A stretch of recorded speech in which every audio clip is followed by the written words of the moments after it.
Thank you. USA. USA. USA. We love our country. We love our country, don't we? It's amazing.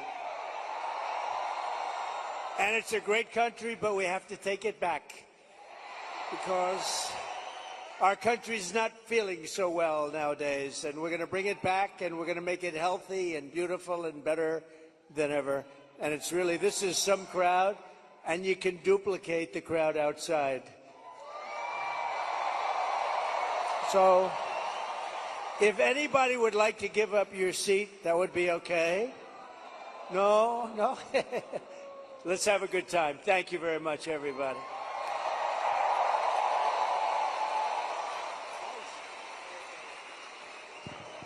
That song gets me fired up every It's so time. great. Lee Greenwood is so great. Great guy, too. Well, thank you, Mr. President. Thank you. This is a very special evening for us all to have a conversation about some of the real issues that are facing Americans across the country and that don't get talked about often enough. And I want to start with one that's very personal to me, hard to talk about sometimes. This is only the second time I've spoken about it publicly, but my husband and I were married almost 10 years ago. We wanted to start a family. We were very excited about it. Unfortunately, it was very difficult. We were not successful in trying to get pregnant. For us, IVF seemed to be the only option and the last resort.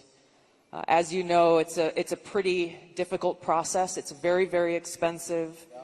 I was in Congress at the time, traveling. I would carry the medicine that I had to administer shots to myself sometimes in an airport bathroom. And ultimately, the most difficult part was every time going to the doctor for another transfer and hoping that it would result in a positive pregnancy test, and then being heartbroken over and over every time that test came back negative. Now, I know some of your opponents, your political opponents, are saying that you want to ban IVF. While it didn't work for us, it's worked for a lot of families. And I just know that there are women and couples in this crowd, or those who are watching here tonight, who may be going through this same struggle and are concerned about being able to have this option, either because they might not be able to afford it, or they're concerned that it just may not be available. And I'd love for you to talk to them about how they should feel. Well, thank you very much, Chelsea. And I didn't know about your situation. And it's tough stuff, right? Tough. Life is pretty tough. It can be beautiful, but it can be difficult. We are doing something with IVF, because IVF, as you know from friends, people you know, it's really worked out very well for a lot of people. It gave them a child when they would not have had a child.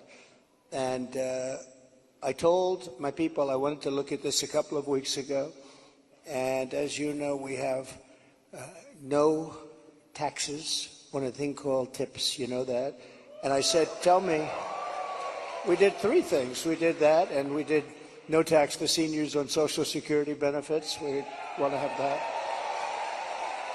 And I've been seeing a lot of IVF, and I kept hearing that I'm against it, and I'm actually very much for it. In fact, in Alabama, where the judge ruled against it, and I countered the judge and came out with a very strong statement for it.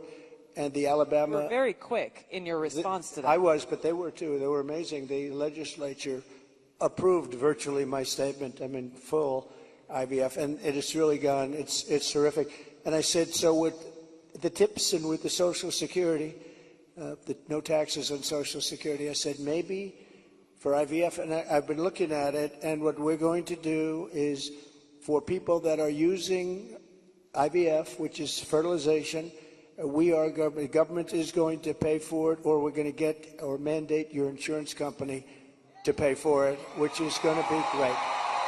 We're going to do that. I can't tell you how life-changing that would be for so many families, because it costs a lot of money. A lot of people go into debt just for the hope of being able to start their own family. Well, it's big, and you know what? We want to produce babies in this country, right? We want to produce babies. So I think it's going to be something we sort of announced it a little bit. We were in a great place, Michigan. We all love Michigan, right? We're going to bring back the car industry, and we're going to get a lot of it back to Michigan. They've been taking our cars away. They've been taking our manufacturing away over years, over decades. And if you look at it today, it's a shell of what it was years ago, but we're going to bring it back. Mexico is right now building massive car factories, actually being financed and built by China, and they think they're going to sell their cars back into our country. It's not going to happen. That's not going to happen.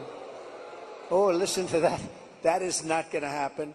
But so many things have gone wrong in the car industry. The union leadership has been horrible. I think I'm going to win by 85%, the union, but because we're bringing it back.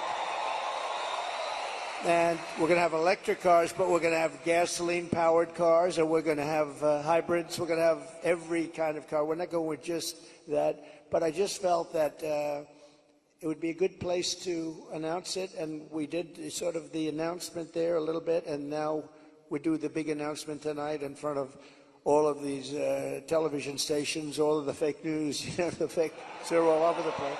They're all over the place. I don't know what's going on. We don't even know, I was saying, because we're doing this. And I finished, and I figured I was going to come here, and we're going to make a speech. I had a speech all set for you. I was ready. They said, sir, you're actually doing a town hall. I said, oh, nobody told me that. I said, who's doing it? They said, Tulsi. I said, well, that's at least good news.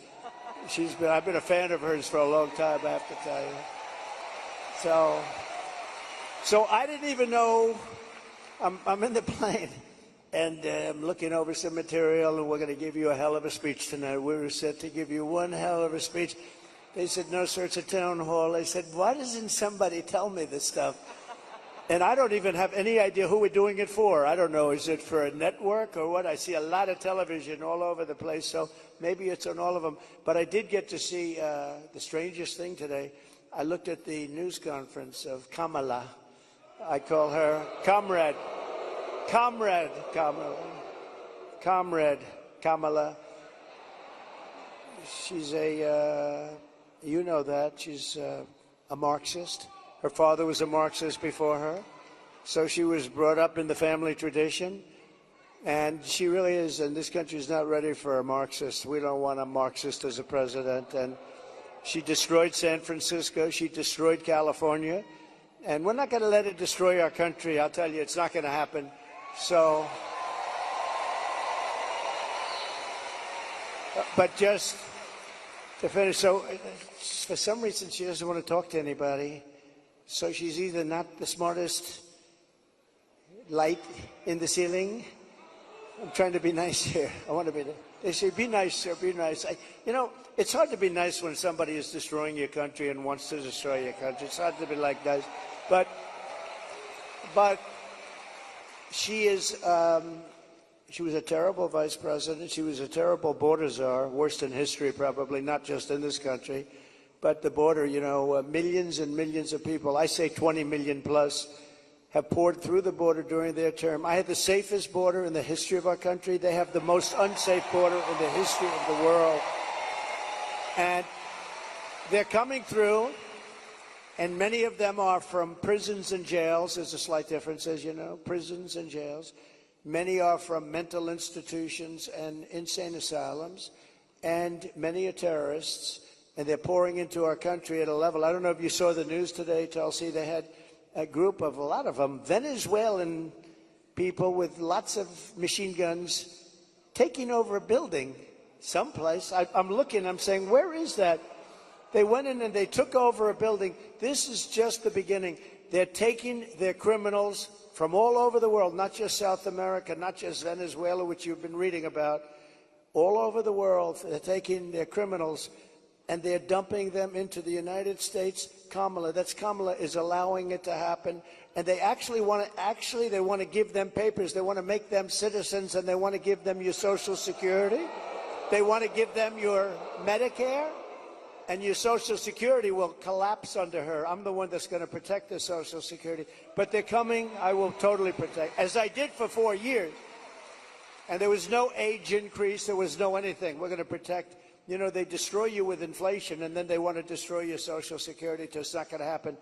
But this is going to be the most important election in the history of our country. So I just want to say that it's an honor to be with you tonight.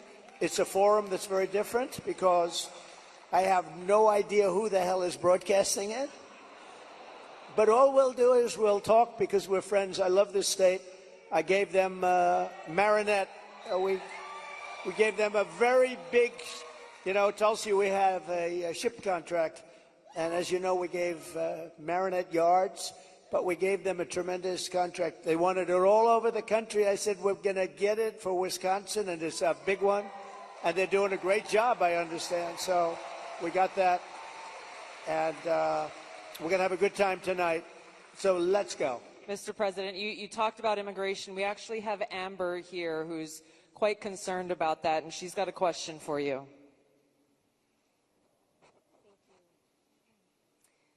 Mr. President, hello. My name is Amber, and I'm from Cameron, Wisconsin. I have 3 beautiful children, and I'm torn on who to support. My youngest daughter is here tonight. My oldest son is 18, and he just started trade school this week. Very proud of him. My concern is that illegal immigration is threatening opportunities for my children. I worry that it's taking away jobs from Americans. I'm wondering, what will you do about that? All right, well, it's great. I think I'll stand up and... Do you mind if I turn around? Thank you, Amber, very much.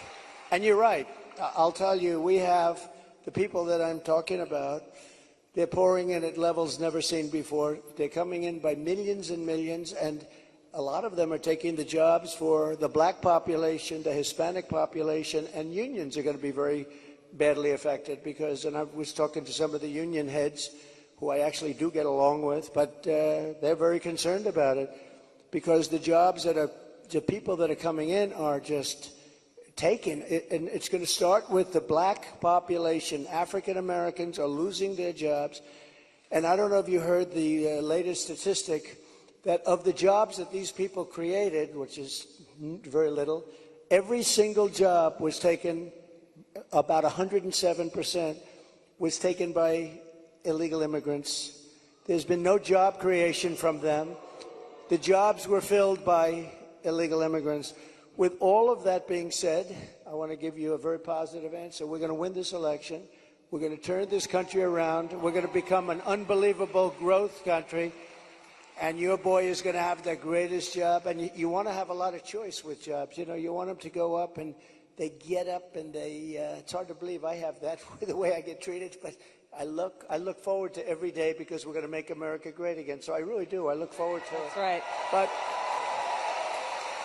But we're going to create a lot of jobs. We're going to create. Does he want to stay here, or does he want to go to a different state or anything? Yeah, someplace in the Midwest. But this is a good place to stay, right? Wisconsin. So we'll be creating tremendous jobs for our country, and we're also turning away. You know, we're going to be closing the border, really closing it. By the way, did you see? So Kamala was for defunding the police. She was for open borders. She was for everything that you're not against. I could go through 14 different. She's changed on every single one of them.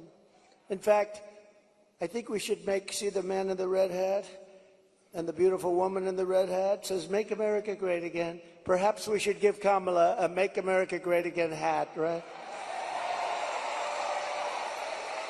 But the problem is, that's not her belief. Her belief is open borders. Her belief is getting rid of Social Security. Her belief is doing all of these plans like for health insurance, where you have one big government-run mess. And if you have private plans, a lot of the people in this room have private plans. They're incredible plans. They worked hard to get those plans, and that's what they want. But with her, she wants to have, it's really a communist type of government. And I just saw her, Tulsi, she was sitting behind a desk doing this interview, And I said, Dana Bash, you could make yourself big tonight. All you have to do is be fair. I haven't seen the questions, but they gave out a sample. In fact, she's going to be on later on tonight with a taped. It was a taped. We're doing it live. Why are we doing it live and she's doing it taped? But that's right. He's real. But she was sitting behind that desk, this massive desk, and she didn't look like a leader to me, I'll be honest. I don't see her negotiating with President Xi of China. I don't see her with Kim Jong-un like we did with Kim Jong-un. So we're going to have to see what happens. I'll tell you what, November 5th is going to be the most important day in the history of this country. Will be.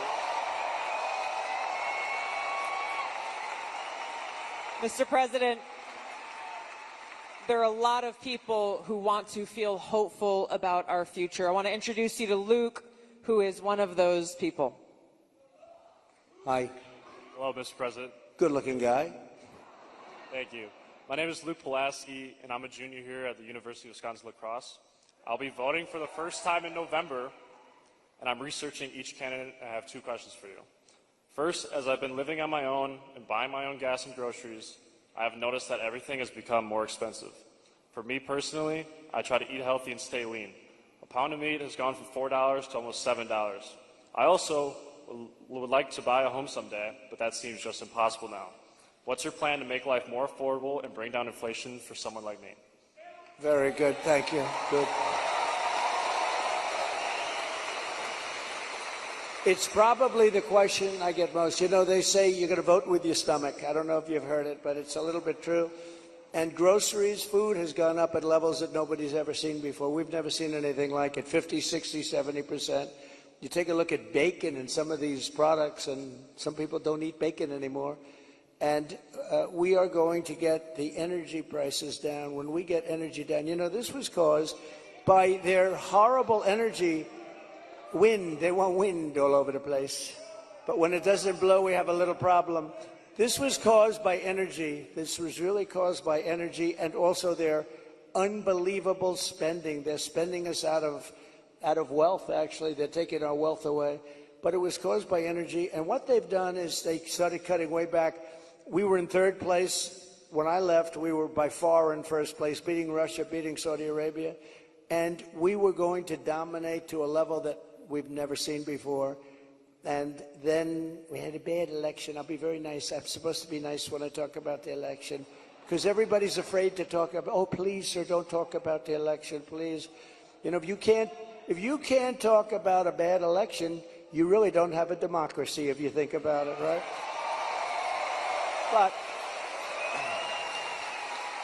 But what they did, Tulsi, is they took back the oil production. The oil started going crazy. That started the inflation. Then they went back. They said, go back to where Trump was.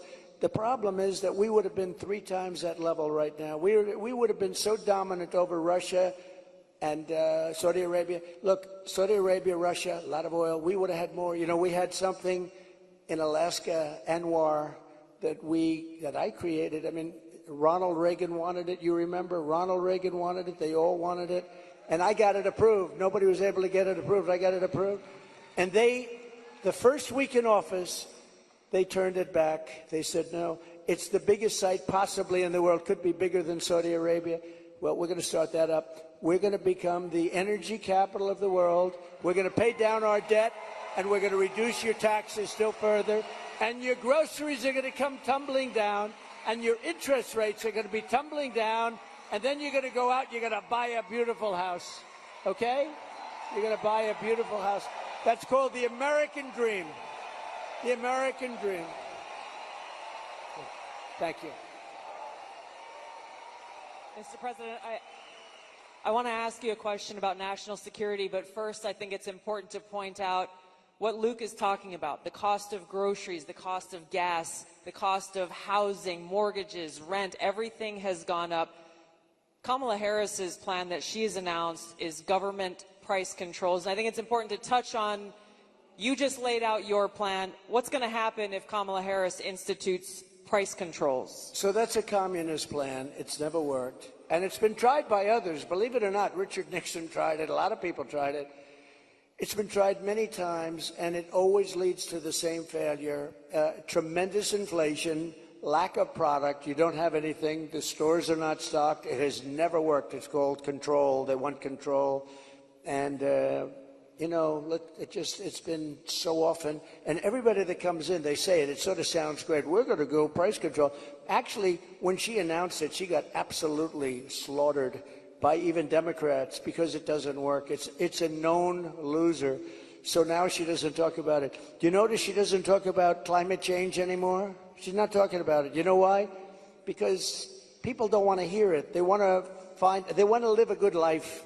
They want to live a life. They don't want to stop your industry with climate change. They used to call it different things, global warming. Remember? That wasn't working because it was getting a little bit cooler. So they said, what are we going to do? We'll call it global cooling? No. So they came up with the words climate change because that takes care of everything. Climate change. The climate's changing, but according to them, we're all going to be gone in about, what do we have, 3 years left? They had 12 years, remember? So in about 3 years, let me tell you, we do have a problem, though. It's climate change, but a different kind of climate change. It's called nuclear global warming. We can say that's global warming. And if we don't have a smart president, you have 5 nations now with pretty massive nuclear power. Some have very massive, including us and Russia. China's behind, way behind, but within 4 or 5 years they'll catch up. And we don't want them to catch up. Look, the biggest problem, in my opinion, the biggest problem our country has, the biggest problem the world has, is nuclear weapons. They are a destructive force, the likes of which nobody has ever seen before, and we have to make sure they're never used. We have to make sure it's not going to happen. You're exactly right. You brought up Ronald Reagan already. Ronald Reagan famously said, a nuclear war can never be won and should never be fought. And I think it's interesting you talked about climate change, Mr. President. The Democrats and Kamala Harris, they were quick to talk about how climate change is an existential threat.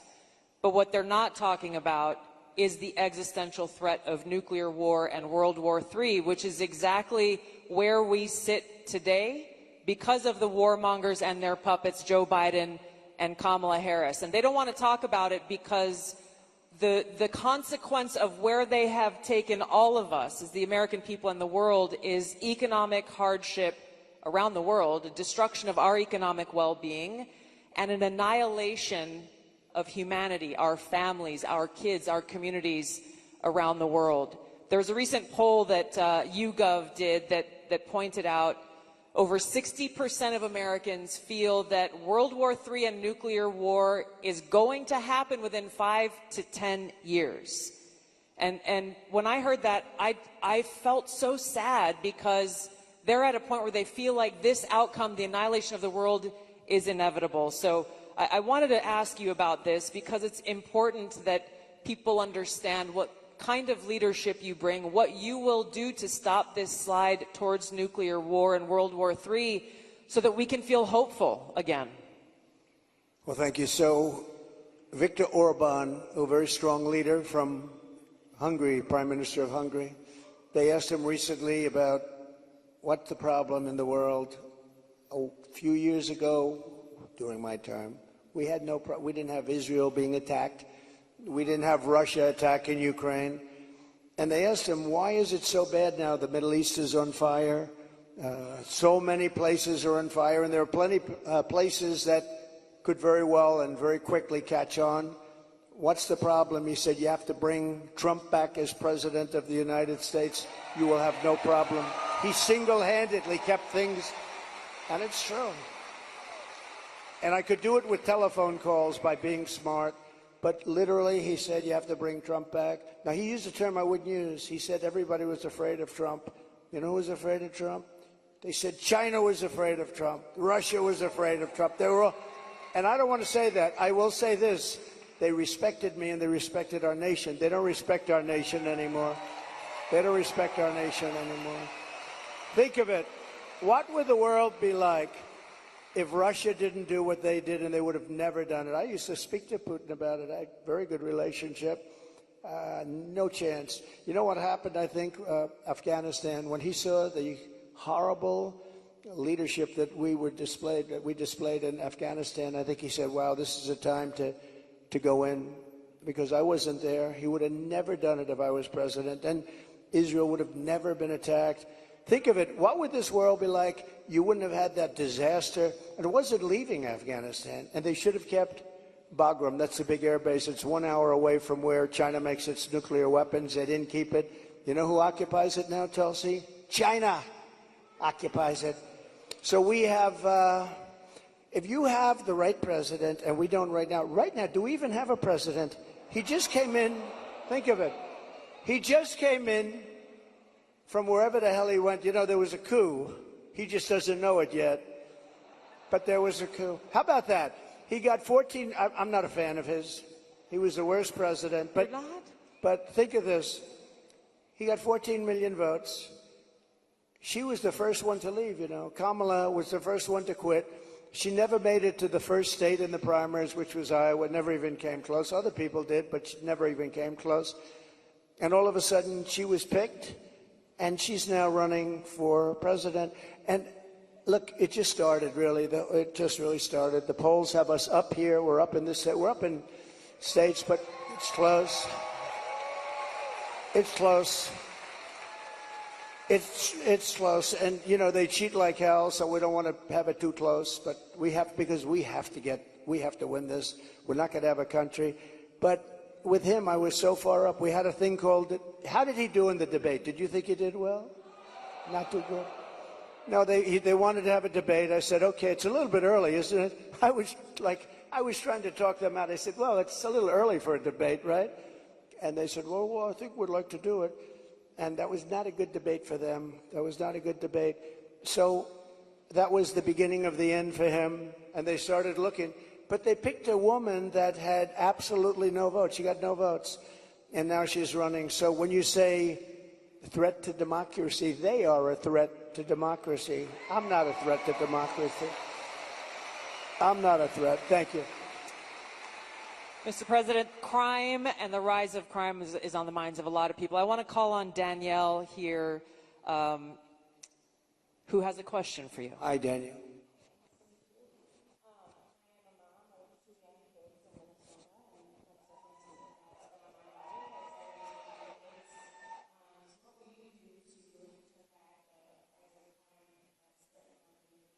Well, you need, and you get a lot of those questions from Minnesota.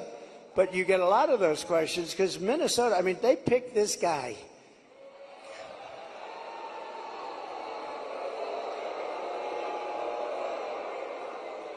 He is weird. Right? He's weird. I'm not weird. He's weird.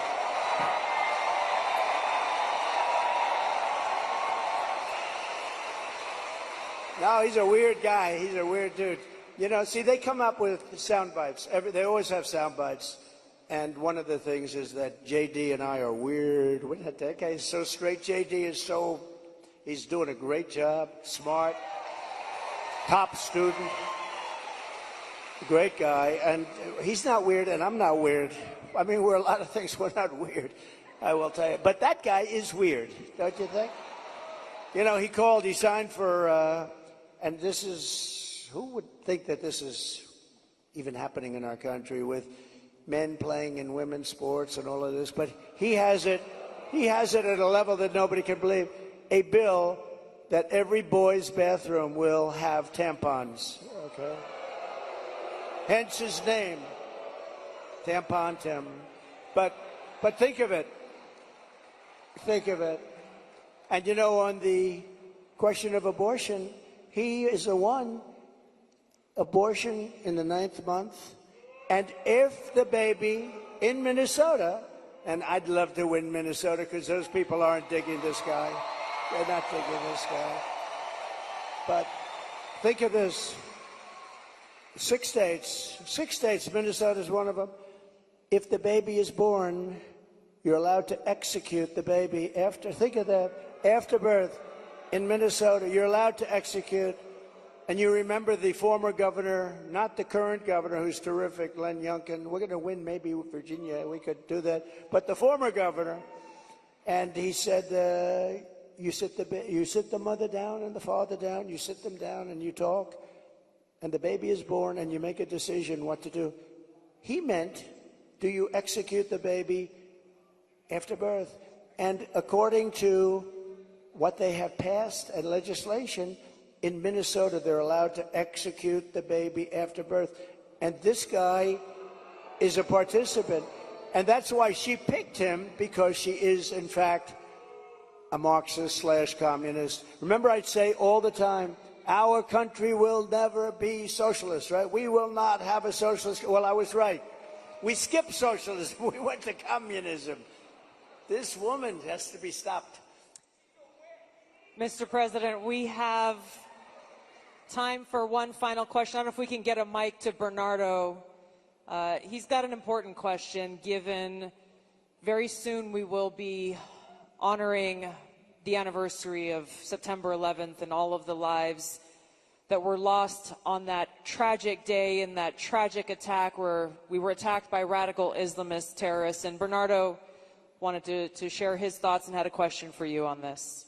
Thank you. Mr. President, my name is Bernardo. I'm a voter here in Wisconsin, live in the wonderful La Crosse County here, and I'm also a father of 8. I have 7 here with me.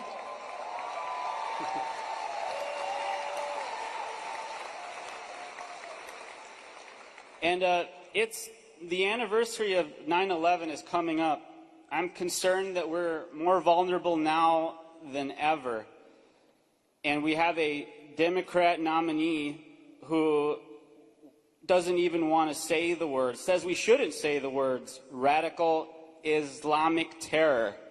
How are we going to protect America from a terrorist attack? First of all, it's a great question. And, you know, we have radical Islamists pouring into our country along with everybody else right now. They're coming in at levels that nobody's ever seen before. We kept them out. We had 1 year where Border Patrol put down, it was, I believe, 2019, where they, and I don't believe this, I don't believe it's right, but I'll take it. They said 0 came in 20, that was my term, 0. Now we have thousands. I'd like to say that was true. It's probably not, because I can't imagine that, but we were very tough on that.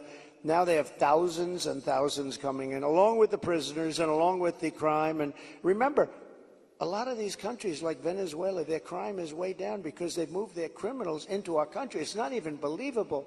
But your question on Islamists and all of the jihad and all of the things that they talk about, they have to respect your country. They have to respect your leader. You know, I had no radical Islam crime for 4 years, and I didn't want to talk about it. I talked about it after, but I didn't want to talk about it during. I don't want to say like, I had absolutely, and the next day you get hit.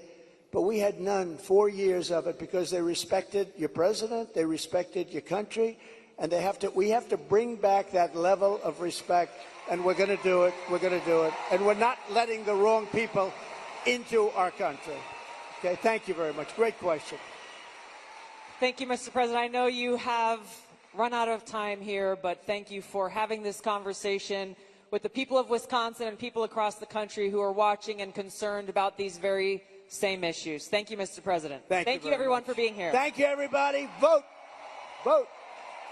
Thank you, everybody, very much. Not only Michigan, to the world. And you're not going to care so much about making cars if that stuff starts happening. And we have people that are not good at negotiation. The war should have never happened. President Biden, I want to be nice. He was so nice to me yesterday, but, you know, in one way, I sort of wish the call wasn't made, because I do feel he's so nice. I'm so sorry about what happened and all that. But I have to lay it out. We have very important, and the same with Kamala today. She could not have been nicer. But the fact is, we have to have people that are respected by the opponent, by the other side, by other countries that have this.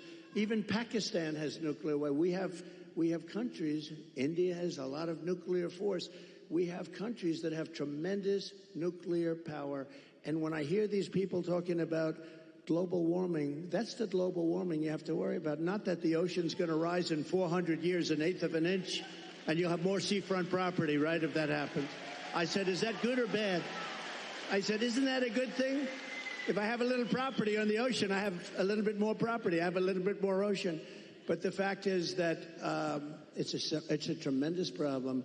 And we are closer to World War III today than we've ever been. And the difference is, and I say this a lot, this isn't army tanks going back and forth and shooting at each other. This is obliteration. The power of these weapons, and I'm the one that revived it, and I hated to do it. But, you know, we had stuff that was 48 years old. They didn't even know if it worked. We have incredible stuff. So does Russia. China has much less, but they're going to catch up over 4 or 5 years. It's the single biggest threat by far to civilization. And nobody talks about it. They talk about global warming. Used to be, remember? Used to be global warming. You know, they changed the name. You know why? Because the planet's getting cooler now. So now what they call it is climate change, because that covers everything. See, climate change, if it gets hot, cool, you know, these people, I don't know if they're for real, but if they're not, they're covered by the words climate change. If it gets cooler, that's good. If it gets hotter, that's good. Global warming wasn't working so well. But the single biggest threat, okay, now let's assume we have a really smart president, and that's not going to be a threat because we have a lot of power. Doing business with China is a good thing, but you have to have a fair deal. Doing business with Russia, they have so much in terms of minerals and things. The size of their land mass is like 4 times bigger than the United States. The minerals and things they have, we can do great business, and you keep everybody happy. You can solve that problem. But let's talk about the local problem. The local problem is that you have countries stealing your business. Mexico is a very big one. Mexico, this year, we have a deficit with Mexico of $250 billion. Think of this. With Mexico, little Mexico, you think of it as a little innocent place. We're losing our ass to Mexico. China, you don't even have to talk about. We have over $1 trillion this year. I was charging them numbers that were unbelievable, and now he's just totally given up the ghost. And we're going to lose $1 trillion in deficits to China. $1 trillion. That's not sustainable. We're going to turn it all around, and we're going to do it through taxation and tariffs. It will be done in 24 hours, and it'll change the whole planet. Just so you know, Sarah, China became powerful because they charge. They don't call them tariffs. They call it a tax. They don't call it tariffs. The word tariff is a beautiful word to me, but to a lot of people that don't understand, it's not a beautiful word because you have a lot of people that are paid off by these countries. They're taking care of these countries, and they don't care about destroying the United States. They want millions of dollars in fees and consultation, but we will, literally in a period of 24 hours, we can change the whole trading of the whole world. They've taken advantage of our country for years. I stopped it. I stopped so much of it. And then we had a focus on COVID, which a lot of people said was put in there for a reason. You know, it came out of the Wuhan lab, which I said right from the beginning. All of you know. It didn't come out of a cave. They said a cave. It didn't come from France. They blamed France. They blamed, I call it the China virus because I like to be accurate, you know. They call it the Spanish flu. They call it all different names when something comes from a country, except for China. We have to call it COVID. What the hell does COVID mean? The China virus. And a lot of people think they did that because they were not happy with me as president. I actually had a great relationship with President Xi. And in his own way, he probably liked me the most, but maybe or maybe not. I saw that Putin the other day endorsed Kamala. And you have to understand, these are major chess players. So when he endorses Kamala, he may say, well, I did that because I love you, and it's better to be doing it. So who knows? But he endorsed Kamala, which is a little unusual. I was watching, I said, that's interesting. I think that's a good thing, isn't it? It really is. But look, we have to turn it around, and we can. We're going to have a reciprocal trade tax. We're going to have so if China charges 152%, which they do in a car, if we sell a car made here into China, which you don't do because the tax is too high, they say to all your companies and to others and to Elon Musk, who gave us, he is a great guy. He gave me the strongest endorsement, and he's a really wonderful guy. But they say to him, we don't want your car unless you build your plant in China. And there's nothing wrong with saying that. That's smart people say that. We haven't said it for many years. I said it.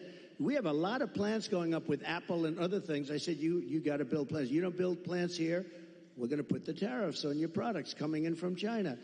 So we can do it quickly, but we're going to have what's called the Reciprocal Trade Act. Now, I dealt with a senator, a very good senator, actually, but he knows nothing about trade. I said, here's what I want to do, Senator. I want to take the reciprocal trade.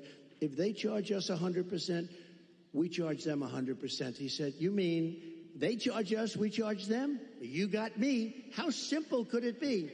It was sort of cool because he doesn't care. He's a senator, doesn't care about trade, but, you know. So we're going to call it the Trump Reciprocal Trade Act, or I'll leave the name Trump off as long as we do it. So when India, which is a very big abuser, he happens to be coming to meet me next week, and Modi, he's fantastic. I mean, fantastic man.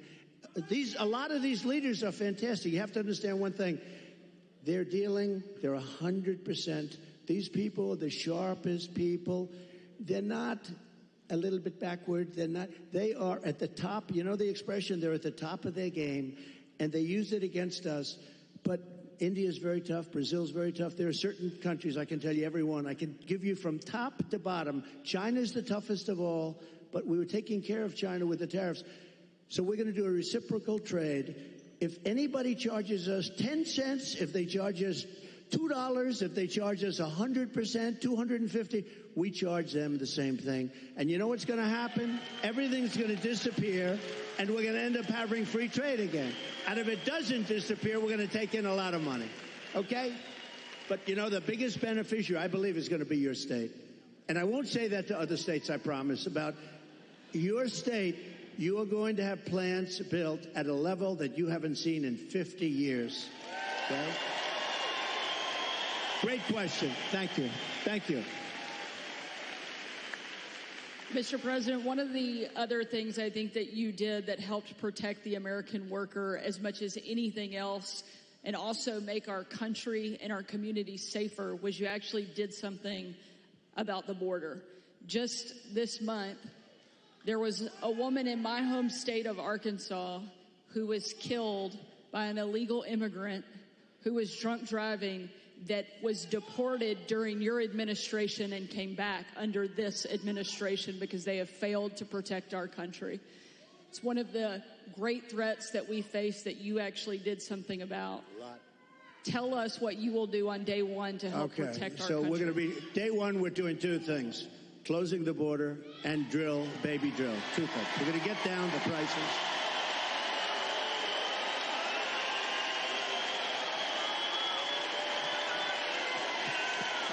Thank you.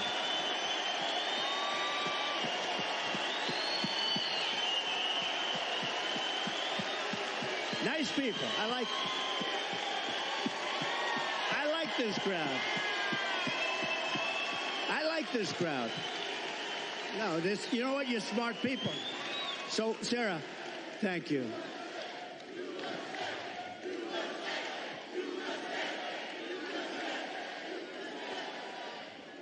So,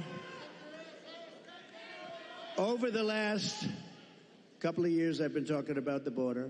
I got elected in 2016 because of the border. But that border was peanuts compared to what this border is. That border was like a safe border compared.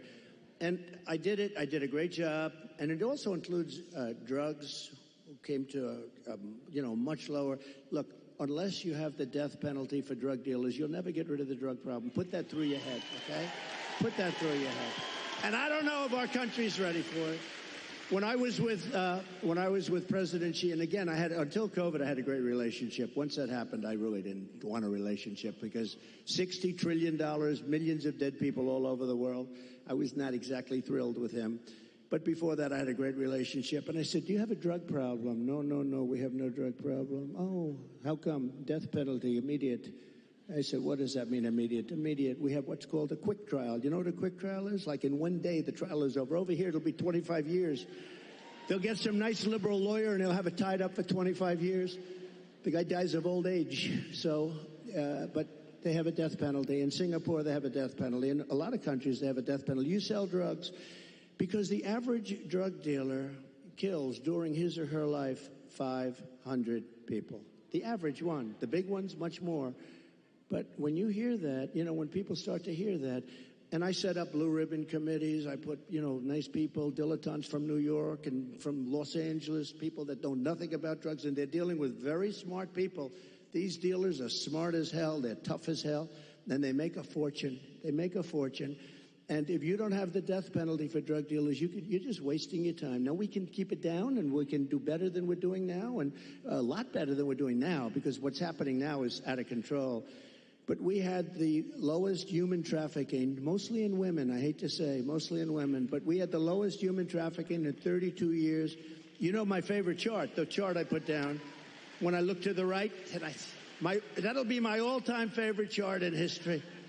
That was basically a chart showing what a good job I did on immigration. But even if it showed I did a bad job on immigration, it will be my all-time favorite chart, because I wouldn't be here right now if I didn't look over. Let me see that chart. That was not good. My all-time favorite chart. Blue, yellow, red. It was beautiful. Oh, there it is. There it is.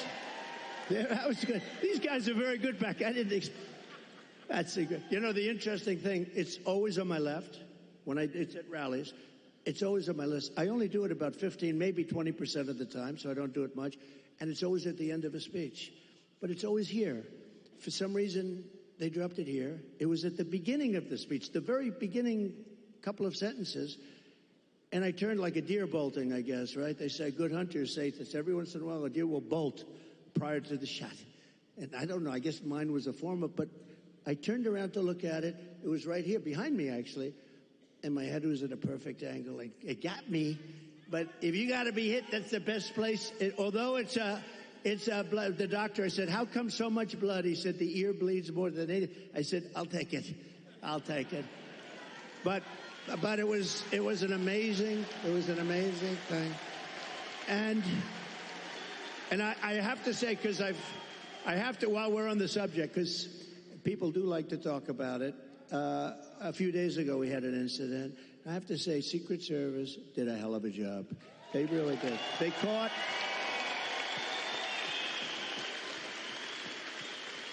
one of the gentlemen one of the agents was walking a couple of holes in front, and he saw a rifle, AK-47. That's serious stuff, right? You know more about that. My sons know more about this stuff.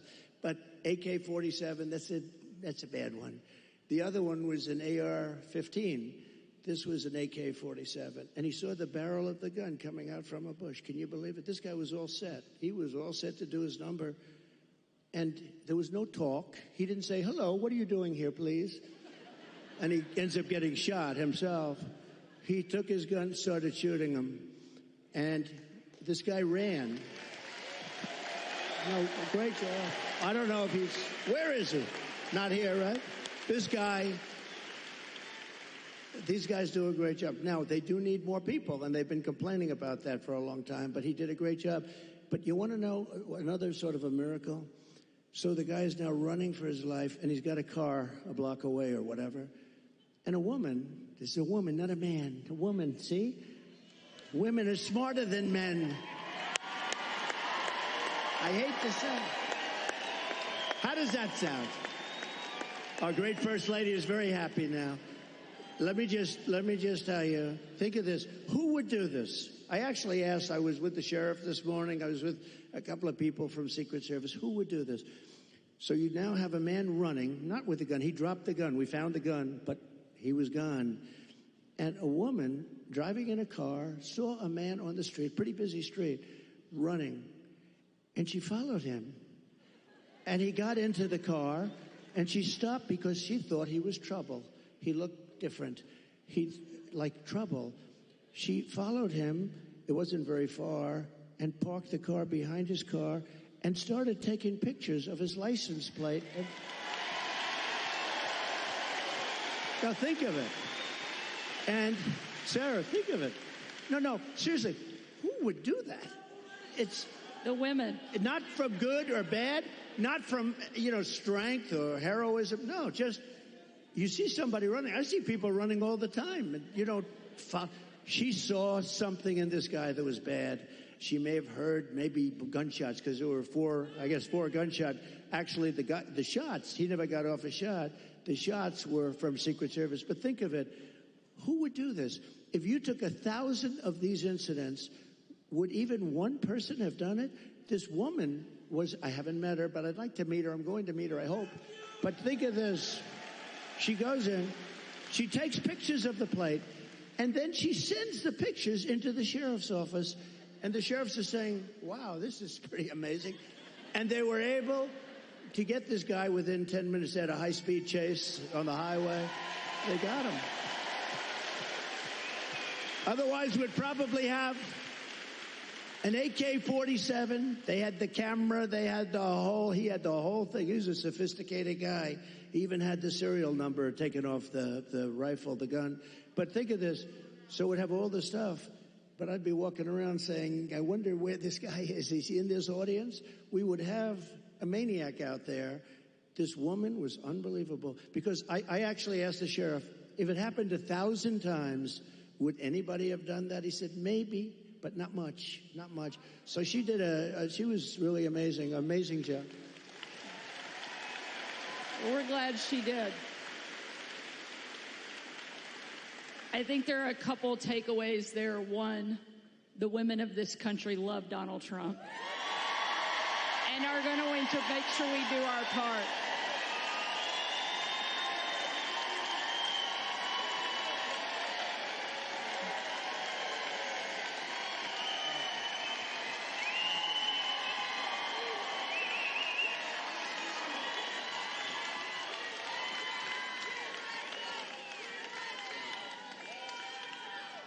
And I think one of the other things that we all know in this room certainly is that God is not finished with you and he has big plans.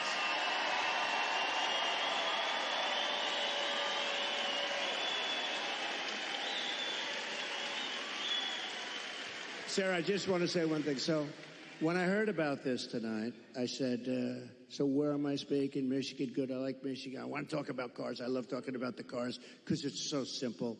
It's so ridiculous that this is happening. You don't want the electric. You do want electric cars, 7%, 8%. Elon makes a great product. But you know what? And I've driven. His car is incredible. Other cars are incredible. But you have a little thing. But you want to have gasoline-propelled cars. You want to have hybrids. You want to have all sorts. They say a new one is going to be hydrogen. Who the hell knows? They said it has a slight problem. It blows up. And if you're in the car, that could be a little problem.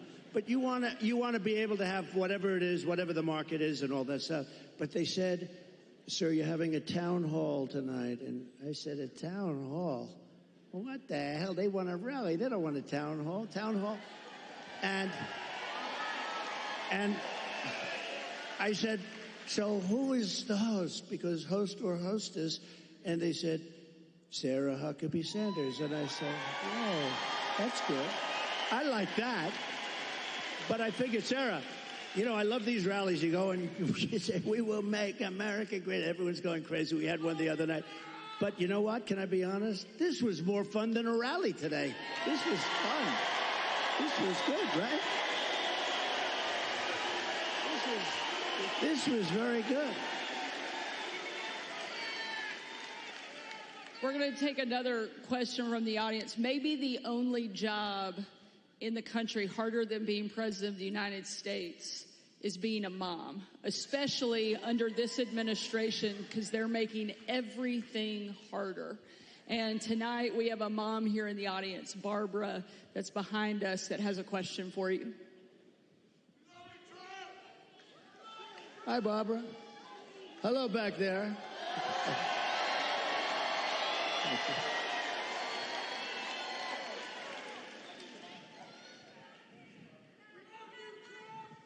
Good evening. Good evening, President Trump. Thank you for taking our question. Thank you. My name is Barbara.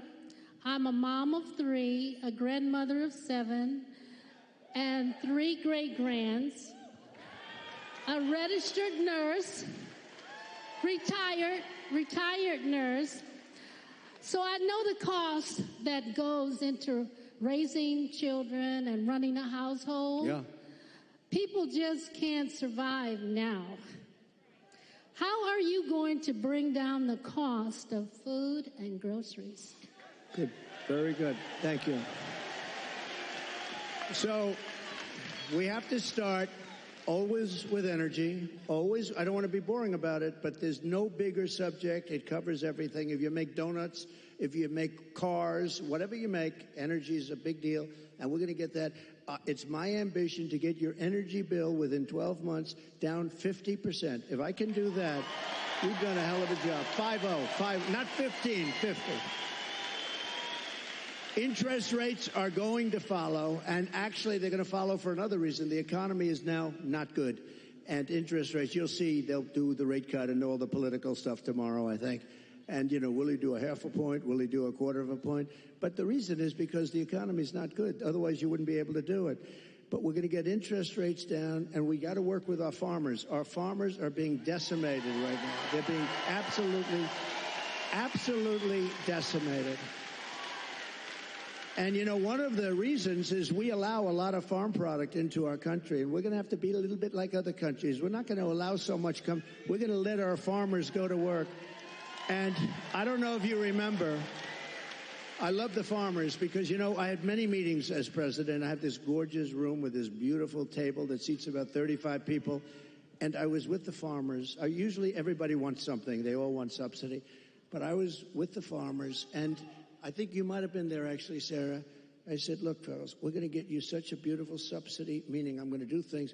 And one of the people raises in, sir, honestly, we don't want a subsidy. This is the first time this ever happened to me. Everyone they want money. They want to build windmills. We want money with these windmills. Anyway. But you know what? It was amazing. He said, almost tears in his eyes, they were getting decimated. We don't want a subsidy. We just want to play, a fair, level playing field. And I said, nobody's ever said that. And I have many industries and many groups of people from different things. They do all different things. It's probably the most dramatic I've ever seen. He didn't want anything. All he wanted was to be able to compete fairly. And the problem we have is other countries, they treat us very badly in that way also. They really are. And sometimes the worst countries are our so-called allies. I say so-called because in many ways they're not allies at all. They take advantage of us. They really take advantage. But we're going to do with the farmers. We're going to do what we have to do with the farmers. We're going to put our farmers. And do you remember the expression? When I was negotiating with China, China said, well, we're not going to deal with this because they never had anybody negotiate. They did whatever they want. They just took us for a bunch of suckers. But I told the farmers it's going to be very good negotiators. You're going to suffer for 6 months, and then they're going to fold. And that's exactly what happened. They folded, and they agreed to buy $50 billion. You might have heard the story. I said, how much? I went to the Secretary of Agriculture. How much did they buy? He said 15. I thought he said 50. So when they're ready to make a deal at 15 billion, I said, no, I want 50. That's what they've been buying. He said, no, it's 15. I said, you said 50. And he said, no, we said 15. I said, that's okay. Ask for 50 anyway. And we got it. We got it. And they buy a lot of our product. But so it's just a great interest rates, energy, and common sense. A lot of it's common sense. Everything. I like to say we're the party of common sense. We want to have a strong border. How about we want a strong, all of a sudden they've changed. They didn't want any border. They said walls don't work. Two things work. What are the two things? Wheels and walls. If there's a gorgeous computer down here. In about 2 weeks, it's going to be obsolete. A friend of mine is in that business. He hates it. He said, we come up with a new model, and it's the greatest. About 3.5 weeks later, the damn thing's totally obsolete. The only thing that never gets obsolete is a wall and a wheel. And the wall is what we're talking about now. And, we built hundreds of miles of wall. We then added more than I ever said I was going to do. And then we had that bad election result, that disgusting result. And they never put it up. You know what they did with it? They sold it for 5 cents, and it was expensive wall. It was exactly what the Border Patrol wanted, with the anti-climb plate on top, which I always hated because I didn't like the look of it. But, they demonstrated it. We had mountain climbers and a couple of drug climbers, too. These guys are amazing. They put 100 pounds of drugs on the back, and they go up the wall like it's nothing. but they couldn't get over the plate. So all of a sudden I said, okay, I'll put the plate on. I didn't like it. I liked it better without the plate, but it didn't work quite as well. So this is what we did. We had it. We had the best. We had a thing called Remain in Mexico. You don't have to be a genius to know Remain in Mexico is a very good thing. And you think that was easy to get. I think Tijuana, Mexico was probably the fastest growing city in the history of the world. Okay, they had hundreds of thousands. They couldn't come in. When they got in, they let everybody pour into our country. The border, just to finish with the border, when I talk about energy, to me it's exciting, but to a lot of people it's not. But it gets exciting because we'll bring down your costs, all that. But what people want to hear, and I believe when I got elected, I believe it was the border that was the biggest thing, and I fixed it, and I did a great job. And I wanted to mention it in 2020, and my people would say, sir, nobody cares about the border. They don't care because I had it fixed. Now I got to fix it again. I believe the border is of the greatest interest. When you look at what's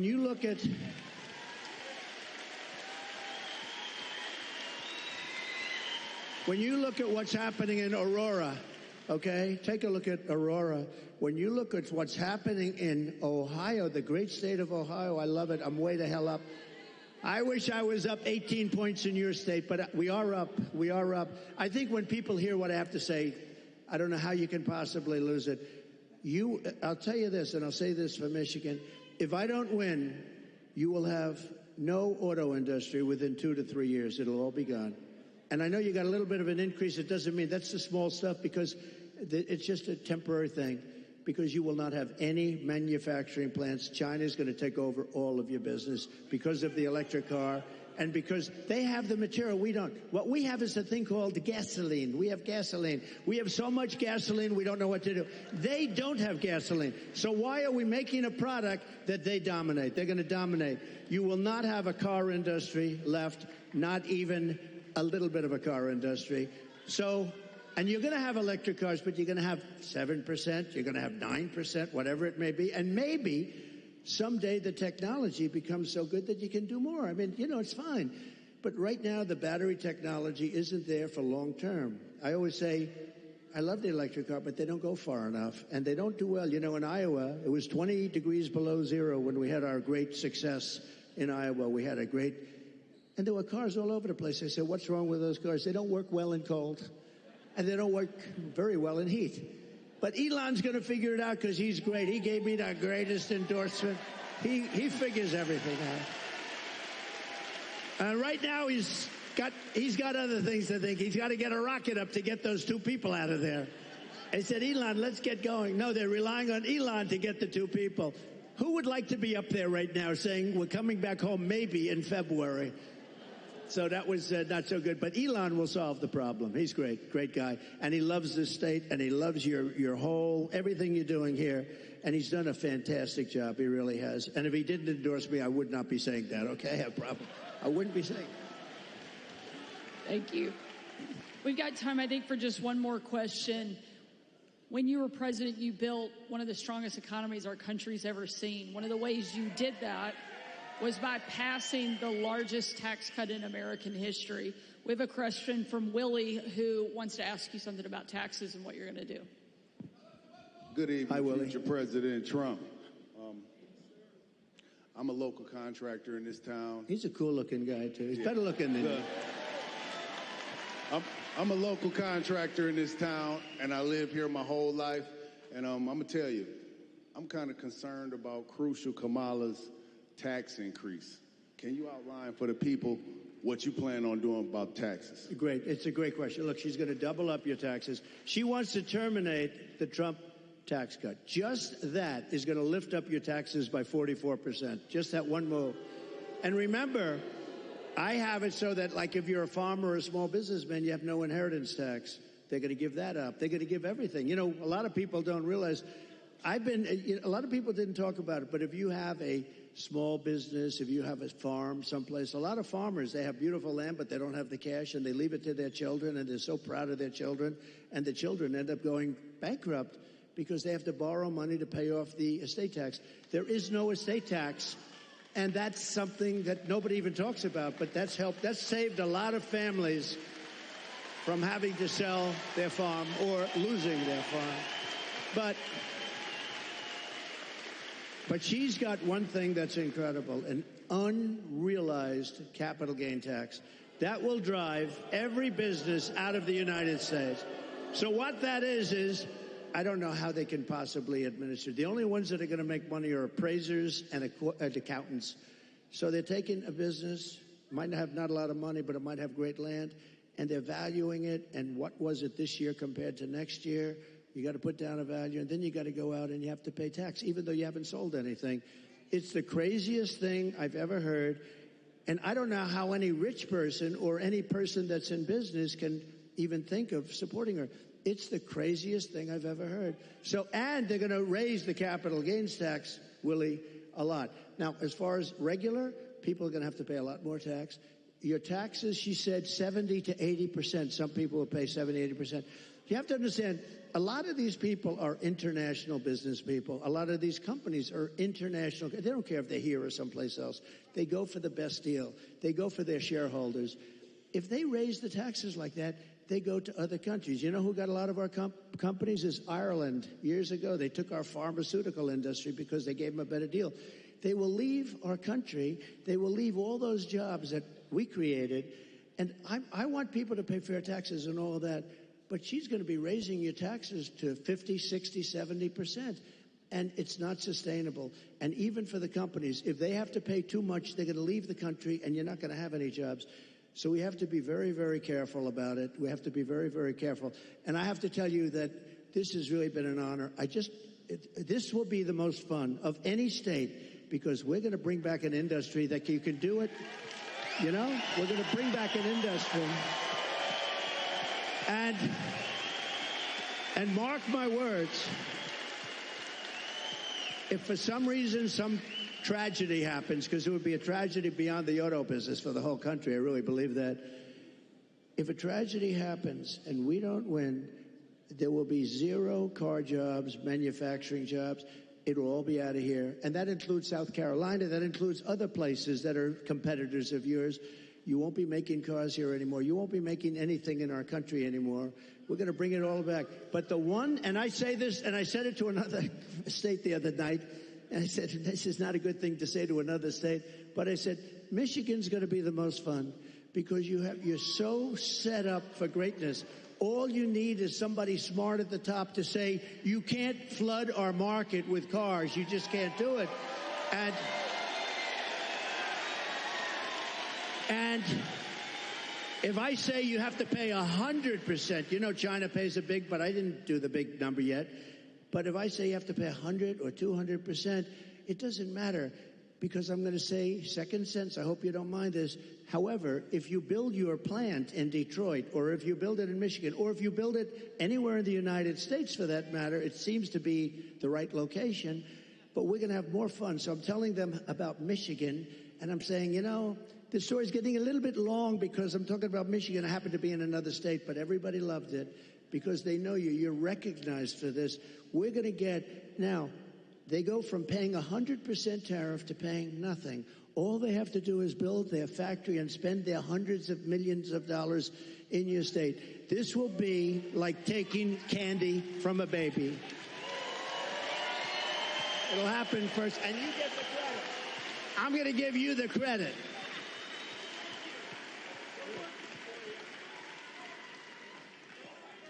Well, I don't think there's any question that America was better off under Donald Trump. And we know that it's going to be even better the second time around.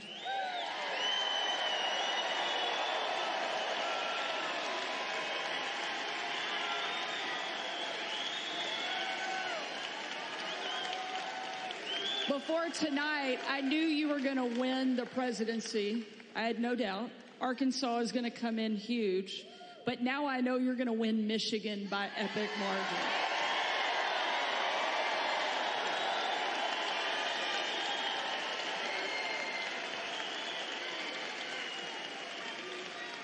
Ladies and gentlemen, we need you to show up.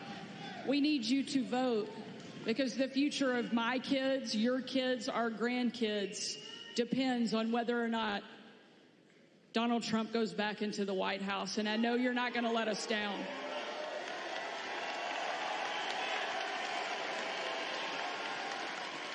More importantly, I know President Trump is not going to let us down because he's shown us time and time again that no matter what comes at him, no matter what the left throws at him, he's going to get back up and keep fighting for this country that he loves so much.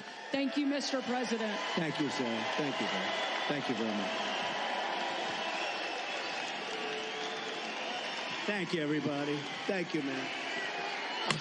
Senior advisors, former New York Congressman Lee Zeldin and former Ambassador Richard Grenell.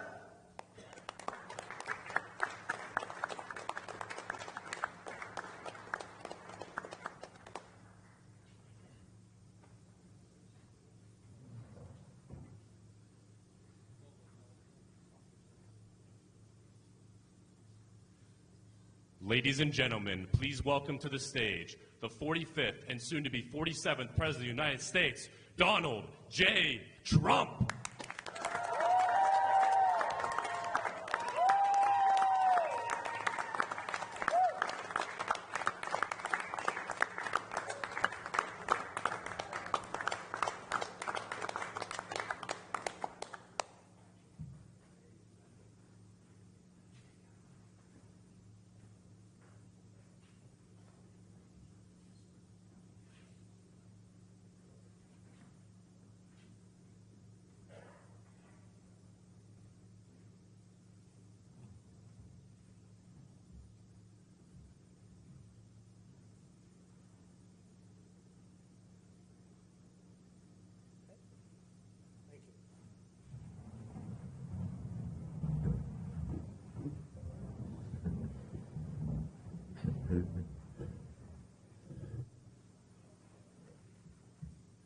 Thank you very much. It's an honor to be with you and a special group of people, the farmers.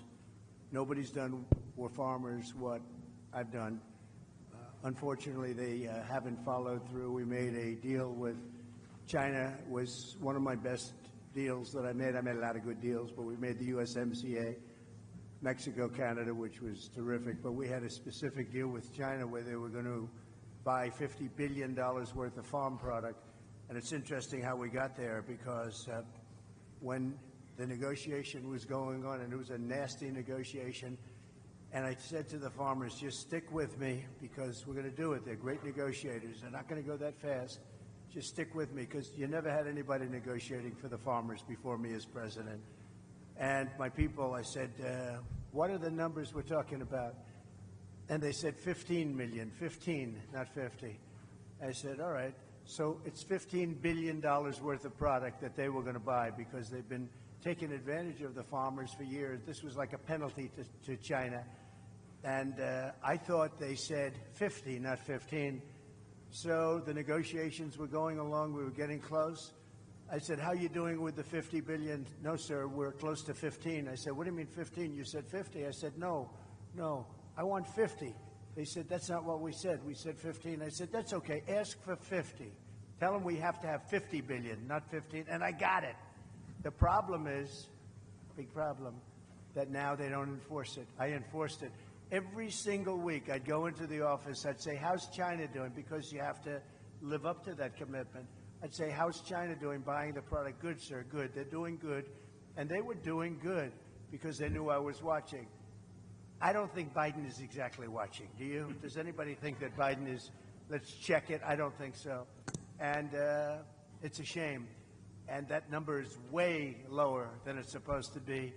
So the first thing I'd do is I would probably, my first call, I'm going to call up President Xi. I'm going to say, you have to honor the deal you made. We made a deal. You'd buy $50 billion worth of American farm product, and I guarantee you he will buy it 100%. He will buy it. Second thing I'm going to do is I'm going to say you have to give the death penalty to your fentanyl dealers who are sending fentanyl. You know, in China they give the death penalty. They don't have a drug problem because they give the death penalty. But I'm going to say second thing, and this affects you also. It affects everybody. We're losing hundreds of thousands of people a year. Comes through the southern border, now the weakest border in history. It was the best border we ever had when I was there. We built hundreds of miles of wall and everything else, and it was the best border. Now it's the weakest. I had a handshake deal with him. It was going to happen very quickly, and then this side didn't didn't do anything about it. He said, and he suggested to me, anybody sends fentanyl to the United States, it's the death penalty. They get the maximum penalty. They would have done it, and then we had an election that didn't exactly work out too good, and it was a disgrace, frankly. And that deal went, and a lot of other bad things happened, like Russia attacking Ukraine, October 7th, inflation. A lot of bad things happened, the horrible way we got out of Afghanistan. So many things happened that wouldn't have happened, but it did nevertheless. But as to the farmers, we have a deal in place that China is supposed to buy $50 billion worth of our product, and they are not living up to it, and they were living up to it. And every farmer I spoke to a lot of them recently in Iowa, and they're having the same problem. They're not doing well. They're not doing well. They were doing great during the Trump administration. I think you would say that. Were you all? I hope you. This is always dangerous to do, but I hope you'd say you were doing well, because you're not doing now. I'm hearing it from farmers all over the place, and one of the big reasons is they haven't enforced the deal with China. And that deal was really a penalty deal to China, because they took advantage of you for 25 years, and it was like a penalty. And, Biden and Harris, they're never going to enforce anything. That group is a disaster. It's a disaster for our country in so many ways, but certainly the farmers are one of those ways. So I think either Rick, or are you starting off, Rick? Why don't you start? Well, first of all, Mr. President, we really appreciate you being here as part of the Protecting America Initiative. We at Protecting America Initiative see China very clearly, as we know you do. China has quietly but strategically worked against us whenever we are distracted by wars or COVID. China goes in and absolutely tries to distract the American people. They work quietly. They go after our local and state politicians. They go after our manufacturing, and there is no question that they are looking to, at some point, leverage that investment and that activity. I've seen it very clearly at the UN, where the Chinese are very duplicitous. They have a permanent veto at the Security Council, but they also work with the G77 developing nations. They get money from UNICEF just to feed their people, while actually acting like a superpower at the UN. They are duping so many people. We know from your administration, Mr. President, you were not duped by China. You saw them very clearly. But for the past 4 years, while America and America's Democratic-controlled White House have been distracted by wars, China is getting into our farmland. And we have to be able to see China very clearly. So we want to thank you for being here, and Lee is going to take us off into Q&A. Well, thank you, Rick. Like Ambassador Grinnell said, President Trump understood the Chinese Communist Party threat and protected Americans from the CCP's attempts to infiltrate America. It is great to be here with the 45th and our next President of the United States, Donald Trump. China now owns 349,442 acres of agricultural land in the United States. That is up 82% from 3 years prior. America's food supply and the farmland that enables it is critical to our national security interest, especially due to China's aggressive ventures into the U.S. food supply. While in the White House, President Trump took on China in many ways that stood up for American farmers. In 2018, he signed a law requiring the federal government to review CCP purchases of land around critical infrastructure, airports, and military bases. That is why we need President Trump back in the White House to pick up right where he left off and go even further. Another one of President Trump's greatest accomplishments was the groundbreaking United States-Mexico-Canada trade agreement that replaced NAFTA, improved supply chain resiliency, and put America's farmers first. The USMCA provided new market access for U.S. agricultural products, a fair, non-discriminatory pricing plan, and improved grading standards for products. It has been reported that the USMCA trade deal led to $2 billion in annual increases for the U.S. in agricultural exports to Canada and Mexico, with an overall increase of $65 billion in gross domestic product for farmers and ranchers. Contrast that to Kamala Harris's lack of support for U.S. farmers and weak stances on China. At the time, then Senator Harris voted against President Trump's USMCA trade deal, voting against America's farmers. Harris also opposed President Trump's necessary tariffs against China, and most recently cast the tie-breaking vote for the Biden-Harris scheme that has sold our auto industry out to China. That's what brings us here today, to discuss what Pennsylvania farmers need from the leaders to combat the threat that they see every day from China. President Trump is here with us today to listen to those concerns, to offer his remarks on China's influence over our food supply. And President Trump, if it's okay with you, I'd like to introduce some of our panelists who are here. I love that, yes. Our first speaker here is Todd Reamer. Todd is a cattle farmer from Westmoreland County. Todd? Hello, I am Todd Raymer. I own with my wife a beef cattle, cow-calf operation right here in South Huntington Township. My concern today is with foreign entities buying up American farmland while young Americans can't afford to buy a farm or even get started. My American dream was to buy a farm and raise a family there. And I was fortunate to find a farm and purchase it 30 years ago while working a full-time job in addition to doing the farm. Finally, in 2010, I was able to quit my full-time off-the-farm job and devote all my time to the farm, something that is rarely achievable now. I know there are young farmers out there who really want to aspire to own their own farm and ranch, but they can't afford to do so with the high costs of the farm, the ranch, and the equipment to get started. We all hear the word sustainability. To stay sustainable, we need to give Americans a chance to own farms and ranches so they can continue to produce the safest food supply in the world for generations to come. And perhaps a solution could be maybe to offer a retiring farmer or a rancher an incentive tax break if he sold his farm to a farmer or rancher, American farmer or rancher. Also, if I may, I understand that China now owns major meat processing plants. They hold the contracts on production barns, and they even own feed milling plants in the United States. I believe that it is Americans should control their own destiny when it comes to food production and the future of it. It's a life of hard work and heartbreak, but I know there's some young farmers out there that can carry the load if we can give them the opportunity.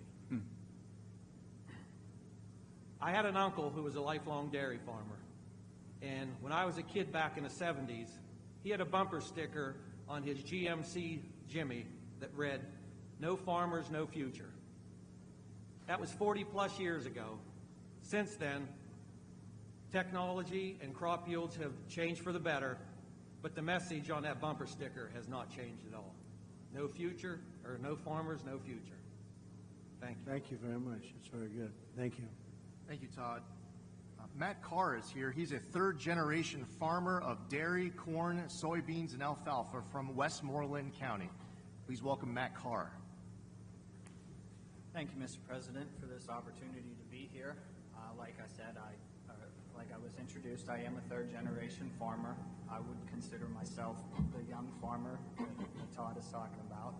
And I am a small dairy farmer from Westmoreland County. We currently milk 250 head of Holstein cows twice a day. It is more than a job. It is a lifestyle, as you know. But I would like to talk now about what agriculture means to this country. Currently is 30% of the jobs and $7.43 trillion in economic impact to this country. Like you had said, you you are pushing through to China for dairy products to be sold there. That is a huge market, and I would see that is a large area that we could expand into and continue to push to try to achieve those goals that you talked about. With that, in 1992, there was 130,000 dairy farms in the United States. That number is now down to 26,000. We are currently losing the small dairy farms, especially in Pennsylvania. Our dairy farm numbers are down 8% from 2022.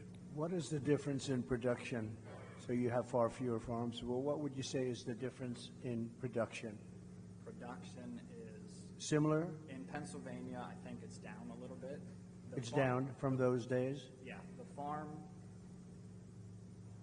farms are getting bigger. The number of cows are still very. But the overall total production you think is down from what it was when they had so many farms? Oh, no. Total production across Total. the U.S. would be up. Is up. Yeah. But we are losing the small family farm, Sure. like I know that, yes.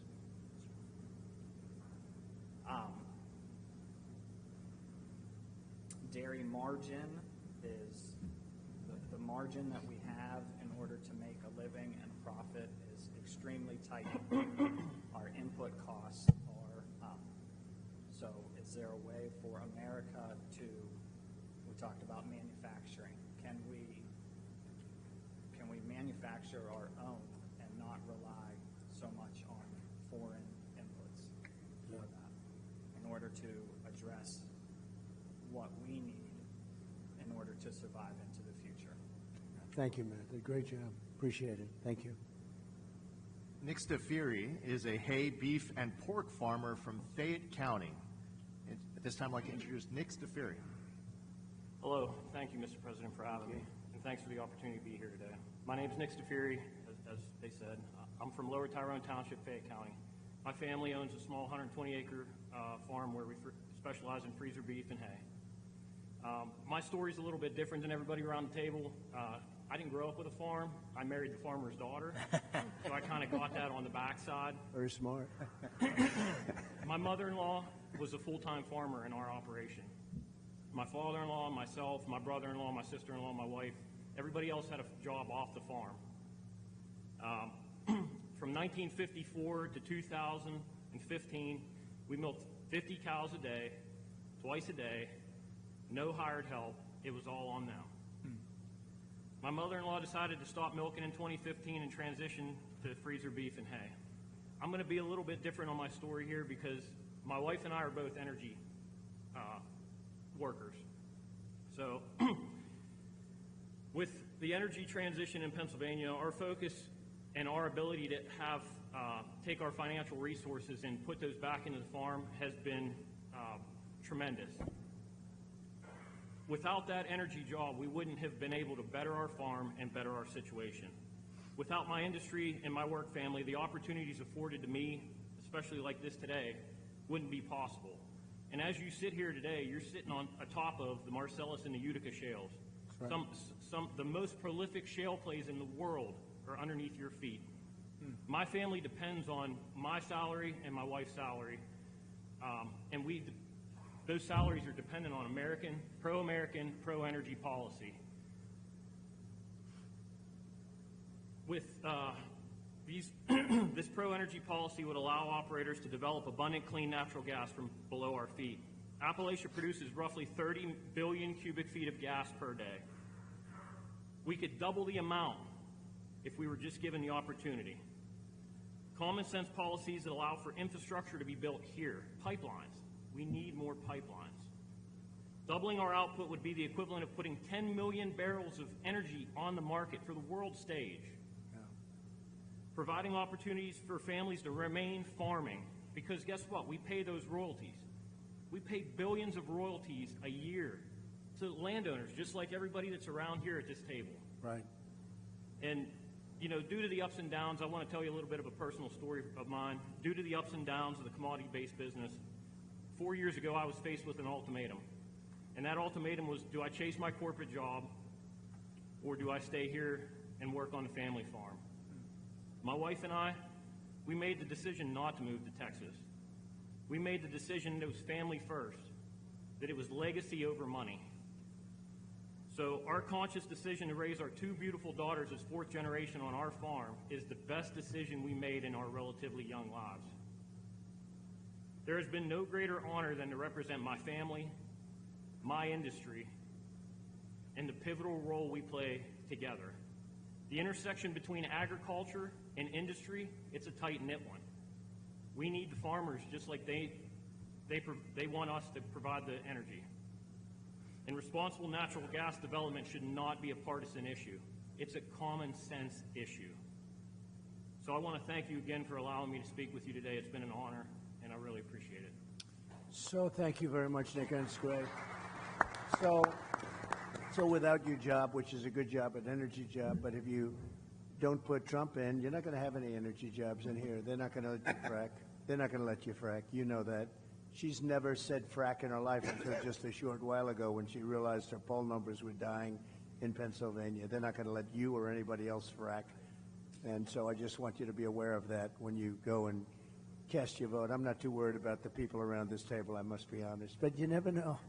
But everybody's aware of it, and I think Pennsylvania's aware of it based on polling that we're getting. You can't let them do it because I didn't realize you were so dependent. Even a farmer would have to be dependent on the energy. But you take that energy out, you take that income out, it's a whole different story for Pennsylvania. Completely. And we're not going to let that happen. We've got to win the election. Thank you very much. Great job. Thank you. Our next speaker is Mana Papafavare, the CEO of General Carbide. Thank you so much. So again, my name is Mana Papafavare. I'm the president and CEO of General Carbide Corporation. We are a 56-year-old manufacturer of carbide and steel tooling components and assemblies for lots of industries that include oil and gas, ammunition tooling, and agriculture, to just name a few. We're a fully integrated supplier, so we start with our ungraded powders all the way to making our finished tools, which we've transformed over a period of years. That's great. This company was started by my father, Primo J. Papafava, when I was just 5 years old. He was the son of Italian immigrant parents. He enlisted in the Air Force to be a navigator, graduated from Carnegie Tech, now Carnegie Mellon University, with a degree in chemical engineering, and then went to work for a variety of businesses, ending up in a carbide company. He worked his way up, and eventually he started his own business. When he started the business, I was just 5 years old. So I'm very proud of our history. My mother and father taught us a lot, and I lost my father now 22 years ago, and my mother is now 5 years gone. But they taught me about hard work, integrity, and responsibility, as well as respect, charity, and compassion. I'm not as hardworking as any one of these farmers here, I can tell you that, but I do work hard. When my father passed away back in 2002, I was left with the responsibility of carrying on our business and taking care of 250 people that work for us in Westmoreland County. But by the time that COVID arrived, we had grown to 350 people with 3 different businesses in 4 states, Pennsylvania, Massachusetts, Michigan, and Hawaii. And even though we were deemed an essential business or a sustainable business by 3 of the states, still General Carbide lost 60% of its business in a very short period of time. Unlike a lot of other companies that kind of rolled into the corner and waited it out, that is simply not our style. In fact, one of our core values is growth. And so we went to our sales team, we told them to look for opportunities, even in light of a very difficult time that we were having. And so one of our market segment managers, his name is Eric Butts, he is also a farmer. So he owns his own farm and he is working for us as a sales manager. He started to look for components in the farming industry made out of carbide, and he found that it was quite a large industry. But the overwhelming amount of these tools are sourced and here by China.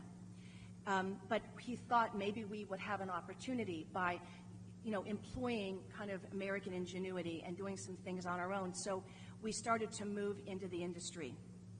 We've been working hard for 4 years on our different agricultural parts with some success, but not as much as we would have hoped due to the cost structure and this competitive landscape with China. As an example, we worked with a potential customer for prototypes for components that go on high-speed planting machines. We made the prototypes, we put them into the field and tested them, and they tested perfectly. But then the customer came back to us and said that even though our cost structure was in line with the domestic producer, we couldn't come close to the prices that they were getting from China, and so they would continue to purchase offshore. That's why you need tariffs. This is a loss of $500,000 for just that one part, and there are so many different kinds of parts that we have out there. We're currently working on components for several aspects of agricultural, the market, including ground prep, seeding, and harvesting. And we've had some success. We're using better grades of carbide. That also costs more. We have instituted robotics and other innovative processes. We have 24/7 customer service and communication with our customers. And we're now a one-stop shop. But we still cannot compete against Chinese government-subsidized businesses. Additionally, the purchasing agents are not incentivized to buy on a value proposition. They're incentivized to buy the cheapest parts out there, and those parts are coming from China. So I believe we really need to do three things. One, I think we need to incentivize our machine manufacturers and our farmers to purchase American machines with American-made components.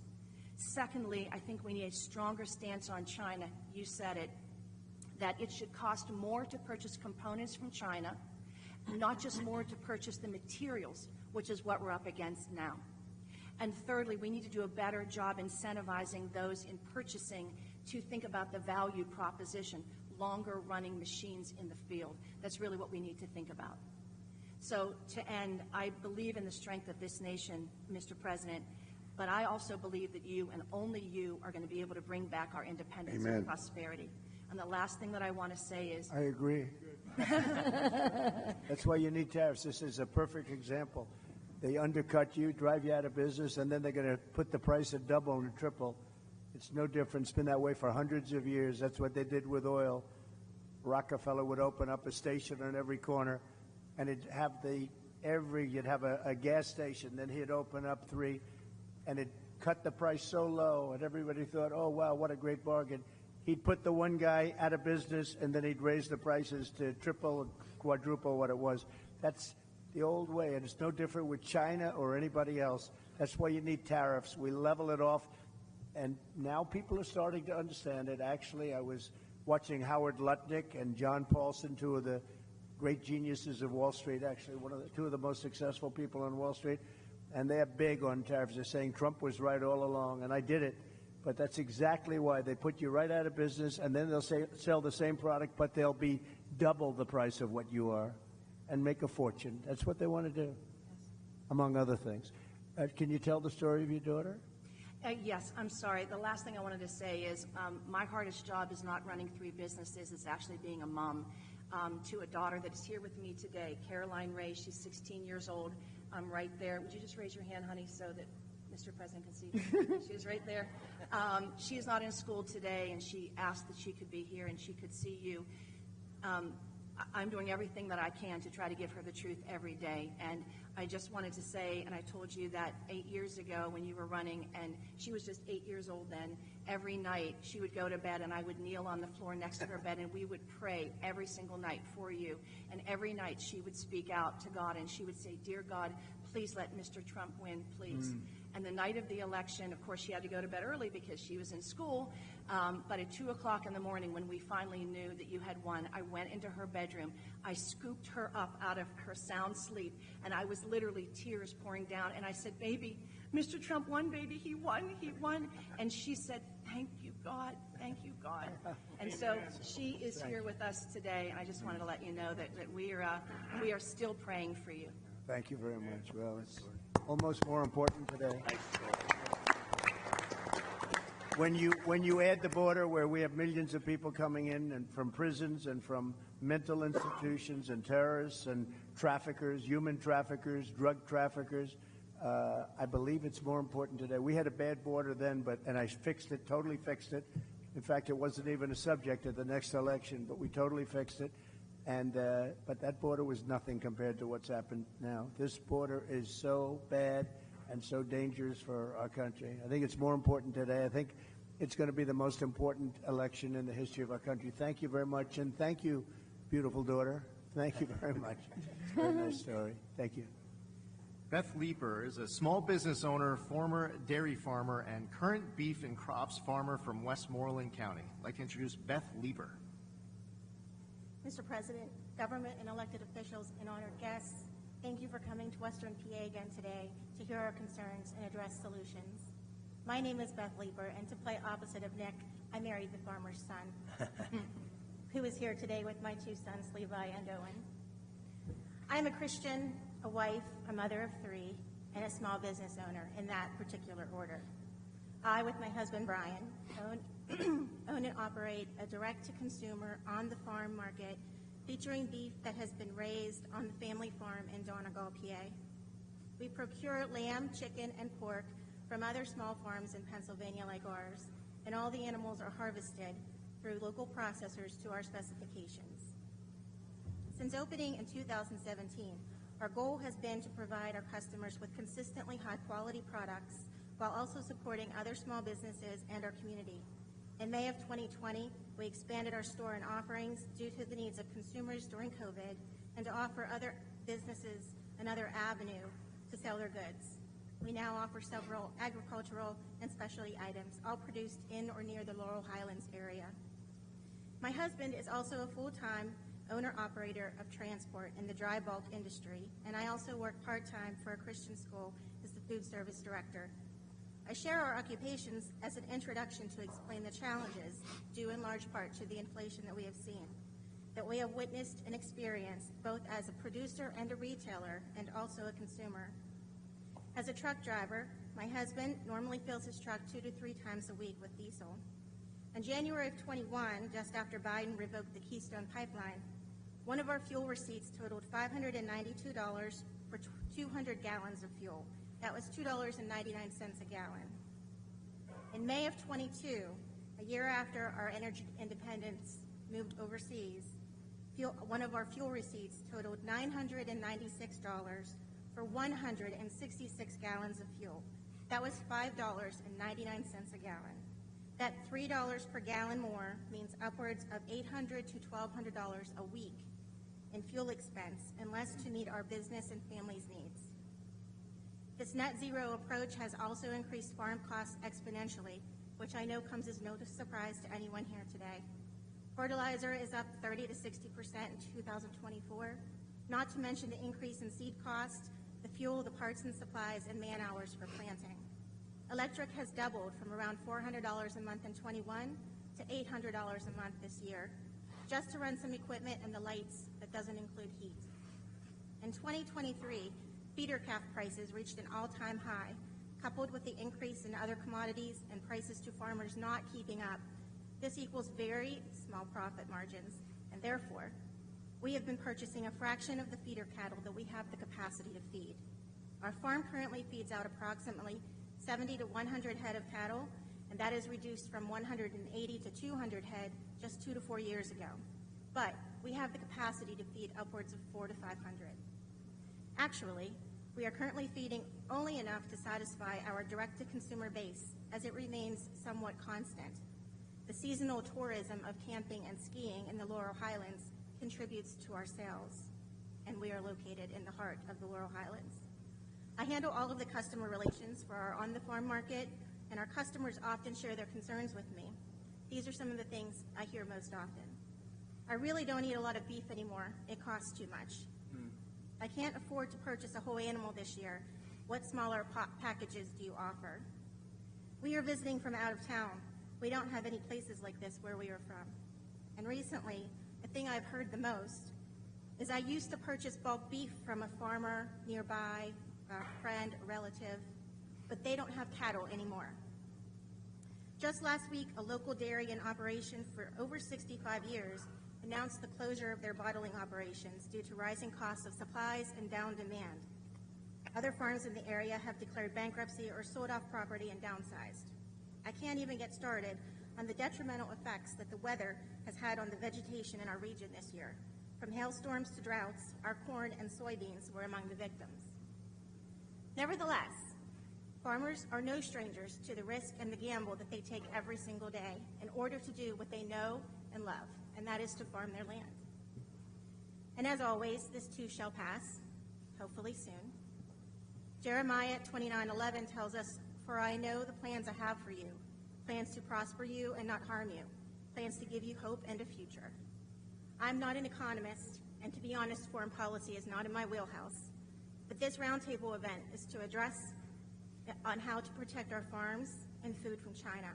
It seems like basic, conservative, common sense to me. Do what it takes to keep our farms producing, our markets selling, and our customers buying. Thank you for your time. Thank you. Thank you. Thank you, Beth. Dave McCormick, known national security expert, a fellow former veteran of the 82nd Airborne Division, and hopefully our next senator here from Pennsylvania, Dave McCormick. Thank you. Thanks, Lee. And Mr. President, thank you for being here. And, you know, a lot of bad things have happened over the last 3.5 years, but there's two particularly relevant to this audience. One is, as Lee said, China now has the upper hand. China is our adversary, smells weakness in all of its relationships with the United States because of the weak policies of Harris, Biden, and Bob Casey, who's been a 98% vote. Right. The second bad thing that's happening is our family farms, as you're hearing, our farms across Pennsylvania are struggling. Agriculture is the biggest industry in Pennsylvania. We have 52,000 farms. And under the Biden-Harris-Casey administration, it's been a disaster. Everywhere I go, I hear the skyrocketing prices, the price of inflation. I hear the burden of regulation. I hear the implications of the war on fossil fuels and what it's done to our farmers. And so when you're back in the White House and we have a majority in the Senate to support your agenda, and I've heard you talk about this, I think the people in this room can have a lot of confidence in fair reciprocal trade. Under your leadership, we had that. We've lost that. We'll get that again. Under your leadership, we can make sure we reduce our dependence on China for semiconductors, for pharmaceuticals. We got to have food security, and the people in this room are the providers of food security, not just for Pennsylvania, but for America. You know, we got to stop this buying of farmland. It's going up dramatically. It hasn't hit Pennsylvania much yet, but nationally it's growing dramatically. It'll come to Pennsylvania too. I know you're going to stop that. And then finally, I'm so glad you said it, energy. I mean, the reason many of these family farms are still operating is because of the energy revolution, the royalties that come from the wells on their properties, the incomes coming from energy workers. So this is a very simple choice for the people in this room and the farmers across Pennsylvania. It's a choice between strength and weakness. It's a choice between common sense policies that get our economy back on track, create a balance in our relationship with China, get the upper hand again, and unlock our energy versus a radical liberal agenda under Harris and Casey, which will take our country further in the wrong direction. I think I can say with a lot of confidence, Mr. President, the Pennsylvania farmers, the agriculture community here has your back. Thank you. I think they do. Thank you. And you're right, David. Bob Casey, and I've been there for a long time, actually, 4 years, but a long time. He has done nothing for the farmer. He has not been there. He's 100% with the Biden vote, I guess just about 100% of the time. Bob Casey is not the right one. This gentleman right here, he's tough, he's smart, and he loves the farmer, and we're going to turn it around. But Bob Casey cannot help us. He has never done it. Not good for the farmer. So I think you probably learned that the hard way. Thank you very much, Dave. Thank you, sir. Darrell Becker is the Fayette County Farm Bureau president. This time I'd like to introduce Darrell Becker. Thank you. As Mr. Zeldin said, my name is Darrell Becker. I'm a 30-year Fayette County farmer who operates a beef, sheep, and hog farm with my wife, 2 adult children, and my son-in-law. And we have an intergenerational family. I have 3 of my grandkids live with me. It's wonderful.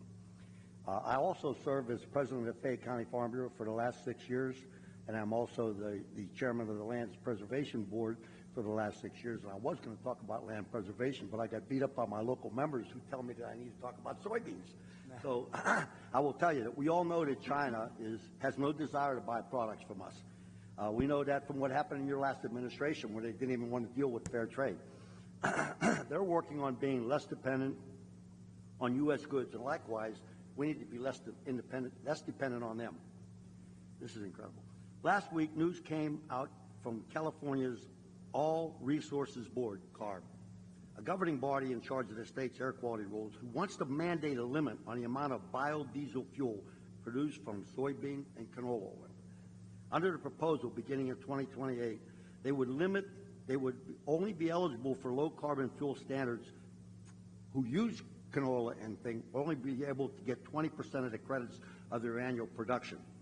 Those replacing American grain production used for oil would be assigned a higher carbon intensity score, thus reducing the interest in U.S. bean products. Meanwhile, the USDA has just reported that renewable diesel fuel imports surged 30% higher last year in the first 5 months of this year, so that they could take advantage of these federal and state tax credits.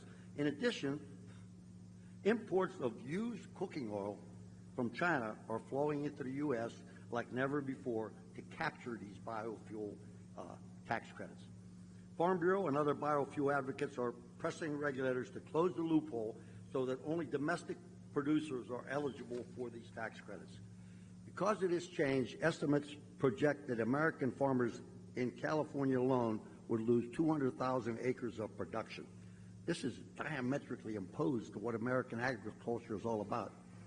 We know China's not our friend. Figures, that's why I got to read. I can't remember all these things. 2024 corn receipts are down 20%. Soybean receipts are down 14%. Wheat receipts are down 12%. Government payments to make up the shortfall are not due until October 2025. Expenses for 2025 may expect to decline 1%, but last year in 2009, China bought 49% of our exported soybeans. Now it's 31%. 70% of our bean crop goes to animal feed. Bean exports in 2023 were $34.4 billion. In 2024, they're estimated to be $27 billion. China owns 384,000 acres of our farmland. That's up 30% in the last 5 years. And guess what? The American government can't buy farmland in China. They don't allow us. That's right. Can you imagine that? At present, the U.S. has a huge supply of soybeans sitting at a multi-year low price, sometimes being sold below production cost. Farmers are using reserve funds to buy and produce soybeans now. There's no cash flow available to them due to the low price. You know this is unsustainable. So soybean farmers definitely need our help. Sustainable aviation fuel also uses soy, canola, and other seed crops from American farmer, and this is also under attack. We are putting ourselves at extreme risk in supply chain, knowing that a huge amount of the herbicide 2,4-D and many repair parts for agricultural use are imported from China. How much risk can we absorb and rely on a country that is trying to replace us? We need to build domestic demand. Our government needs to invest in American agriculture. American farmers want a free market that can sustain the industry. They don't want handouts and they don't want loans. They want to be able to produce their farms. They're all hard. This is the backbone of America. The current administration has shown that they are not friendly to American agriculture. Every producer that I spoke to for this presentation resonated the same message. We cannot survive another 4 years. Mr. President, my 3 grandkids who live with me, if you could see Henry, who's 3, and Holland, who's 2, get into the UTV and drive down to what they call the big barn when we feed our steers, or they go pick chicken eggs, or they help us move cattle. The spark in their eye, the smile on their face, that's the future of America, and I want to make sure it stays here, and I know you do too. So I guess they all said that we wouldn't survive 4 years. I'm sure that when you get elected, that my line would be, help us make American agriculture great again. Well, Thank you, Mr. President. We'll take care of it. We'll take care of it. It's not very difficult to do. We're just being ripped off by other countries, and not only China, by the way, but we're being ripped off at levels that nobody's ever seen before. And this administration has allowed it to happen because you were making probably the best you've ever done 4 years ago, 5 years ago. You were doing better. All farmers were. They were doing better than they ever did. And now they're doing very better. I mean, I hear more complaints from farmers than almost anybody. And That's the backbone of this country. So they'll be Can I very add one happy more- for a long time to come, okay? Can I add one more thing and say Yes. to you that we've seen the decline of the mom and pop stores. And what you're hearing is that we're seeing the decline of the American family farm. That's America.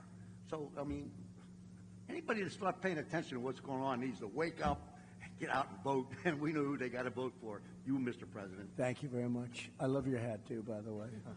I noticed it right away. Thank you very much. We'll take care of them. Your grandchildren will be farmers, and they'll be maybe doing better than you do, okay? Thank you very much. Before we introduce our final speaker, Kevin Sweeney, just want to say thank you to my former colleague, Chairman G.T. Thompson, the chair of the House Committee on Agriculture. We have Kim Ward, the Senate President here in the great Commonwealth of Pennsylvania, and Dan Mall, who is the GOP chair of the Pennsylvania House Ag and Rural Affairs. At this time, we're going to introduce our final speaker, Kevin Sweeney, who's a cattle farmer from Washington County. Kevin? Thank you. Mr. President, I want to thank you for your personal sacrifice for us and your family. Thank you. I'm 71 years old. I'm a new farmer. I've owned my property since 1988. I'm a retired physical therapist, and I have 4 kids and 4 grandkids, and my goal is to develop this farm and make it a legacy farm like some of the people around the table are now talking. I raise beef and sell hay. That's all I can do. My soil is type 7 soil. The USDA has a soil map of the entire country. That soil is only good for raising grass and beef, and maybe grow some trees for timber. But I'm trying to expand it each year. I have a customer base that's getting bigger each year, and I've been full-time retired since 2019, and that's what I do. The issue that I want to talk about today in regard to China is solar panels. I'm being approached, and other farmers are being approached. The current offer is $3,000 a month per acre per year for the next 30 years. That's a lot of money. Who's subsidizing that? Is our government behind these people that are offering us this money? Where's that coming from? Well, they are. I mean, that's a lot of money. That's right. They are, and they're allowing China to come in and just dominate the industry. That's right. They're sending panels over. Many of them very defective, very bad panels, but they're sending them over, and they are really putting a lot of people out of work. But that's amazing. It's an issue. That's a form of subsidy. Most of the small farms that are around me, I'm very close to Enlow Fork Bailey Mine Complex. It's one of there's top 10 underground coal mines in the country, and they're in that group. They mine a lot of coal. All that coal goes down the railroad, into the rivers, and goes to China. Okay, and it's unfortunate. These companies I'm surrounded by have bought up a lot of the small farms that I was fortunate enough to buy in 1988. They were beef farms. They were the same type of farmers as mine, but they own all these. They own all this property. Okay, my concern is, what if one of these foreign entities come in, and even though they don't own the land, they buy that company and then directly have control of the lease or that land and are able to use it for whatever reason. My other concern is the federal government. What if, for public use, they come in and say that they want to take my farm and put solar panels on it? What guarantee do any of us have that the government, Big Brother, won't come in and do that to us? We need to know about that. That concerns me. In the news right now is the sale of U.S. Steel to Japan. Okay, and I just happened to be researching it. I didn't realize that U.S. Steel has a land division, huge land division. They have vast holdings in this country. So when when Japan buys U.S. Steel, they're buying a lot of land with it. Will they have the ability to put solar panels on it or use it for another purpose? We don't know.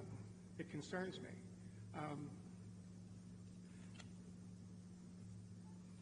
U.S. Steel also owns a lot of coal mines and iron ore mines, which I didn't realize. They have all these iron ore mines out west, and a foreign entity is now going to own all those. And I've said this for a long time. I'm from the Mon Valley, and when I grew up, there were steel mills everywhere. Everybody in my family worked for steel mills. There's none left. They're torn down. They're not even there. The same with coal-fired power plants. They're gone. Shouldn't we have some sort of a strategic plan to keep some of these steel mills and to keep some of this stuff as a strategic reserve, whether it's minerals, not only oil, but coal, iron ore, those sort of things? It concerns me that that's just going to go away to foreign countries. It worries me. I have a couple of tax concerns, one being the death tax. My 4 kids, what's going to happen? I'm 71 years old when I'm not here. They're going to pay big money, or they're going to have to sell out, or they're going to have to go get solar panels to keep the property. So, if you can do something about the death tax, appreciate it. By the way, the death tax, as you know, in the Trump bill, you don't have to pay a death tax or a inheritance tax. And under them, they want that terminated. They want you to pay. And what happens, especially with farmers, you're sort of land rich but cash poor. A lot of farmers are land rich and you love it, but you don't always have cash. And you leave it to your loved ones. You leave it to your children, which you want to do. That's what the ultimate is. If you love your children. In some cases, you don't love your children. You don't have to leave them anything, right? But generally, you love your children. And you leave. You have no problem with your children.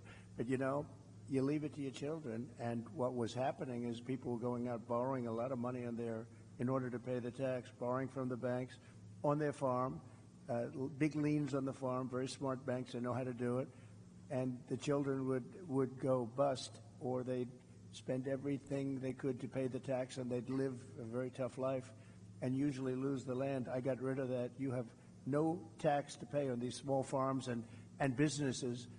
And it's a great thing. Nobody talks about it much. The fake news doesn't ever talk about it, but it's a tremendous factor. And it was one of the things that I was happiest about, because literally farmers are going out of business. Children, they take the farm from their parents and they have to go out borrow a lot of money, and they can't afford to do it, and they can't pay the interest rates. They end up losing the farm over a short period of time. So we got rid of the estate tax or the death tax. And now it will come back under play under Comrade Kamala. That's what happens. That's not good. What about our capital gains tax? Are we going to keep that down? Well, that's the worst. They have unrealized capital gain. How about that? Yeah, how about that? Unrealized. So they want to give you a capital gain if the value of your land goes up. Nobody's ever heard of it before. It's a communist thing, It's a communist thing. It's unrealized capital gain. You'll have every business person, every company leaving this country. It's called an unrealized capital gain, and it's a concept that's been talked about for years. I don't know if any country has even done it, but she wants to do it here. And, come to think of it, now that I'm with farmers, it'll affect farmers probably worse than anything. We have all the minerals under us, which we own, and they're going to put a value on those, and even though we haven't taken You know who's going to make a lot of money? Appraisers, lawyers, and accountants. Well, I have 2 accountants, 2 my sons are accountants. So They'll be very happy. It's crazy. I have some expenses regarding fuel, okay? And I had the opportunity to call up my fuel provider last Thursday when I found out I was going to be here. And I'll just give you a couple of numbers. Use a fair amount of off-road diesel. Off-road diesels come down in price, surprisingly, in an election year. Right now, 2024, I can buy off-road diesel for $2.95 a gallon, okay? In 2020, $1.86. Regular diesel, I use for my truck. It has a road tax and stuff on it. It's around $4.50 a gallon now. Back in 2020, it was around $2.80. Non-ethanol gasoline, ethanol gasoline. As much as we want to have ethanol, it's not good for small equipment, chainsaws, and all the small equipment. It eats up the carburetors. It's really not a good thing to have in small equipment. So I use non-ethanol gas. Right now, it's $4 a gallon. 2020, it was around $3.15, so it's gone up. Propane I use to heat with, it stayed about the same. It was $1.97 a gallon in 2024. In 2020, it's $1.65. But the other thing, I lime my fields, because the pH, is low. You're going to have a certain pH to grow good grass, just like the golf course. You understand that part. Anyways, just recently, I had an arrangement to have some delivered and spread. It was $45 or $50 a ton. They call me, well, there's been a price increase. It's $70 a ton now, just out of the clear blue. It increased my expense. Fertilizer was $600 a ton. I'm paying $1,000 a ton for fertilizer now. It's just costs are out of control. The only thing that helps me is the fracking and the money that I was able to get from that. It's allowed me to keep my equipment. It's allowed me to buy another farm adjacent to me. And I'm hopeful that the fracking continues, and I know it will. And I'm hoping we get more of it so that my kids won't have to be forced at my demise to sell the farm to pay the tax. You'll be around a long time. Don't worry about it. Thank you. But it will not continue. I'm not a worrier. They get in, the fracking will not continue. I guarantee you that. My concern in this environment is that small family farms in Pennsylvania are in peril from two sources. One is the foreign competition we talked about, and the second, I believe, is the federal government. And we need to be left alone. Just get out of our lives and leave us alone. We'll figure it out. Thank you, sir, for your time. Thank you, Kevin. And Mr. President, I know you're about to get on the road to an amazing rally up in Indiana, but before you leave, and I know Ambassador Grinnell had some final words, would like to turn the floor over to our next president, Mr. Well, thank you Mr. very Trump. much. And it's been great. I love the farmers. I'm very comfortable with the farmers. I feel I know your business, but I haven't plowed quite as much as you.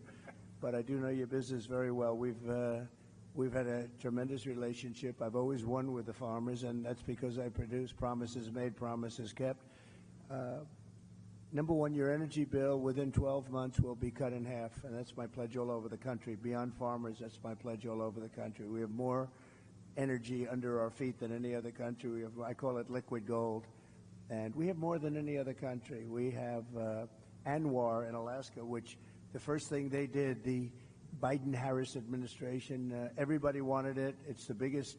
It could be as big or bigger than Saudi Arabia, and would have supplied Asia, would have supplied vast parts of the world, would have made more money than you could even imagine. We were going to lower your taxes, pay off debt. They terminated it. Reagan wanted it, couldn't get it. Everybody wanted it, couldn't get it. I got it. They were all set to drill, and the first thing they did the first week is they terminated ANWR. But I can get it back very quickly because I got it through Congress, and we'll get it back very quickly. They didn't terminate it through Congress. They just terminated it. Just absolutely ridiculous. But I'll have your energy bill down within 12 months. We'll have your energy bills throughout the country. I'm not just talking here. I'm talking all over. Air conditioning, heating, everything. We'll have it down by 50%, 5-0.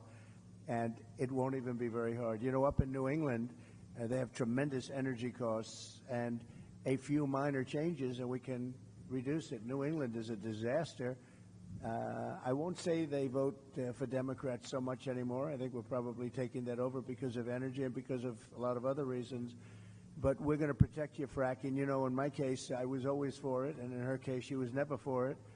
She wants to defund the police, too. All of a sudden, she likes the police. It started a short while ago. I really like the police a lot. Now, she wanted to defund the police.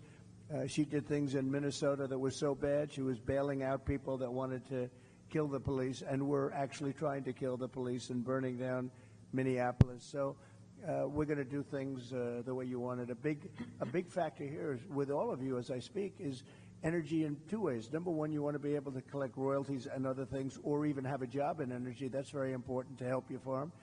And the other thing is you got to keep the prices down. So we're going to do both, and we'll do it fast too. It'll be largely taken care of within 12 months. I predict within 12 months it'll be down 5-0, 50%. And if they get in, your energy costs are going through the roof. Okay, they're going to go through the roof. You won't have a farm very long. I will tell you that. I just noticed behind me John Deere tractors. I know a lot about John Deere. I love the company, but as you know, they've announced a few days ago that they're going to move a lot of their manufacturing business to Mexico. I'm just notifying John Deere right now. If you do that, we're putting a 200% tariff on everything that you want to sell into the United States, so that if I win, John Deere is going to be paying a 200%. They haven't started it yet. Maybe they haven't even made the final decision yet, but I think they have. John Deere is going to, and anybody else that does this, because it's hurting our farmers, it's hurting our manufacturing. And if you do that, you're going to have a 200% tariff put on the product that you make in Mexico, right across the border. They think they're going to make product cheaper in Mexico and then sell it in for the same price as they did before, make a lot of money by getting rid of our labor and our jobs, and really a great name, because John Deere is a great name. I buy a lot of John Deere, tremendous. I'm one of their big customers. I buy a lot of John Deere product as a private person. But if they're going to do that, we're going to put a 200% tariff on everything that they want to send back into the United States, which means one of two things. Our country is going to make a lot of money, or they're not going to build, they're not going to open, and or they're going to sell it to another country. They're entitled to do that. If they want to build in the country, in the United States, there's no tariff. You can go ahead and you can build in any one of the 50 states. You can go ahead. But if they don't want to do that, we're going to put a 200% tariff on John Deere. And you know what's going to happen? They're going to announce very shortly. If they think I'm going to win, or if I do win, they're going to announce that they're not going to build in Mexico. Mexico's taken a tremendous amount of our business, especially over the last few years with this group, because this group doesn't know what the hell they're doing. They have no idea what they're doing. Mexico is taking a lot of business, and a lot of it's done and financed by China. China is building massive car plants now in Mexico, and it's the same thing they're building. And a friend of mine builds car plants, and he said the biggest ones in the world are being built in Mexico. They're going to put Detroit out of business. They're going to put car manufacturing out of business in the United States. And I'm just telling everybody involved in this stuff, we're not going to rip off the United States anymore. We're going to put big tariffs on those cars that are coming in here at 100 to 200%, and they're no longer going to be competitive. So you better stay in Michigan, and you better stay in the areas that you're in right now. And what I really want you to do is come in and build your plants in this country and put our auto workers to work, because we've lost about 60% of our auto working business over the years. And we're going to get it all back, every one of them. We're going to get it all back, and we're going to get it back quickly. And we can control that so easily. So if they're building those plants in Mexico, which they're starting, if they're building and they wouldn't have done it with me, but now I guess they figure when they started, it was a little while ago, I guess they didn't even know I was going to run. They weren't too happy when they heard I was going to. But they're going to have to pay a tremendous tariff, which means two things. They're not going to build the plant if it's not too late. They're not going to build the plant. This country is going to make a lot of money. Or they're going to build the plant, but they're going to build it in the United States somewhere, and ideally a place like Michigan or South Carolina, where we have a lot of auto business. But we're not going to let that happen. But John Deere has got to understand that if they build in Mexico, if they start closing plants, in this case it was in Iowa, they're going to close a big plant, and a couple of them. And that's just the beginning. The problem is that's just the beginning. Then all of a sudden you'll hear in a year from now they're going to do another one. All of a sudden they're not going to be in the country anymore. They're going to have to pay a very big price to be able to sell that product into the United States, okay? So that's very important. And I just have to say this. So Dave McCormick is here. He's running for the Senate. He's a great gentleman. He's a hero, great warrior. And he's a real warrior, too. Served incredibly in the military, so highly respected, did great in the military, went out, did tremendously in the private sector. And he's running against Bob Casey. Bob Casey never did anything for you. He never did anything for Pennsylvania. I was president for 4 years. I don't even know if I ever met him. I mean, I've met everybody. I don't know if I met him. Maybe I did, but it certainly didn't make a hell of an impression on me. But Bob Casey has done nothing for you as farmers. Well, look at the problems you have. As soon as I left, you have problems. You didn't have problems when I was running things, because we ran it and we watched over the farmers. It was very important to me. But Bob Casey has done nothing for the farmers, and he's done nothing for the state. He's got long-term legacy. He inherited the job sort of from his father. And, when that happens, I was telling David, there are other cases like that too, never easy to beat, but they're living only on a past reputation of somebody else, in this case, a father. He's done nothing for the state, and I didn't come here for David, but I have a lot of respect for him. And if I only do David, I tell you what, you have to get him. He's an incredible guy. He's going to make your farmers, he's going to help me make the farmers rich. We'll make the farmers rich again. And I appreciate everybody. I appreciate very much everybody. Just hang in there. And I know it's not been pleasant. But the first thing I do is I tell China, you got to start buying. China's not buying like they're supposed to under the agreement. And I'd say, China, you have to start buying. I'd like to, if I can, Lee, I'd like to have a few questions, if you want, from the media in the back. A lot of media here. Yes, ma'am.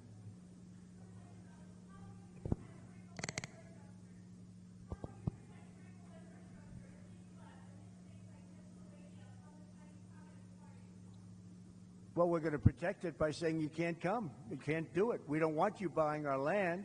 We don't want you taking the land and basically taking it off the market. And we don't want you doing it. And they're buying at levels that nobody's ever seen before. We don't want you buying. It's very easy to do. That's a very easy thing to do. But it's causing a lot of disruption, and that's what they want to do. So we can do that very easily. Question? Yeah, please. Yes, yes, sir.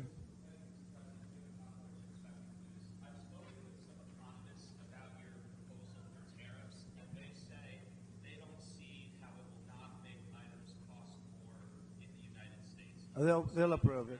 They'll approve it. And number one, I don't need them. I don't need Congress, but they'll approve it. I'll have the right to impose them myself if they don't. I'd rather get their support. The ones that understand business all support it. I think David would be a very big supporter of the tariffs because you understand what's happening, right? David's a great business person, led a great company. No, the ones that understand business, they understand. You know, I'll give you an example. China will charge us, and it's not only China. I hate to keep using China because it's everyone. The European Union is a disaster for you also, by the way. They don't want your farm product. They don't want our cars. They don't want anything, and yet they sell tremendous amounts of Mercedes-Benzes, and they sell cars to us, but they don't want our cars. They don't want our farm product at all. They don't want it, but they sell farm product to us. And we have a tremendous deficit. And I had them shaped up real good, but they've gotten out of control. They're really out of control.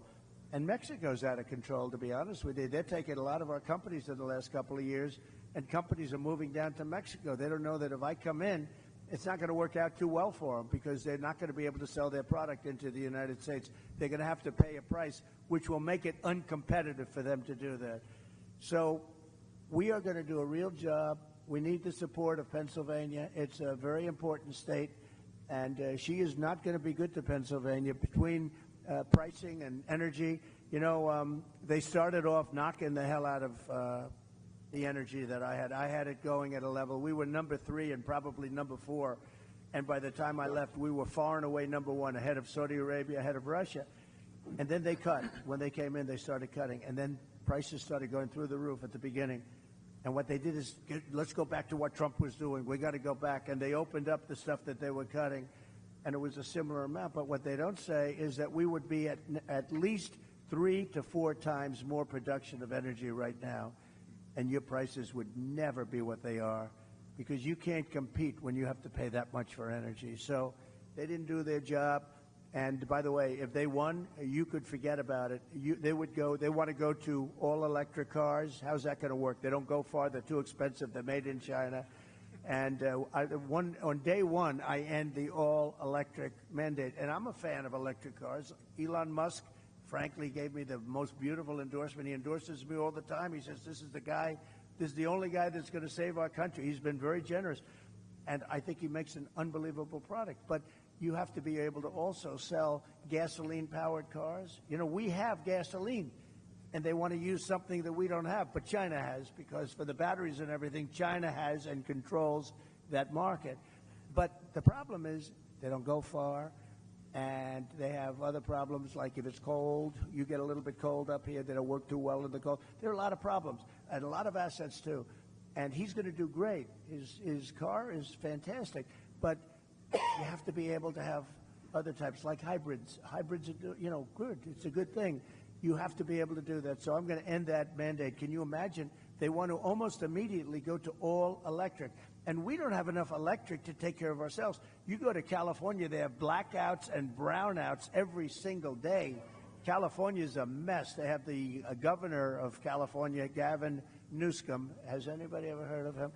But worse, they had an attorney general and a DA who destroyed San Francisco and then destroyed California. And I hate to say, because I have a lot of land in California, I hate to speak badly about places, but frankly, my presidency is much more important than my land. Isn't it nice to know?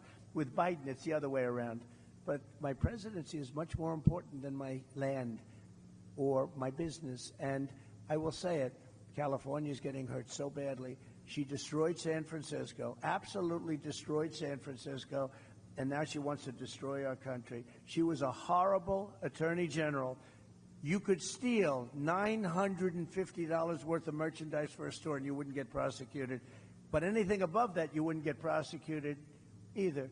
She was a horrible attorney general. She was a horrible DA. She was a DA of San Francisco. That was the beginning of the end. San Francisco was possibly the best city in our country 15, 18 years ago, and now it's not livable. We're going to bring them all back. We're going to bring the cities back, but it's not even livable. So Pennsylvania is a very important place, and it's, I went to school here. I went to college here, as you know, and it's a great place. It's a fabulous place. It's the Commonwealth, and we're going to make you very happy. All of those things that we talked about are very easily solvable with you.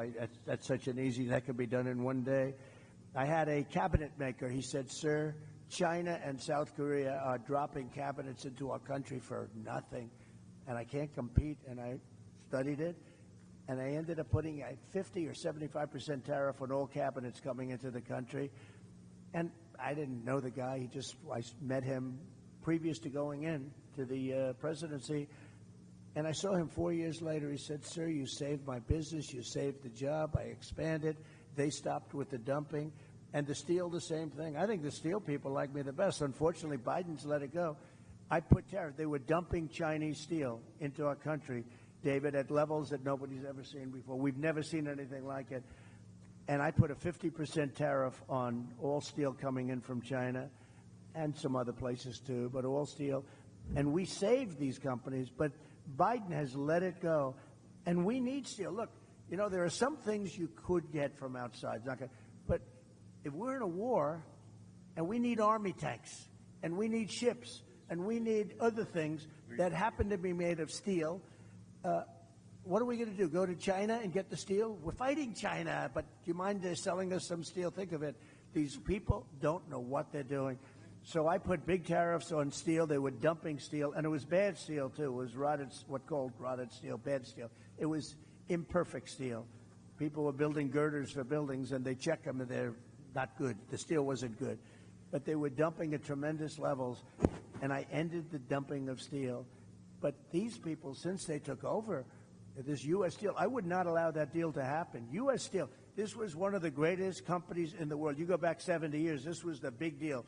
United States Steel, and now they're going to let the Japanese buy it? I wouldn't let it happen. I'd help them so they can make the steel company good again. This was the biggest company in the world, the strongest company, had the biggest reputation. It represented our country, and now we're selling it to the Japanese. The psychology of that is unacceptable to me. So I wouldn't let that deal happen personally, but we'll see what happens. I hope it's going to be I hope it won't have closed by the time I get there, but I would not let that deal happen. And you're right, they have other things. You look at China, they're opening up coal plants. Every week they're doing a big coal plant. And John Kerry, I watch this poor guy. This guy, it's so pathetic. He flies over in his own jet. His wife has some money from a certain family, right? Right? And he's got a little jet. He flies over to China. He sees President Xi. Oh, yes, I will consider this very strongly. I will consider your request to stop building coal plants. And then he leaves. And he comes back. Oh, I had a good conversation.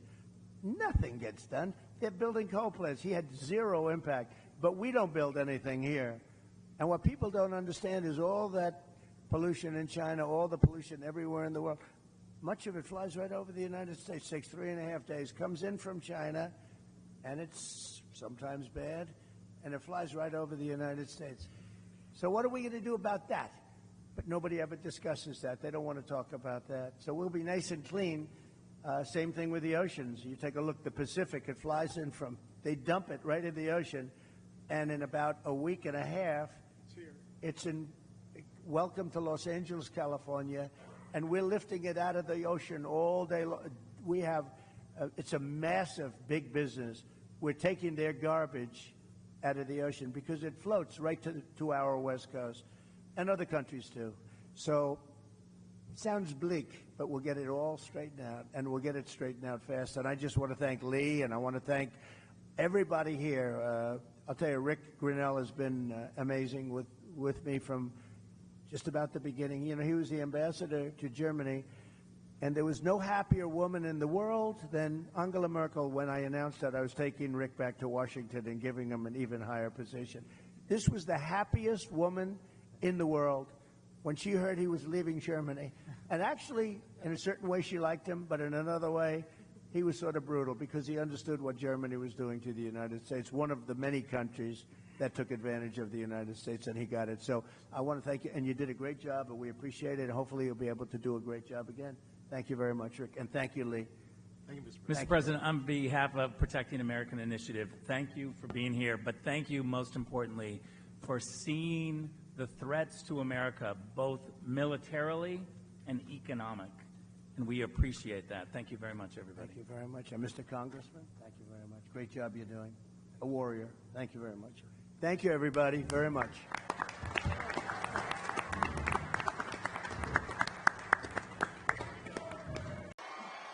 Well, Thank you. Mr. President, it's all yours.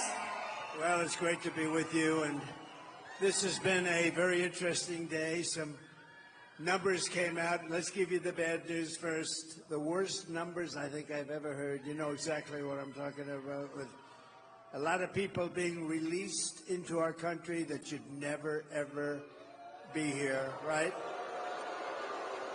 Like nobody can believe, but I've been saying it for 3.5 years because we are the party of common sense. We really know what's going on. And coming out of jails, murderers at levels that nobody thought possible. And it was all done by Comrade Kamala Harris. Our great border czar, who's incompetent, who's totally incompetent, and 245,000 criminals, but much more than 13,000 convicted murderers who were in jail. They were all released into our country, and we can't put up with this. This is gross incompetence, and let's get back to the show, okay? Get back to the show, right? Absolutely. And Mr. President, I've got to tell you, they have been having a great time. While they've been waiting for you, they've been singing, they've been talking, and I know we've got some questions tonight. And Nico, you're first up. Let's have at it. Come on. Good evening, Mr. President. Hello, Nico. My name is Nico. I'm from Plymouth, Michigan. Last week, I was laid off at Detroit Diesel. I was an assembler on the line, building diesel engines made in the USA. And my question is about immigration. Illegal immigrants are hurting American workers like me who are just starting off. How will you stop this invasion? Well, very easy. We're going to close the wall. We're going to close the border. You know, I built hundreds of miles. Nico, I built hundreds of miles of wall and did it well. And we had the best numbers we ever had 4 years ago, and now we have the worst numbers in the history of the world, not just this country. At least 21 million people came in during their term, and as we just said, a lot of them are real bad people, real rough people. But they're also taking a lot of jobs from Americans, probably happened with you. And as the small number of jobs they created were all taken by illegal immigrants in the last short period of time, and we're going to make that change. You look like it'd be great. I'd like to have you make the motor, the engine, the motor of my car any day of the week. I'll bet you did a great job. I'll bet he did a great job.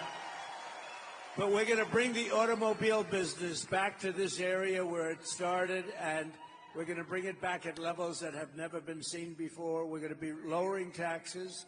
We're going to be doing a lot of things, but we're lowering taxes. We're going to use tariffs very, very wisely. You know, our country in the 1890s was probably, Marcia, probably the wealthiest it ever was because it was a system of tariffs. And we had a president, you know, McKinley, right? You remember Mount McKinley, and then they changed the name. But one of those things, he was really a very good businessman, and he took in billions of dollars at the time, which today it's always trillions, but then it was billions and probably hundreds of millions. But we were a very wealthy country, and we're going to be doing that now. We're going to do it where we keep, you know, there are enemies and our friends, too. They've taken advantage of us for years on trade, and year by year, all the time, we're losing our companies that make our cars, make the autos.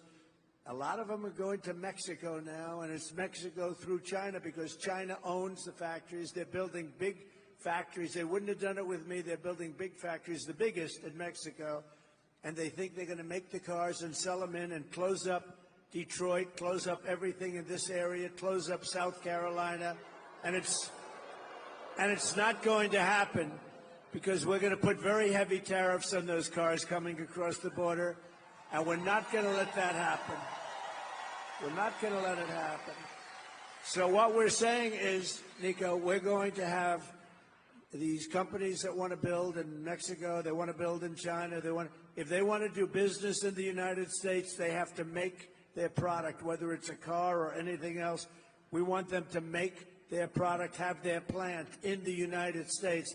This way we employ our people, like Nico, we're going to employ you, I guarantee, and we're going to do it very fast, and then we have to keep out the competition, and we're going to make fair trade by charging them tariffs. If they want to come in and steal our wealth and steal our jobs and steal our companies, then they have to pay a price for that. And we've done it, and I charged, as Marcia can tell you, China paid hundreds of billions of dollars during my term, and I had no inflation. We had the greatest economy in the history of our country. And we were just getting started, actually, but we had the greatest economy, the greatest employment for everybody, men, women, African American, Hispanic American, Asian American, everybody. Young people with a diploma, without a diploma, people that went to the best schools in the world, got PhDs. Every single class, without exception, was the best they've ever been. And we're going to get that back and then some. So we're going to bring a lot of companies in, and we're going to have a lot of jobs, and you're going to have a lot of jobs to choose from, okay? Thank you. That's great. Everybody appreciates that and appreciate when you talk about immigration, you talk about building the wall and making certain that we secure this country. Okay, Misty. And by the way, we built more wall than I said I was going to build, and then we had 200 miles of wall ready to go. It was all fabricated, all made to the highest specifications of Border Patrol and ICE, and it was all set. And then we got more votes than any sitting president has ever gotten by far. And they say we lost the election. So let's leave it at this. You know what? We have one coming up in 39 days, so that'll be a wonderful replacement. Wonderful replacement. Absolutely. All right. Misty.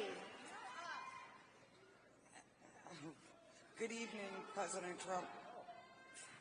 I wasn't sure. She reminded me when I was in the debate with crooked Hillary Clinton.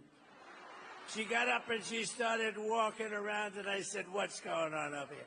Go ahead. I didn't know you were going for such a beautiful young lady. Go ahead, please. Oh, thank you. Good evening, President Trump. Good evening. My name's Misty. I proudly build the Ford Broncos and Rangers. Yeah! I've been with Ford for 25 years. If I'm going to be honest with you, I'm sorry. I was not for you in the beginning. But my son told me I sounded ignorant and I needed to educate myself on you. That's it. True. That's what we're like. Where is he? Where is he? Is he here? No, he Well, you say, "I love your son." I think it's great. He said just get his autograph. Anyway, Yeah, so I took the challenge on, and I'm proud to say that I'm voting for you again. Yeah. Thank you very much. No, thank you. Thank you. My question for you is, I'm a single mom of 5, and becoming difficult to afford, the basics. So can you please tell me what you're going to do to lower the prices for us? Yeah, so what we have to do, because the prices are so high, thank you, darling, very much. It's a great question.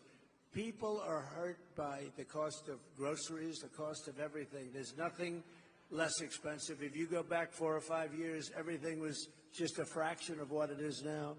And they're making essentially, if they make the same wages, they're getting wiped out because prices are up 50, 60, 70% for a lot of things. For some items, it's much more than that. Well, look at interest rates. They were 2%, now they're 10%, but at 10% you can't get the money. At 2%, there was plenty of money for everybody for buying a house, et cetera, et cetera. But when you look at groceries, I think it's this thing that really, I always say this is an election that I used to say determined by the stomach. Actually, I don't believe that anymore. I think it's now determined by the brain, because nobody wants to have criminals pouring into our country. Nobody wants to have any of these horrible things that are happening to our country. But we're going to be bringing them down, and it's going to start with energy. We're going to drill, baby, drill. Energy's coming way down. Energy's coming way down, and when energy comes down, everything else follows. That's what started this onslaught of inflation, that the greatest we've ever had in our country. We had the greatest inflation over the list, and it actually, you know, we had almost no inflation. And that carried on for 2 years into there. I used to say his, now I say there. But nobody even really knows who our president is, if you want to know. Who's our president? Who is he? Nobody, we're not sure who the president is. Yeah. It sounds good. Thank you, thank you, thank you. But the inflation, it carried on for almost 2 years into that. We had a solid no inflation. It was solid, and then it exploded because what they did was the energy, and also what they did, just almost as importantly, was they spent like nobody's ever spent. They went crazy. And the Green New Scam, and they were spending on things that didn't help the country, and it also drove. So between the energy and the spending, the inflation went up, and food prices came with it, and rent came with it. Everything came with it. And we had, I think, the worst inflation we've ever had, and we're going to bring it down. So we're going to bring it down with energy and interest rates. The interest rates are going to come down, but first we're going to get, and here's a statement that I make to you tonight. We are going to have energy. We have more liquid gold, I call it. You've heard that said, liquid gold. That's oil and gas.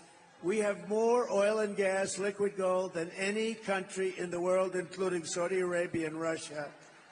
And we're going to bring it down. We're going to bring your energy bills down, and also business, where they can employ people. But we're going to bring the energy down by 50% in the first 50% in the first 12 months. And when we do that, everything else is going to follow. Everything follows the energy. And because we have so much, you know, they don't drill, they go to Venezuela. We buy oil from Venezuela. What's that all about? And we have more than anybody else in the world. Think of it. Saudi Arabia doesn't have as much. Russia doesn't have as much. And we're going to other countries. We're going to drill, and we're going to take it out. Your energy bills will be 50% lower 1 year from January 20th. 1 year from January 20th, okay? And that's going to have a huge impact, okay? Thank you. Say hello to your son. Thank you. Very good. Good job. Thank you. Well, I think that everybody is ready to get those prices at the pump down. And one thing I found out is 84% of all the cars that these good people made, and 84% of the cars sold in 2023 were gas-powered cars. And we need to get that price down. Yeah, so it's a good point. Look, they have an electric mandate. Every car is going to be electric, they say. I will terminate that now. And you have to understand, Elon endorsed me with the strongest endorsement, and we love him, and he's great. And by the way, the Tesla is amazing, but not everybody should have an electric car. It might be 7 or 8% of the market, and then you also want hybrids, and you want to have pure gasoline-driven powered cars. We're going to have everything. The new one is hydrogen. There's one problem. Do you know what the problem is? They blow up. You'll be to the other side of the arena, and you won't feel too good. So Until they fix that problem, I'm going to pass personally. If you'd like one, you can buy one, but I'm going to pass. But you've got to have alternatives and choices. That's what the country's all about. And we're not going to have, I will end the electric mandate on day one of the administration. Okay? That is great. I tell you what, if we can get you back to drilling on day one and then get that inflation down, you know, and our audience might not know this, when you left office, inflation was 1.4%. Today, the cumulative inflation rate is 20.3%.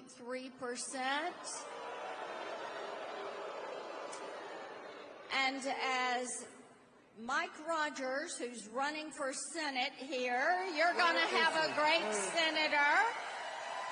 And where is he? He's here someplace. Somewhere. Where is Mike? There he is. Yes. Hi, Mike. There he is. All right. Wow. There is Mike.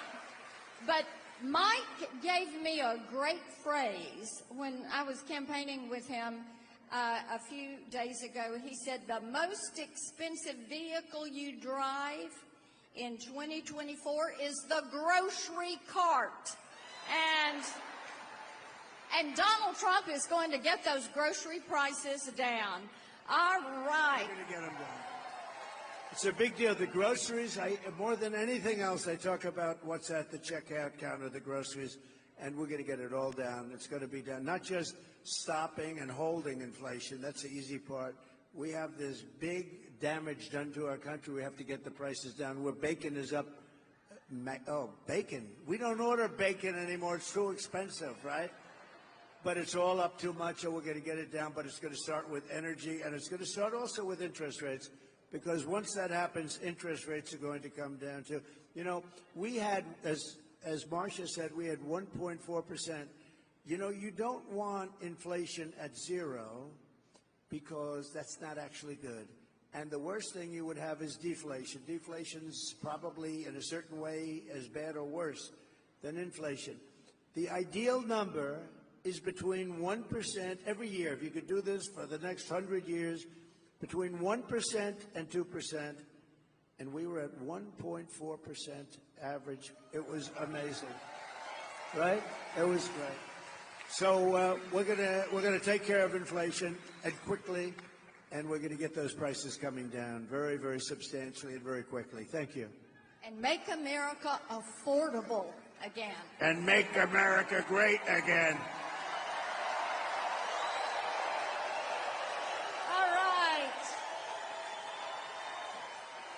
Okay, Tony. Where is Tony? He's over here with a question. Right here. And they're bringing you a microphone. Hello. How about it? Hello. Good evening, Senator, Mr. President. Welcome to Michigan. As you heard, my name is Tony. Mr. Trump, we met last year at a great round of Bedminster with the Heritage Foundation. Good. Great event. It was an honor. Our company's based here in the U.S. We melt steel, and we make automotive parts out of ductile iron for brake components, axle components, and those are made for the big three here. Sadly, though, we're losing jobs to China, India, Mexico, and it's become more difficult to compete.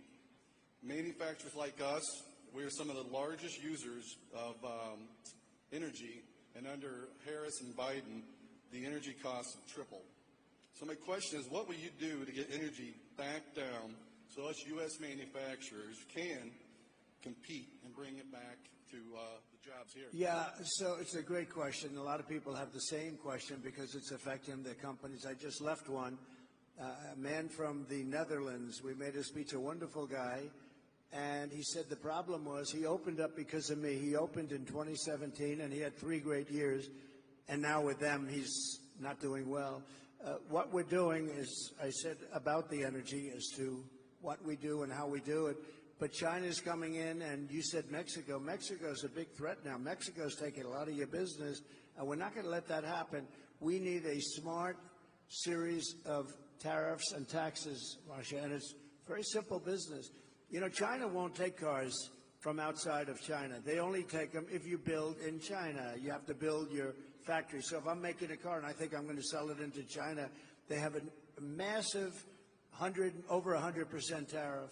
So what you do is you say, to not pay that tariff, I'm going to have to build my factory in China. And they encourage it, they help it. We're going to be doing the same thing, but we're going to do it even better. We're going to bring cars back. We're going to bring, like you say, what are you, auto parts and things like that, right? We're going to bring that all back to this country. It's all coming back. If they had to pay tariffs on what they're doing and what they're selling into our country, they wouldn't be putting your business out of business if that's where you're going. It will never happen, and we're going to do it just the opposite. Plus, we're lowering the tax rate. So I took it from 39% to 21%. These are for companies, and that's why we had the great numbers for jobs. But now what I'm doing is I'm going, and nobody thought that was possible, and I got it approved by Congress, believe it or not. Now we're going to from 21 to 15%, but you have to make your product in the USA. So if you want to take advantage of the low tax rate, you have to make your product. So we'll be down to 15%. That gives us one of the lowest tax rates in the whole world, so it's more than competitive. Companies will come here. But in addition to that, we're going to keep this really terrible competition. I don't mind the word competition, but it's predatory, and we're going to keep this competition out so that you're able to grow your business and grow it well, and you'll make the product and you'll sell it inside our country. And I know exactly what your situation is, and it's so easy to solve. We're going to need the help of the Senate. We're going to need the help of the House. And if they won't do it, I have the authorization and the power to do it myself, and we'll have to do it. Okay? And that's why we need Mike Rogers Senator Mike Rogers. And we've got Lisa McClain, Congresswoman McClain. Right. Yes. A warrior. Yes, she is a warrior. And the amazing, incredible Congressman John James. Hey, John. Good. And they will help us get this done. I appreciate that you talked about tariffs, and I think it's so important that you continue to call out China, and we support you on that, because we don't want China building those plants in Mexico and then running those cars across the border. Without any tax whatsoever, and putting everybody here in not only danger, it's over. Your union head, I don't know who he is, Sean Fain or something, whoever this guy is, he sold you out because he let Biden, who doesn't know what he's doing, I mean, you probably noticed, he let this guy come up with an all-electric mandate. Those cars are all going to be built in China. We want cars built in the USA. It's very simple. And they're going to come in at levels. We'll be having auto manufacturing at levels that we haven't seen in 50 years. We're going to have a lot of companies coming in. And we're going to make it competitive so they can come in and they can thrive, not like this gentleman where they come in and they dump product. And you know what they do? They dump the product cheaply, and then everyone goes out of business. Then they take over the businesses, and they sell it for 2 and 3 times what it was selling for before. The whole thing, it's really not too you know, Rockefeller in the old days, he used to open a gas station. He used to underprice it by 50, 100. He'd give the gas away. He'd drive the people out of business around him. Then he'd buy up the gas stations or close them, and he'd make a fortune. That's exactly what they do on an even bigger scale. We're not going to let it happen. It's going to be over. We're going to have a smart system of tariffs. And by the way, if they don't want to play that game, then we're going to get a lot of money from tariffs. So Marcia can tell you, I charged hundreds of billions of dollars to China in tariffs and taxes. No other president has ever charged China 10 cents. And we take in hundreds of billions of dollars, so much so that Biden can't get rid of it. He's still got it on, you know, he wants to, but it's so much money. And frankly, it's a lot of money. But also, if you did get rid of it, they'd come in and they'd put all your businesses out of business. So the Senate and the House have to get really smart on this, because purposely over a period of years, they've given it a bad name. Actually, I consider it one of the most beautiful things I've ever seen. The word tariff, I love it. I think it's beautiful. Almost as beautiful as that chart that I looked to the right. Almost as beautiful. Where is that chart? Where's that chart? Do they have it? I love that chart. Oh, I love that chart. Whoa. That's one of the most beautiful things I've ever seen. If I didn't look over there real fast, I guess I wouldn't be with you tonight, right? That's I sleep with that chart. I go to bed with it. I kiss it goodnight. I love you, baby. That chart. But the word tariff is a beautiful word if properly used, and it gives us power, strength. And, you know, beyond just economic strength, there are times when I had two countries fighting. I don't want to tell you which ones, but I had two countries fighting. It looked like they were going to go to war again. I think Rick Grinnell is here. Is Rick Grinnell here? I think so. Did a fantastic job. Yeah. They're fighting. I said, fellas, you guys want to fight? You want to kill people in your countries? That's okay. But if you do, I'm going to charge you 200% tariff to do business with the United States, and that's it. They called me back 2 days later. Sir, we've made peace. After years, we've made peace. So, you know, it really does. It has a great power to it. There's a great power if you know how to use it.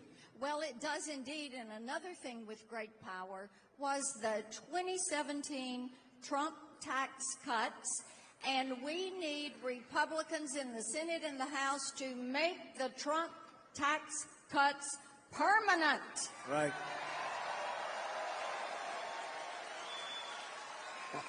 She's right. They want to raise your taxes. They want to take out the Trump tax cuts, which will, I think, close to Depression time. Not recession, but Depression time, because it was the biggest tax cut in the history of our country. And you got a lot of other things, too. Estate tax, death tax.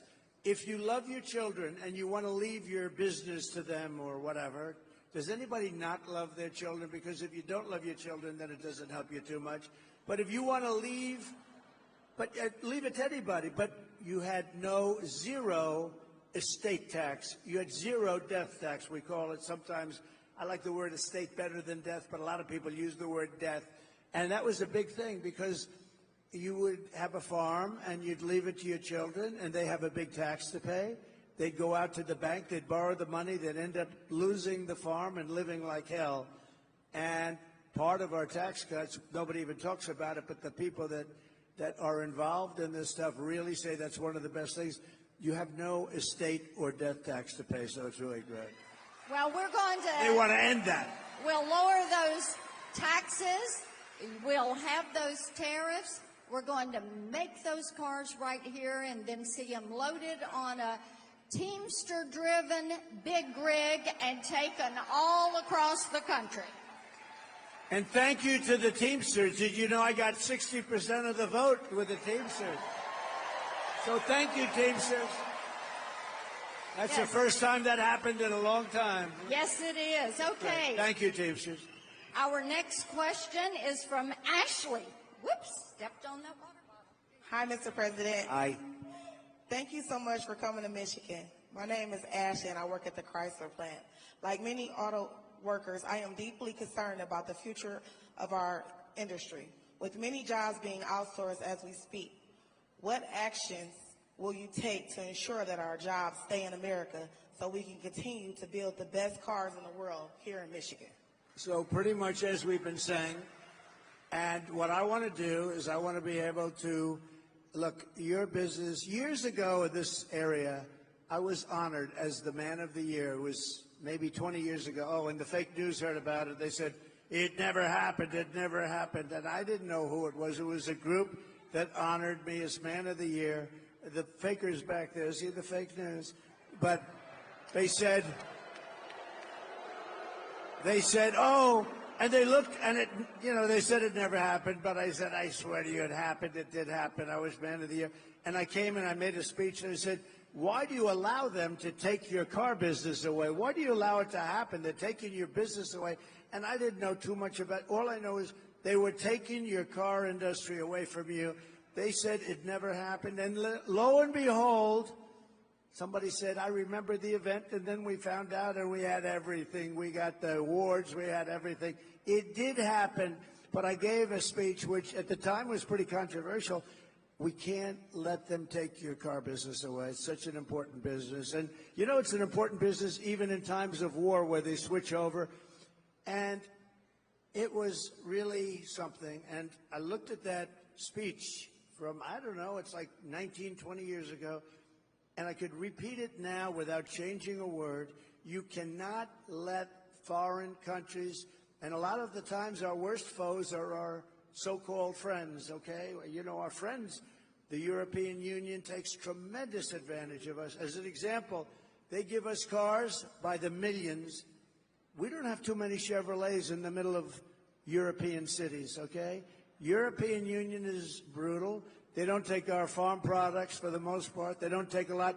But unlike Kamala, who always complains and doesn't do anything, I keep saying, why don't you do? I saw Marcia the other day. Why didn't she do it 4 years ago almost? And I say that, she's on the border today trying to justify. What a day for the border. She goes to the border today, and they just announced just before she got up to speak that more than 13,000 murderers from jail, solitary confinement people in many cases, were released. But I just say, let's go back. So we can't let them take our businesses, and we're not going to let them take our businesses. And you can control that so easily through good policy. Not her kind of policy, by the way. She changed her policy 15 times. No fracking. Oh, I like fracking. Defund the police. She wants to defund the police. Now, oh, I love the police all of a sudden. By the way, when anybody is into defunding the police even for a day during their career, they can no longer serve as President of the United States, I can tell. So we're not going to let them take our businesses. And really, a lot of that's determined by our taxation policy. When China has to pay all that money, the people that liked me the best were the steel companies because I saved them. They were dumping, China and others, but mostly China was dumping steel in here at levels that nobody had ever seen before, and it was putting the steel companies out of business. I put a 50 and 100% tax on the dumping of steel, and the steel companies thrived. I saved them, and you have to have the steel companies. So we'll do the same thing, and you don't worry about it. Here's what you have to do.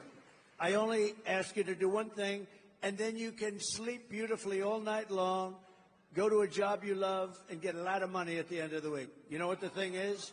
Vote for Trump. If you vote for Trump, everything's going to be taken. There you go.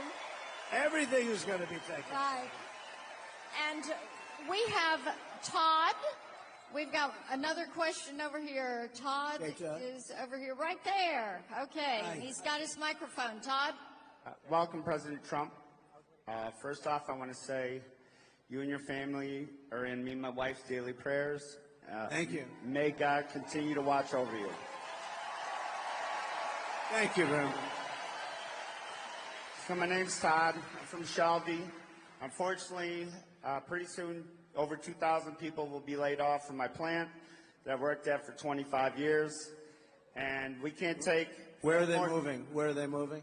Where they move? We don't know. Actually, we don't Probably know. Mexico, by the way. Oh, the people. We don't know where the people are. Where's the plant going to move, do you know?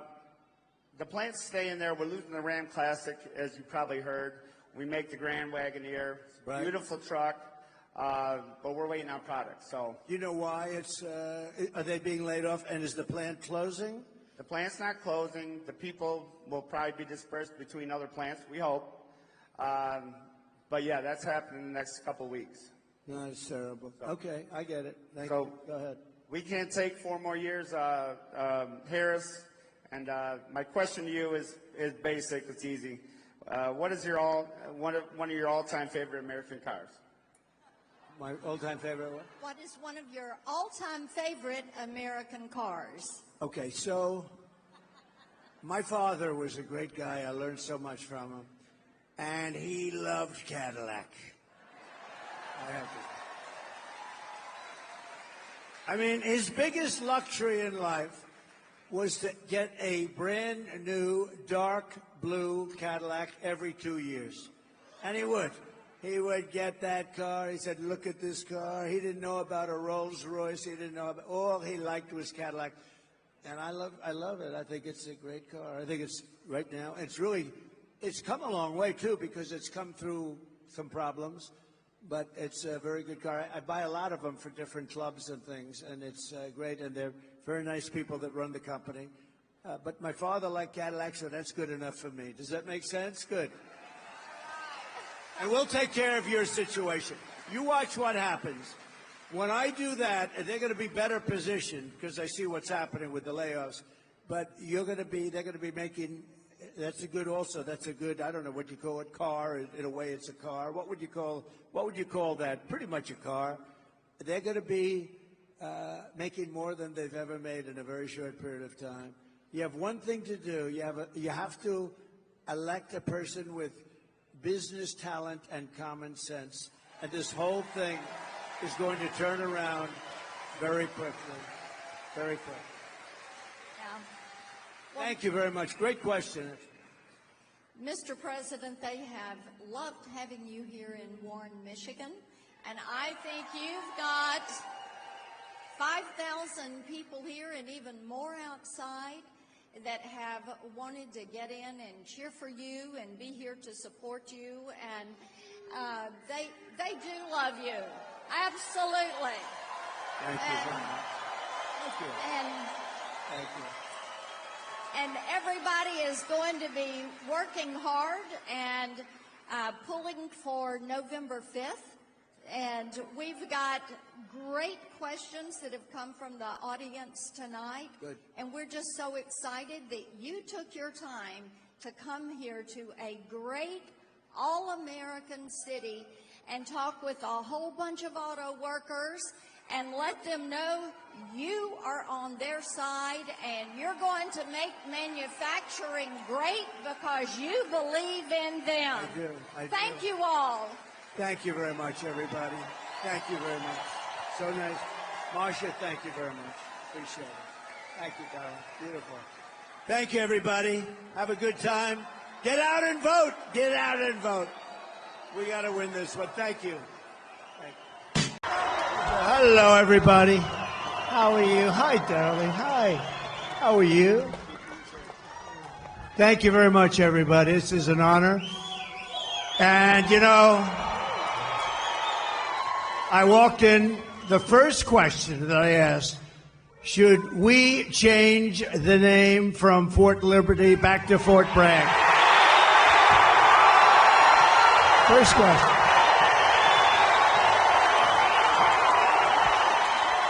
Right? So here's what we do. We get elected. I'm doing it. And we're leading in all the polls. We should get elected, but remember this, they cheat like hell. We got too big to rig. We need too big to rig. So I just appreciate being here. You know, we did win 2 world wars from Fort Bragg. Right? So this is no time, look at that big guy. This is no time to be changing names, but we're going to do that. We're going to do everything we can. We're going to get it back. We're going to bring our country back. We're going to bring our country back. Thank you, everybody. Let's have a little fun. Right? Okay. Good.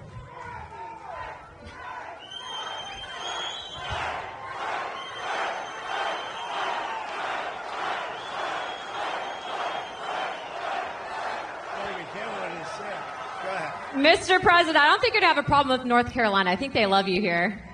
I love that. And you know, Kamala should be here. She shouldn't be anywhere else. And they're missing $1 billion that they gave to migrants coming into our country. Some of them are murderers. Some of them are drug dealers. Some of them, many of them, 13,099 murderers came into our country during their 3.5. And we're missing $1 billion.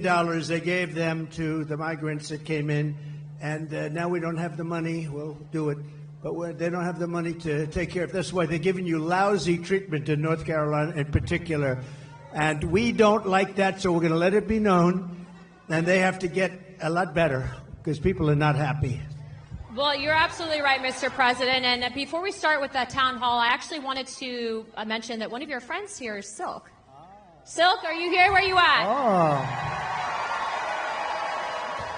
Oh.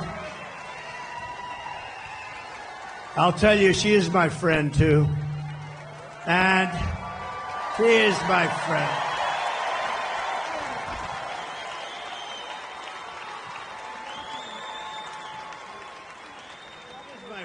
Oh, wow. Hey, North Carolina. Real quick now. I want y'all to listen up. I'm a little ticked off. I just want you to know I'm a little ticked off, and I'm going to tell you why. $750. Oh, my. Where American tax dollars is being used to fund illegal aliens into our country. And these illegal aliens didn't pay one dime or one red cent into our systems. And all Kamala Harris and Tampon Timmy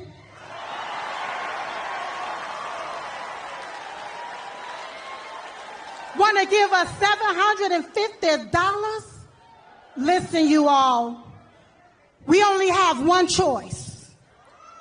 One choice, and that's President Donald J. Trump.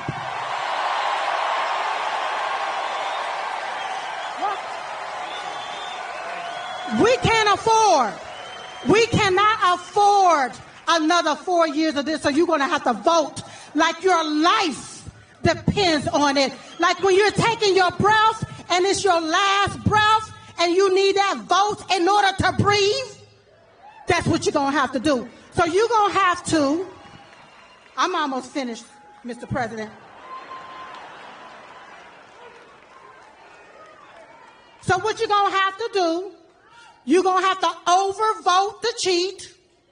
You're going to have to outrun the runway, and we're going to have to make it too big to rig.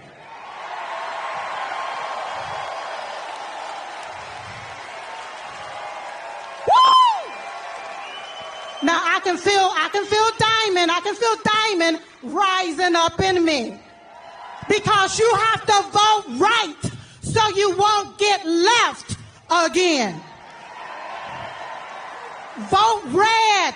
R-E-D. Remove every Democrat.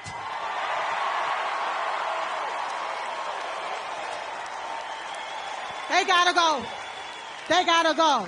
Now, while the media continue to play the race card, we're going to continue to play the Trump card so we can win, win, and win. Thank you, everybody. Thank you. So, you know, it was 9 years ago, and my beautiful wife, our First Lady, we love our First Lady. Did you see her interview on Sean Hannity and with Ainsley in the morning? She did great. But 9 years ago, she came to me. She said, you know, there are two women, and they are really incredible. I said, who the hell are they? They said, you got to see this. You're not going to believe it. They had a thing, and we fell in love like almost immediately. Yes. And her sister was just unbelievable, too. Yes. And she passed away like a couple of years ago now. It's a long time ago, it seems. It goes fast, right? But what a great combination. We love you both. They were loyal to me from day one. When they heard stuff, they said, that's a lot of crap. Day one. They were with me from day one. Day one. And that Trump sign gets bigger and bigger. I said, that's so nice, I want to buy one for myself. But don't you worry, Mr. President, I'm going to give you one. I don't worry. That's But right, you know baby. what? Yes. You know what? We appreciate your loyalty, your friendship. And I saw Silk backstage. I said, I'm bringing you upstage. I'm going to bring you upstage. And we miss your great sister. Yes. And we love you. And thank you very much. You so Thank much you. more.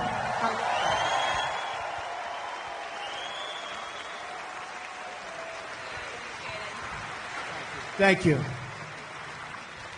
Great. All right, Mr. President, are you ready?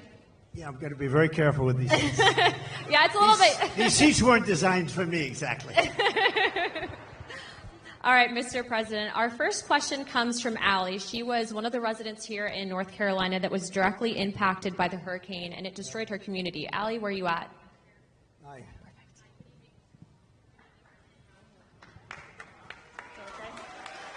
Good evening, President Trump. My name is Allie, and I'm from the foothills of North Carolina. Our entire community has been decimated. Thank you, President Trump, for visiting the disaster sites to bring attention and donating millions in relief. Thank you, Allie. This week, we have learned that not only did 13,000 murderers illegally cross our border, but FEMA is out of money because they have been providing $9,000 to every illegal. Enough is enough. We must put Americans first. How soon will you start deporting the murderers? So let me just tell you that you're right about that. It's 13,099 to be exact. And murderers, many of these people murdered more than one person. One did 7. These are not people we want in our country. So this was, I guess, released by somebody that loves us. Maybe in Border Patrol. We don't know exactly where the numbers, but these are certified numbers. And you had 16,000 drug traffickers. You had numbers that nobody's ever seen, 645,000 criminals overall. They're in our country. Nobody has any idea. They're from places unknown.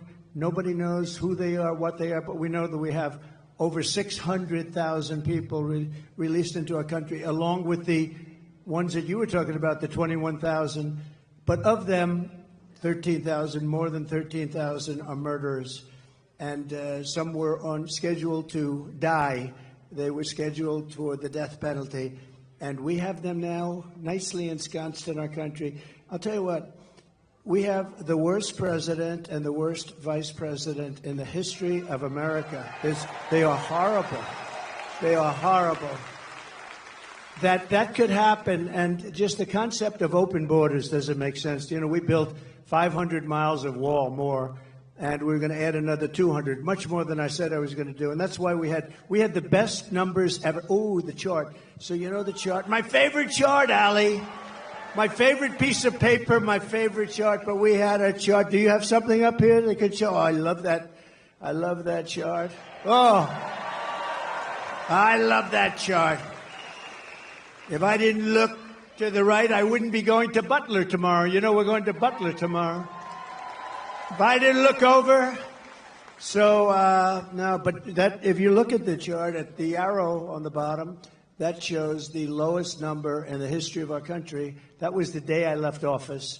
And these clowns took over, and what they've done to our country, between that and so many other things, what they've done to our country. But, you know, I view inflation was the worst we've ever had, I think. They say, oh, it was only in 48 years. Somebody, one of the fake news back there, they corrected me one time. They said, no, 48 years. Oh, okay. But it wasn't. I believe it was the worst that we've ever had. And that's been one of the big problems. But to me, and I know that you talk about the bad economy, you talk about all of the costs, and the costs are so bad. To me, the worst is the border, because it's like what they're doing is they're destroying our country. And it's not easy. We're going to get them out. We're going to have the largest deportation in history. I'm not proud to say that either, but it's a tough thing to do. And we're going to get, Anna, we're going to get the criminals out. We're going to start with the worst of them, and we're going to get them out. And you know who's going to help us? Local law enforcement. Local law enforcement. They're going to be great. They know their names. They know their serial numbers. We're going to get them out. And, you know, very simply, we have a little thing called MAGA. Everybody here knows MAGA. It's called Make America Great Again. That's what we're going to do. We're going to make America great again. Thank you, darling. Really good question. Thank you. You know, Mr. President, to your credit, too, I think that's largely why you've actually outpaced every other candidate for president with the support from the Hispanic American community, because it's not just erasing. We all want border security. So thank you, Mr. President. It's an incredible community that I don't know, it's just a very energetic. You know that, right? It's energetic. And they're very entrepreneurial, and they love our country. And we've gotten record numbers with the Hispanic community. And I don't know, it just works. It just works. So I appreciate it very much. Thank you, darling, very much. Thank you, guys. All right, Mr. President, our next question is from John. He was a Green Beret captain who was actually kicked out of the military. I think he's going to share his story with you. 1 second. Hi. Good-looking guy. Thank you. Good evening, Mr. President. I'm John Frankman. I was a Special Forces Green Beret who was forced out of the military because of the COVID-19 vaccine good mandate. stuff, right? That's good. That's good. So the Biden-Harris DoD COVID-19 vaccine mandate was very damaging to the military. It forced thousands of service members out, and thousands do not want to join now. The Biden-Harris DoD has the lowest recruiting in modern history, and now they're pushing more woke training. So how do you plan to repair the military from the damage that was done and hold military leaders accountable? So I want to have them come back into the military with pay. And, they've been talking about that, but it never happened. They never did what they said they were going to do. There should have never been a mandate. That should have never happened. You should have been given choice, as we say. We want choice in education, and we want a choice there, too. And that should have never happened. And, we've lost some of our best people in the military, too. Did you leave? Did you ever take the vaccine or anything? I never did, sir. So you want a choice, yeah. And would you go back in if they were able to? As long as there's accountability, potentially. Yeah, no, there would be accountability, is right. We'll fire their asses. But we don't want to lose this guy. We want to he's central casting. We want to get him back in. Yeah, we're going to take care of it. I hope you do come back, or I hope you do very well outside, to be honest. Wherever you are, I just want you to do well. But we're going to get a lot of people coming back. They should have never had the mandate. The mandate was a big mistake, and they treated people terribly, terribly. Okay? Thank you very much. Great. Mr. President. You look great. Thank you. We lost a lot of great people.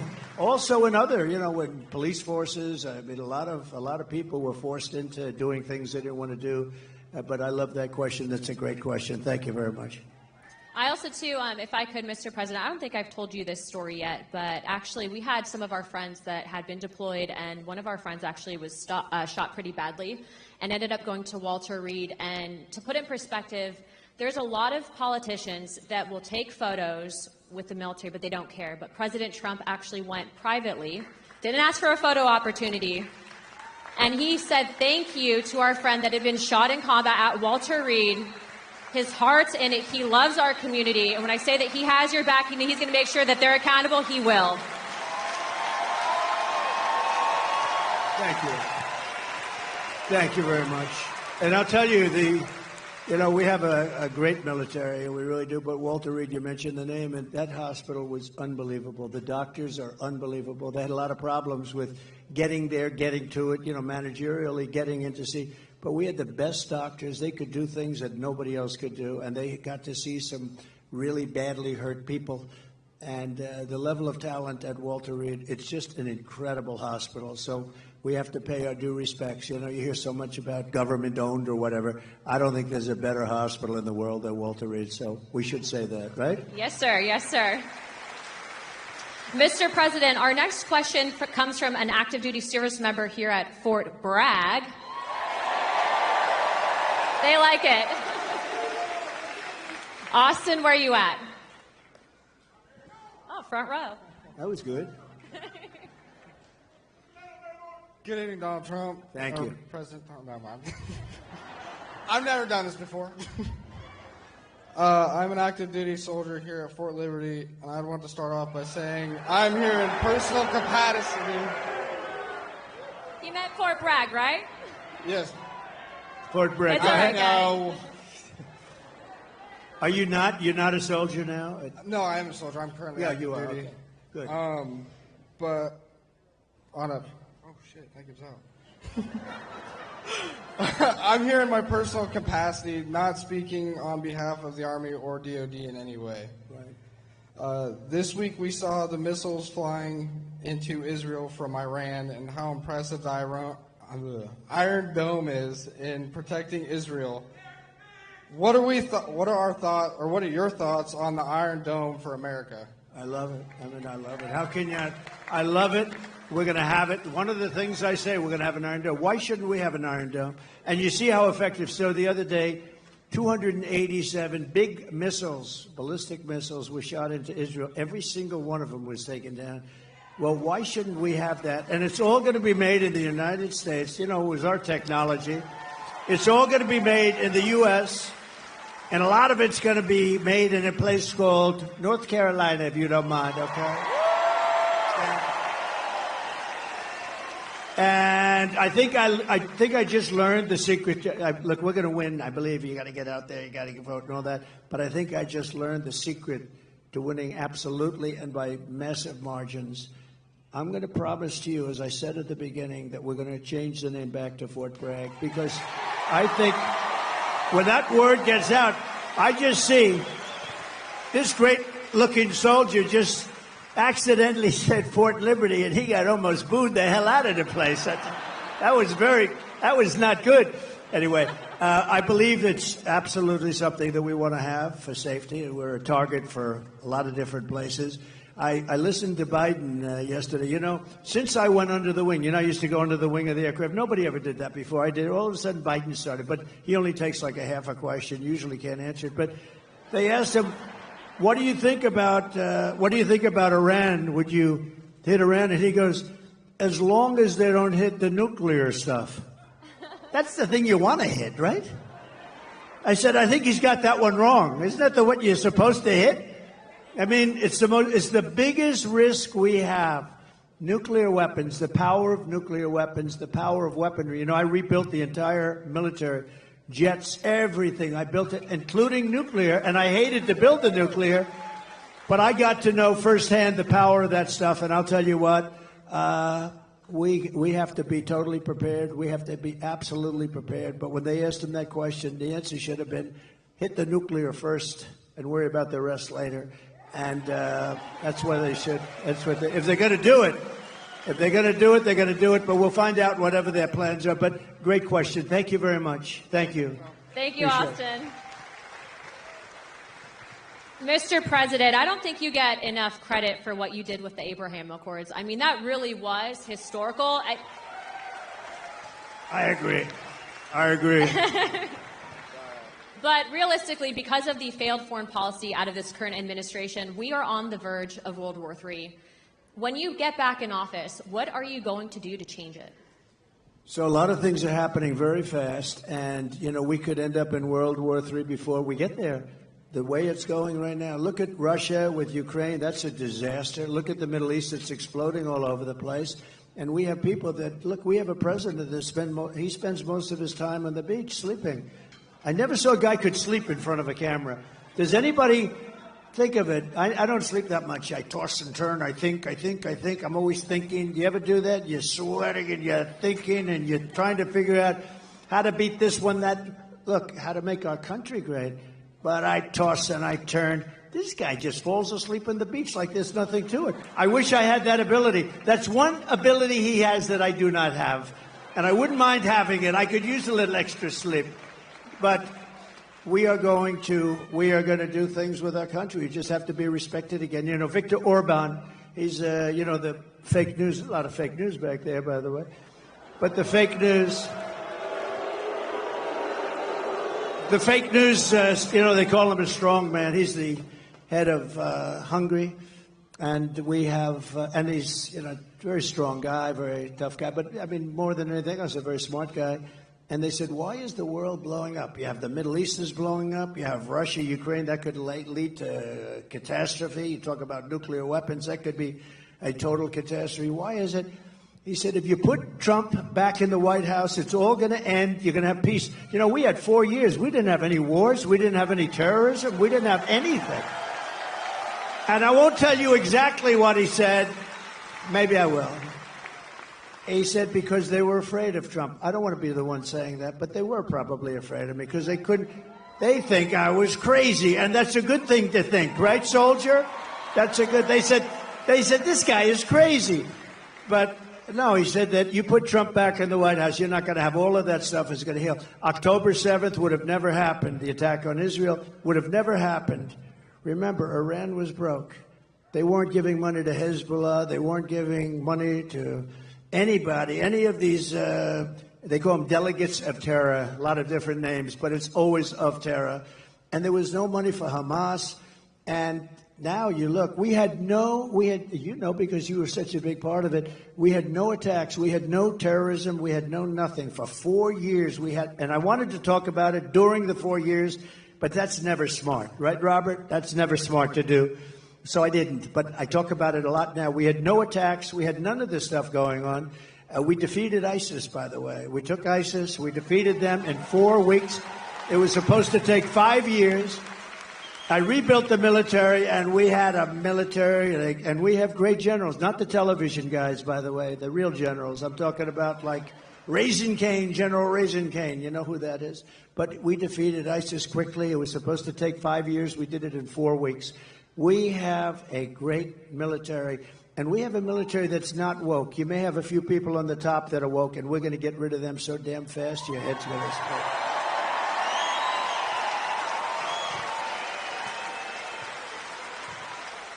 Yeah, he's not kidding. I mean, we've traveled around the world just on CODELs, and every single world leader that we met with said that they needed you back because you'd be tough on China. They know that other people won't be tough on China, but you'll be tough on China. Well, even China likes us back. You know, China wants to see a little stability, too. But I charged China hundreds of billions of dollars in taxes and tariffs, and they paid it. And frankly, we had a good relationship with President Xi, but they paid hundreds of billions of dollars. No other president got them to pay 10 cents. Not literally, not 10 cents. Got hundreds of billions of dollars. And you know what? More importantly, they respected your country. They don't respect us anymore. They respected your country, and they'll respect us again. Amen, sir. Peace through strength. Our next question is from Sarah. Sarah is a VA advocate. Sarah, where are you at? Oh, perfect. Hi, Sarah. We're good? We're working now? As you know, you talked about Walter Reed, sir, and I'll just say my husband is one of the most catastrophically wounded surviving service members, and you visited with him there many times. Wow. And this past so July, you saw him in Charlotte. Yes, sir. Is he here? No? Not tonight, but you just saw him this summer, so he was so happy to see Good. you this That's summer. great. Yes, sir. Yes, sir. But I want to talk about all the advancements you made for community care, and you empowered veterans to choose their own providers. And Secretary Working. And I was so proud to stand with you many times in the White House as you signed historic legislation and executive orders to take care of our military and veteran families. We've watched that community care access, where a veteran can choose his or her own provider. We've watched that be actively limited and actively rolled back. President Trump, how are you going to bring that back as a day one priority and give veterans the choice for the best medical care back again? It's such a great question, and thank you. And what a good wife that is, and I'll bet your husband's great. You love your husband, right? You know, the people like you, what is your first name? Sarah. People like Sarah are so important to our country because they take care of people that are great heroes, real heroes, and they take care. And if they didn't take care, or the hospitals would be unable to do it. They just would be there. This right now. I mean, with all of the migrants have taken over our hospitals. They've taken over our schools. We don't have anything, but people like Sarah, the job they do is incredible, and they do it out of pure love. They don't do it for any other reason. They do it out of pure love. And we have to help them. We have to help them because the medical costs would be unaffordable by our nation. It would be totally unaffordable. And it was better before, and I heard it sliding. I spoke with Robert before, and who did, by the way, an incredible job. You did an incredible job. Stand up, please. And Sarah, thank you, Robert. You know, we had a 92% approval rating at the VA, 92%. Now it's down into the 40s. We had a thing called choice, where if you had to wait too long for a doctor, you know the story. If you had to wait too long, guys were waiting 4, 5, 6 months. They go in with a minor problem. They end up being terminally ill because they didn't take care of it. It could have been taken care of with a shot, with a pill, with a minor operation. They end up dying. And we changed it, and we had choice. We also had accountability, remember? Accountability. So on choice, they tried to get it for 52 years, accountability for 58 years. Accountability, you couldn't fire anybody in the VA. And I said, that's no good, because you had sadists in the VA, you had bad people in the, we had some bad people. And we fired about 9,000 people, and we replaced them with 9,000 good, loving people that love our heroes, right? That love our patriotic heroes. And that was a big thing. And I just said to Robert, how's it going nowadays? How is it going? And he said, they're getting rid of choice rapidly. Choice is when you can't see a doctor rapidly. You go outside, you find the doctor, you get yourself fixed up, and Sarah, we pay the bill. And it was a great thing. And he said it's rapidly not being used, not being allowed to be used. And, you know, I think it actually didn't cost. I think it was probably, in the end, we probably saved on it. But money isn't the big thing here. I think we saved money on it because people would get very, very sick. These are people that would wait 4, 5, 6 months to see a doctor. If you had to wait more than one day, you go out, you see a doctor. We had bills negotiated, fees negotiated. You know, we can't be totally crazy with this because the doctors are pretty good business people, I will tell you, right?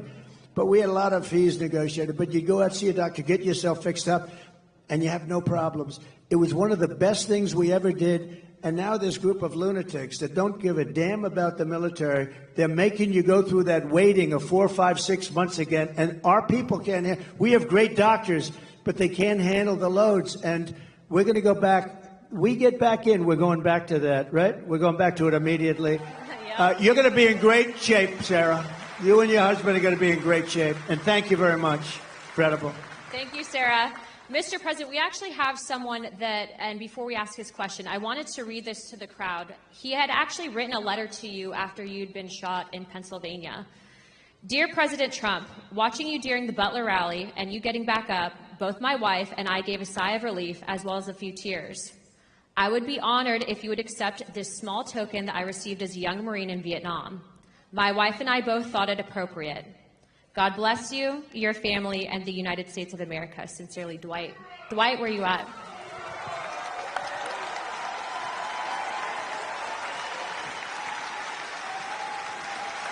Thank you.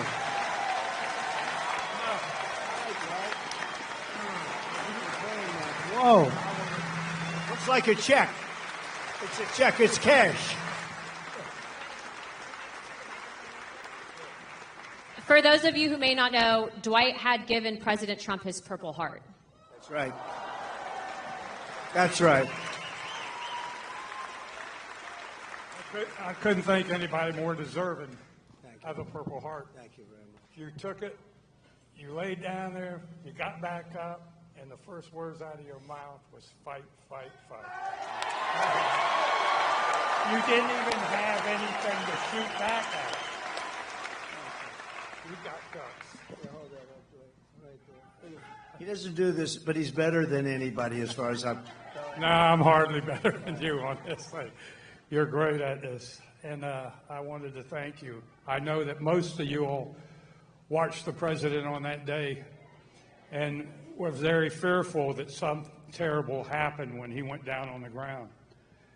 But it was such a relief. Our hearts were so filled with joy because we saw what happened, and it was a minor wound, but it was close to being a terrible. You know, we were really.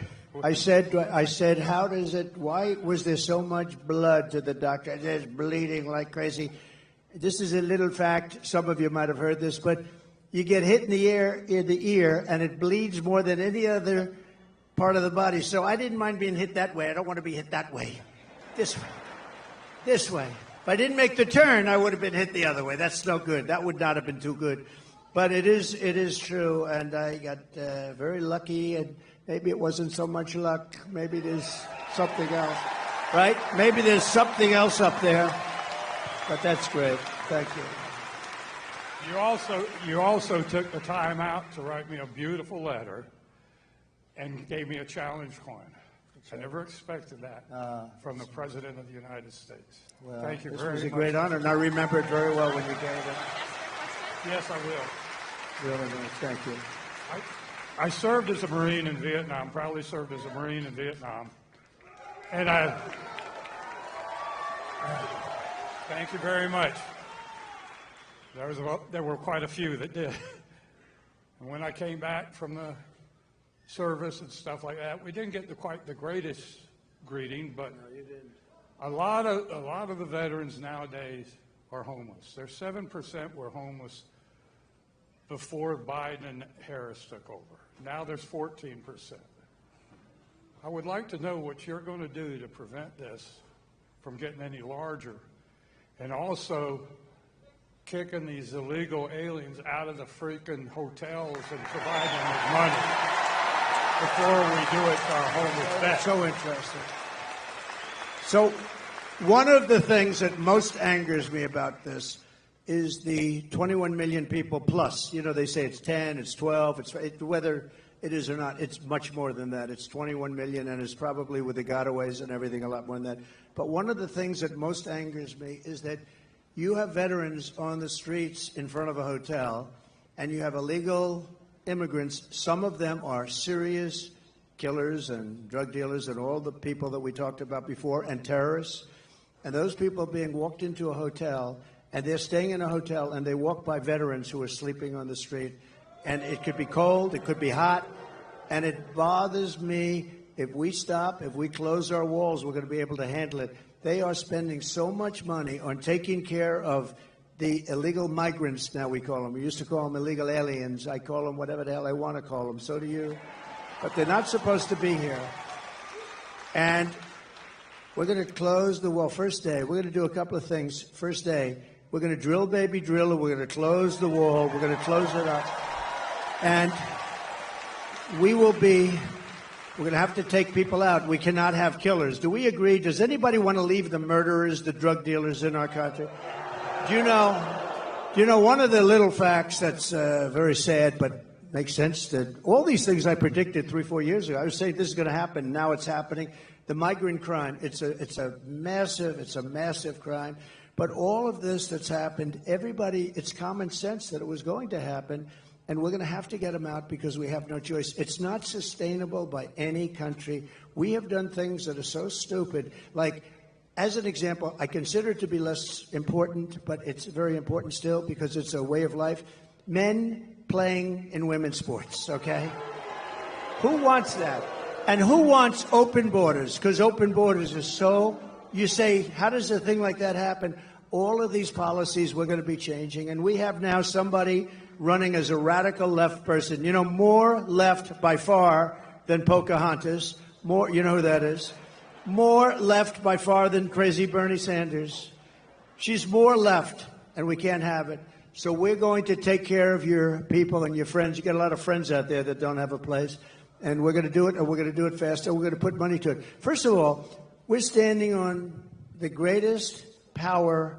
It's called liquid gold. We have more than any other country. We don't use it. We get oil and gas now from Venezuela. Do you believe it? We're going to take our own, and we're going to make a lot of money. So we're going to make a lot of money. We're going to take care of our veterans properly. We're not going to have that happen anymore, okay? Thank you, Dwight. Thank you. Beautiful guy. Beautiful guy. I think I'm going to stand. This chair is the most uncomfortable chair I've had. First of all, it spins. And the one thing I don't want is to fall on my ass, because that will be the only story. They'll say, sir, you did great. Too bad you fell. That would be the only story. So I'm not sitting in that sucker. I think it's a booby trap. That was put there by Kamala.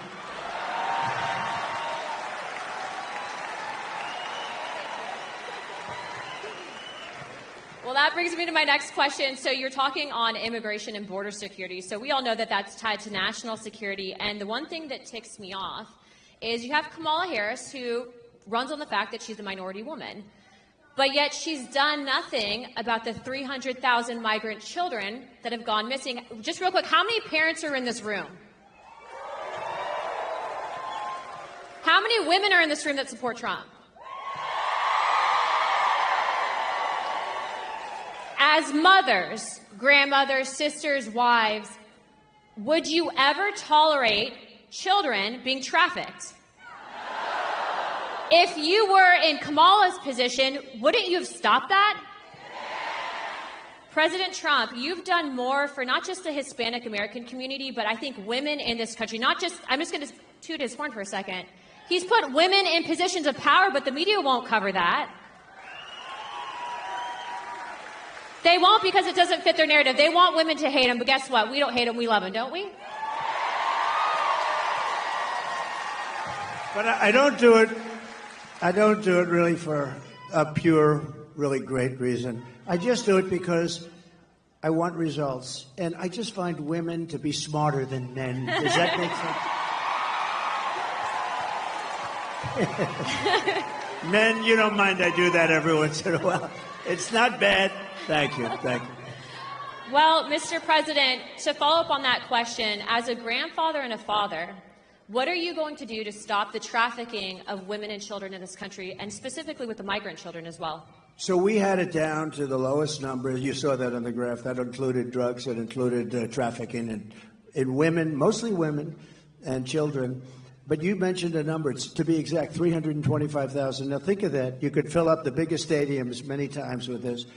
325,000 children are missing during the Biden reign. Now let's say her, because they made her, and you know it's funny, when you say Harris, right? Nobody knows who the hell I'm talking about. You say the Harris team, who nobody knows. They have to say Kamala.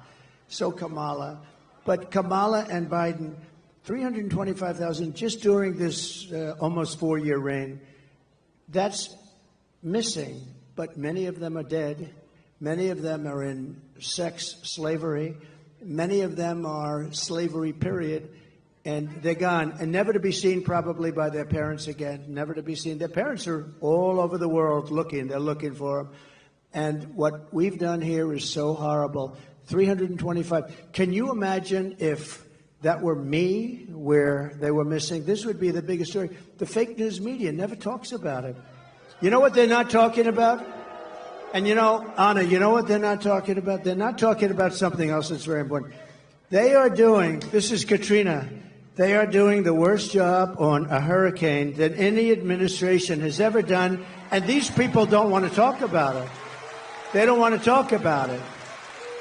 People are saying it's the worst job, and you people know it. A lot of you people know it because you're here, but they've done the worst job. Kamala has done the worst job, and it's really like her because she was put in charge. Now she said, I wasn't the border czar. They shouldn't call. Well, she was always the border czar. She never went to the border until a little while ago. And then she made a speech like, I'm going to start getting very tough. Why didn't she do it 4 years ago? You know, you could always say, why didn't? And all she had to do is leave our policies. We had Brandon Judd. We had Tom Homan. You know Tom Homan? I see him a lot. He's great, like central casting. He was great. All these people are great. We have great people there right now. But we have some tremendous people. And, you know, it's interesting with Border Patrol and ICE. It's really easier for them not to do their job, but they love the country. They really want to do the job. They're so disgusted when they have to let people, and you look at some people, you know they're criminals, and they have to let them go walking right by into our country. Now, we're going to straighten it out. It's going to be straightened out right. But 300, remember this number, 325,000 children are missing. That means many dead are missing during this administration. And that's almost unthinkable, and I can just imagine if that were us, it would be the worst story. They never talk about it. And the other story they don't talk about, and I'm doing this because we're on all that television, look at all that television. The other story they don't talk about is what a rotten job they're doing in North Carolina and other places with respect to the hurricane. They are doing a terrible job.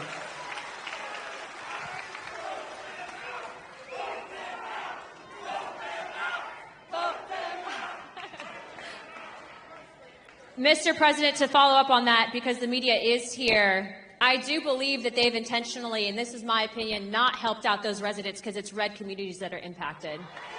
Let's call a spade a spade. Do your job and do better. Anna, one thing. So Elon Musk, we all love Elon, you know, Elon.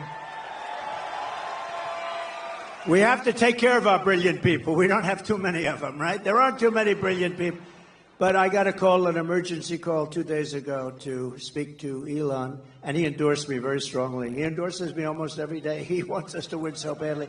But Elon is a brilliant guy between the Tesla and this, that, the rockets. But he also does something called, you know the link, Starlinks. So he has Starlinks. Now, I'm not too familiar with it. All I know is it's really supposed to be great. So they call because in North Carolina and parts of North, and a little bit Georgia, but in parts of North Carolina, every line is down. There was no calls, no anything. Nobody could get through to anybody. And I got a call from a big person in North Carolina. Could you possibly call Elon Musk because we need help with Starlinks? Could we get Starlinks, you know, really? And I did, and he was great. And, you know, he did something that was, he had it ordered. I got a call during my phone call. They called me up, the people from North Carolina, and they said, thank you very much for helping us with Mr. Musk. I was talking to him. He wasn't off the phone. I said, do you have some kind of a thing that we're talking and you're ordering people? This was the craziest thing. No, this is, he's like, I'm talking to, so Elon, thank you very much. I appreciate it. I'll see you. He's going to Butler tomorrow, you know? Elon is going to Butler. But I asked him about Starlinks. Would you be able to get a certain section of Georgia? They're going to fly them in with helicopters and everything else. Would you be able? And as I'm talking to him, they're calling me on the other line, thanking me for getting it. So I got to ask him what the hell that was all about, right? He's probably got some little contraption that he's going like this as he's talking to him. He's incredible, that guy, I'll tell you. But he got a tremendous for Georgia and for North Carolina, the Starlinks. They got here's the one thing they have to do. They have to distribute it. They have to get it out there. He got it here, but they have to get it out there. They're not getting it out. That's FEMA. They've got to get it out. So important. But he's really done a great job, so we appreciate it. Thank you, Mr. President. Thank you for all you're doing continuously. Our next question is from Pete, who is a Marine Corps veteran, and his question is going to be covering the withdrawal of Afghanistan. Pete?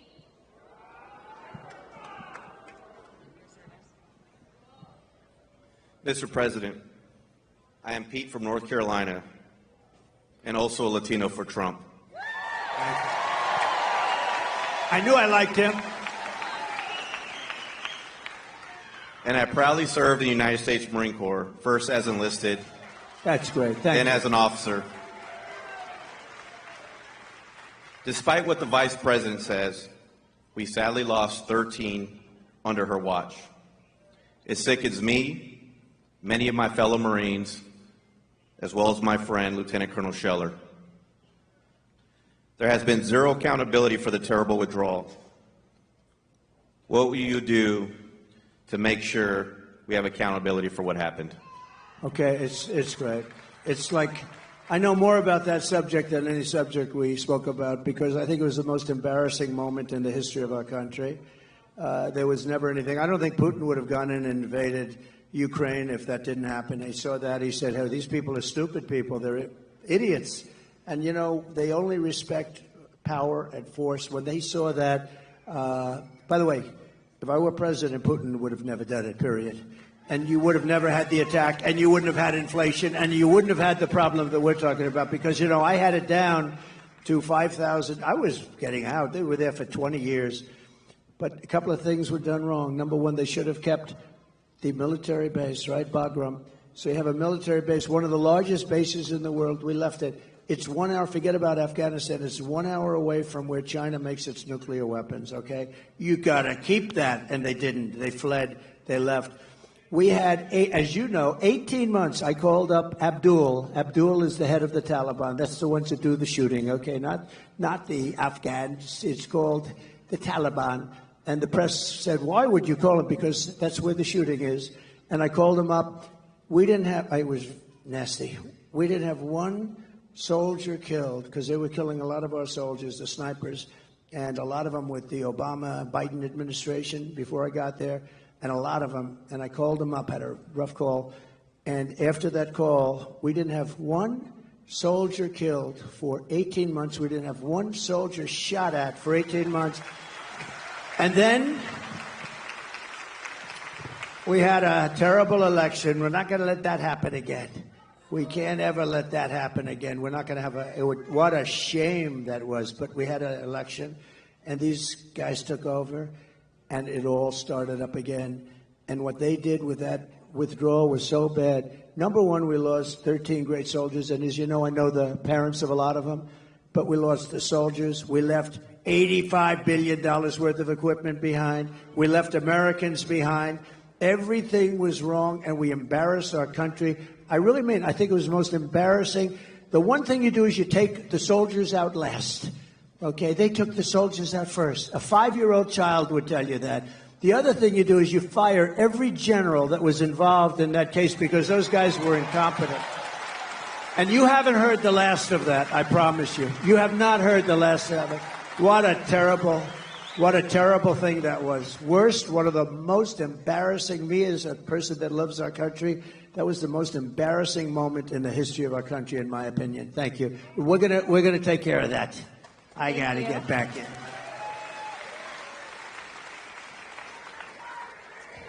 Mr. President is such a good title for him, isn't it? You do know she's a congresswoman, right? And a highly respected one. She's actually a killer with her husband and the most beautiful baby you've ever seen backstage. But she's a congresswoman from Florida, and I have to say she's a highly respected person. Thank you, Mr. President. Thank you. Mr. President, our next question is from Terry in regards to military pay, and Terry is from the 82nd Airborne.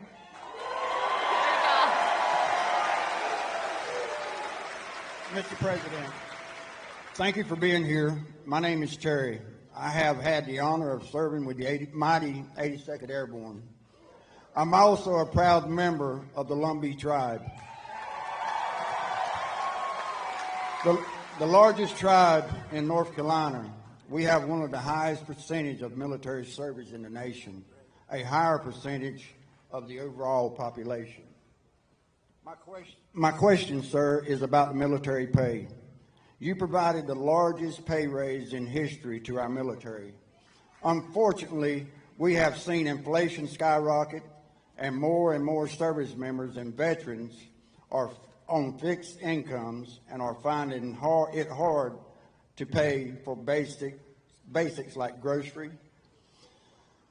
What will you commit to increase military pay and bring down prices? Yeah, very good, Terry. I appreciate it, too. And it's very unfair. So I gave the largest pay raise in the history of the military, and I thought that was wonderful. But then when these clowns came in, these incompetent fools came in, they allowed inflation, and because of the energy policies, I think, mostly, but also because of their spending, but they allowed massive inflation. So your pay stayed here, and you were happy, and then all of a sudden the cost of bacon doubled, and the cost of everything else doubled and tripled and quadrupled. Interest rates went to 10%, so you could no longer, we were at 2%, and they went to 10%, so you could no longer buy a house. So many things happened. The answer is yes, I'm going to take care of you. I'm going to take care of our law enforcement. And you know who else I'm going to take care of? Our teachers. Our teachers are very underpaid. We're going to take care of our teachers. Okay? We're going to take care of. And I did it. I felt strongly. But, you know, the fact is that they got wiped out. What we gave you got wiped out by their inflation that they should have never had. That's another thing. You would have never had inflation because it was caused largely by really dumb energy. The energy went through the sky. That brought everything with it. So we're going to take care of. But law enforcement also, and your teachers, okay? Thank you, Mr. President. We now have time for one last question. So our last question. Make this a good one. Our last one comes from Matthew. Matthew? He was an F-15 pilot. I won't hold that against you.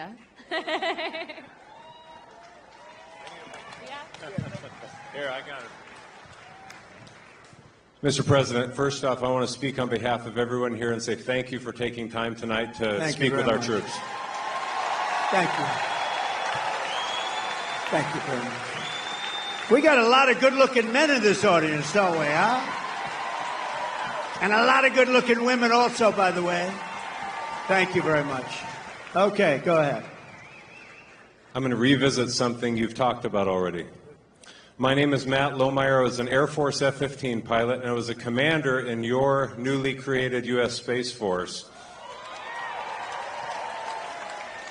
I am also the first veteran of the Space Force because under the Biden-Harris regime, I was fired from my command and lost my pension for criticizing DEI trainings that were rampant in the military. Those trainings are still dividing our troops, and thank you for saying you would fire those few woke generals who are a big problem. They're gone. I'm going to suggest that it might, in fact, require ongoing oversight and a persistent, consistent, watchful eye within the Pentagon to ensure this monster never returns to the Defense Department. Will you consider establishing a special task force, office, or position to ensure that these monsters never return to the Defense Department? You know what I'll do? And I'm pretty good at this stuff. Sometimes you get it wrong. I'm going to put you on that task force. I think it's good. Not going to do better than that. I'll put you on. Make sure you give the name. Thank you. Beautiful. Right? I have your approval. Yes, sir. I have your approval. We're not going to get better than him. You're right about it. You're right. 100%. Thank you. I'm cut. Mr. President, that wraps it up for the evening. Do you have any closing statements to everyone? Well, I just want to say that it was very important that I got to North Carolina. You know, Laura, my daughter-in-law, gave me the most beautiful grandchildren. But Laura's here. I don't know if she's right here or where is Laura. Would you come out here? She is absolutely the... Come on up here. Come on.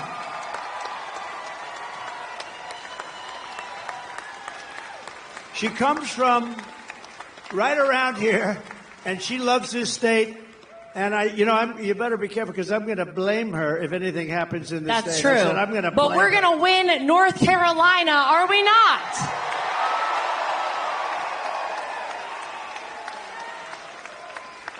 I am from right down the street a little ways in Wilmington, North Carolina, where I was born and raised.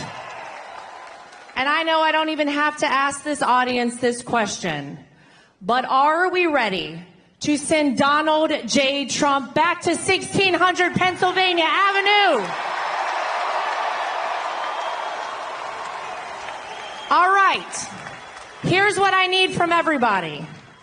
You might know that I am right now the co-chair of the RNC, thanks to my father-in-law calling me one evening. But here's how we are going to make it too big to rig. Here's how we're going to swamp the vote. Is everyone in here registered to vote? If you are not, go right now to swampthevoteusa.com and get registered. Go vote early and take every person you know to go vote early. We will win this big league, as Donald Trump says, on November 5th.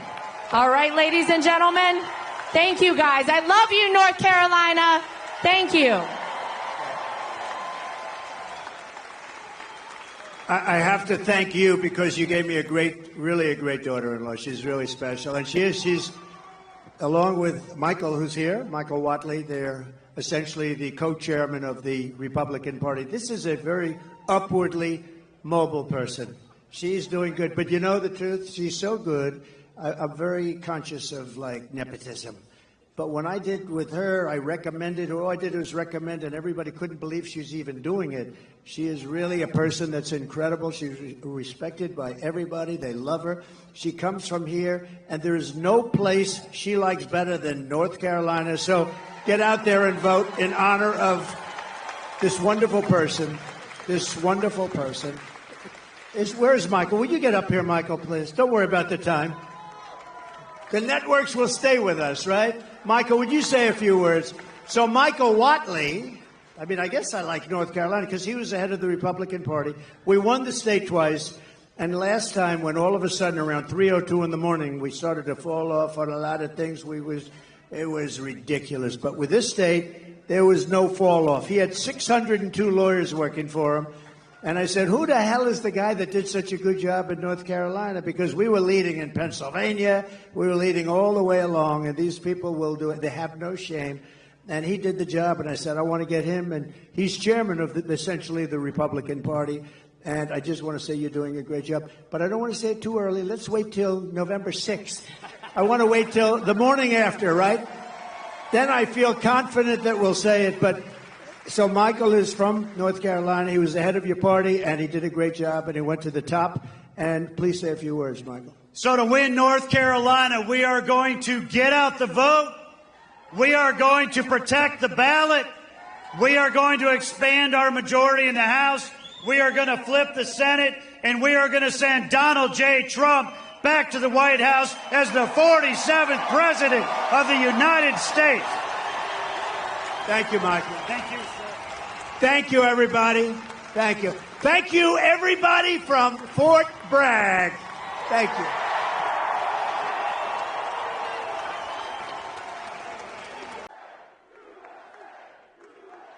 Thank you, bro. This is a nice crowd. Yes, they love you. You know why? It's because they recognize, sir, that you're the one who fights for them. You're the one who protects them. And you know what else? They fight for themselves, and they've been fighting for a long time, and we're going to make your fight easier. It's very important. We're going to make it easier. Because what's happened to our country in the last almost 4 years now, it's hard to believe, but if you look at the borders, if you look at inflation, you look at the Afghanistan disaster, the most embarrassing time in the history of our country. I think the most embarrassing moment in the history of our country, Afghanistan, the way they did, not getting out, I was getting out with dignity, strength. The way they got out was the most embarrassing thing that ever happened. Probably led to Putin going into Ukraine. Probably, he looked at it, he said, these people aren't very good, are they? He would have never done that with me. So, you know, we're all in this together. We got to win the election November 5th. Yes. And, sir, he has never yet called those Gold Star families to express his grief for the people and the soldiers that we lost that day. And who controls that airstrip now? China. China. Yes. No, they have, you know, China took over. And one of the things, get out, we were there like for 20 years. I said, what are we doing here? So we get the hell out. But, you know, I had a talk with the Taliban, and we didn't lose one soldier in 18 months until this catastrophe happened when they took over. But, you know, one of the things we, aside from everything else, we spent billions of dollars years ago to build a big air base. And you knew that one from your own time. Yes, I did. A big one, a really good one, powerful runways, long runways. And you know what happened? I'll tell you, they gave it up.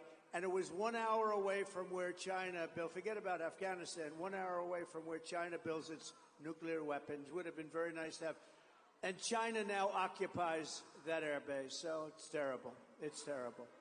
It is. Mr. President, as you can see, we've got a lot of American patriots here tonight who want to ask you some questions. Good. If you don't mind, we'll move into that portion of the town hall tonight. Let's go to our first question. Our first question is going to be from a man named Reed. And Reed, I'm not certain where you are. Where's Reed? There he is. Hi, Reed. There he is, over there. Nice-looking guy. And Reed, I believe you're a Navy SEAL, correct? No. No. Okay, I got that wrong. All right, thank you very much.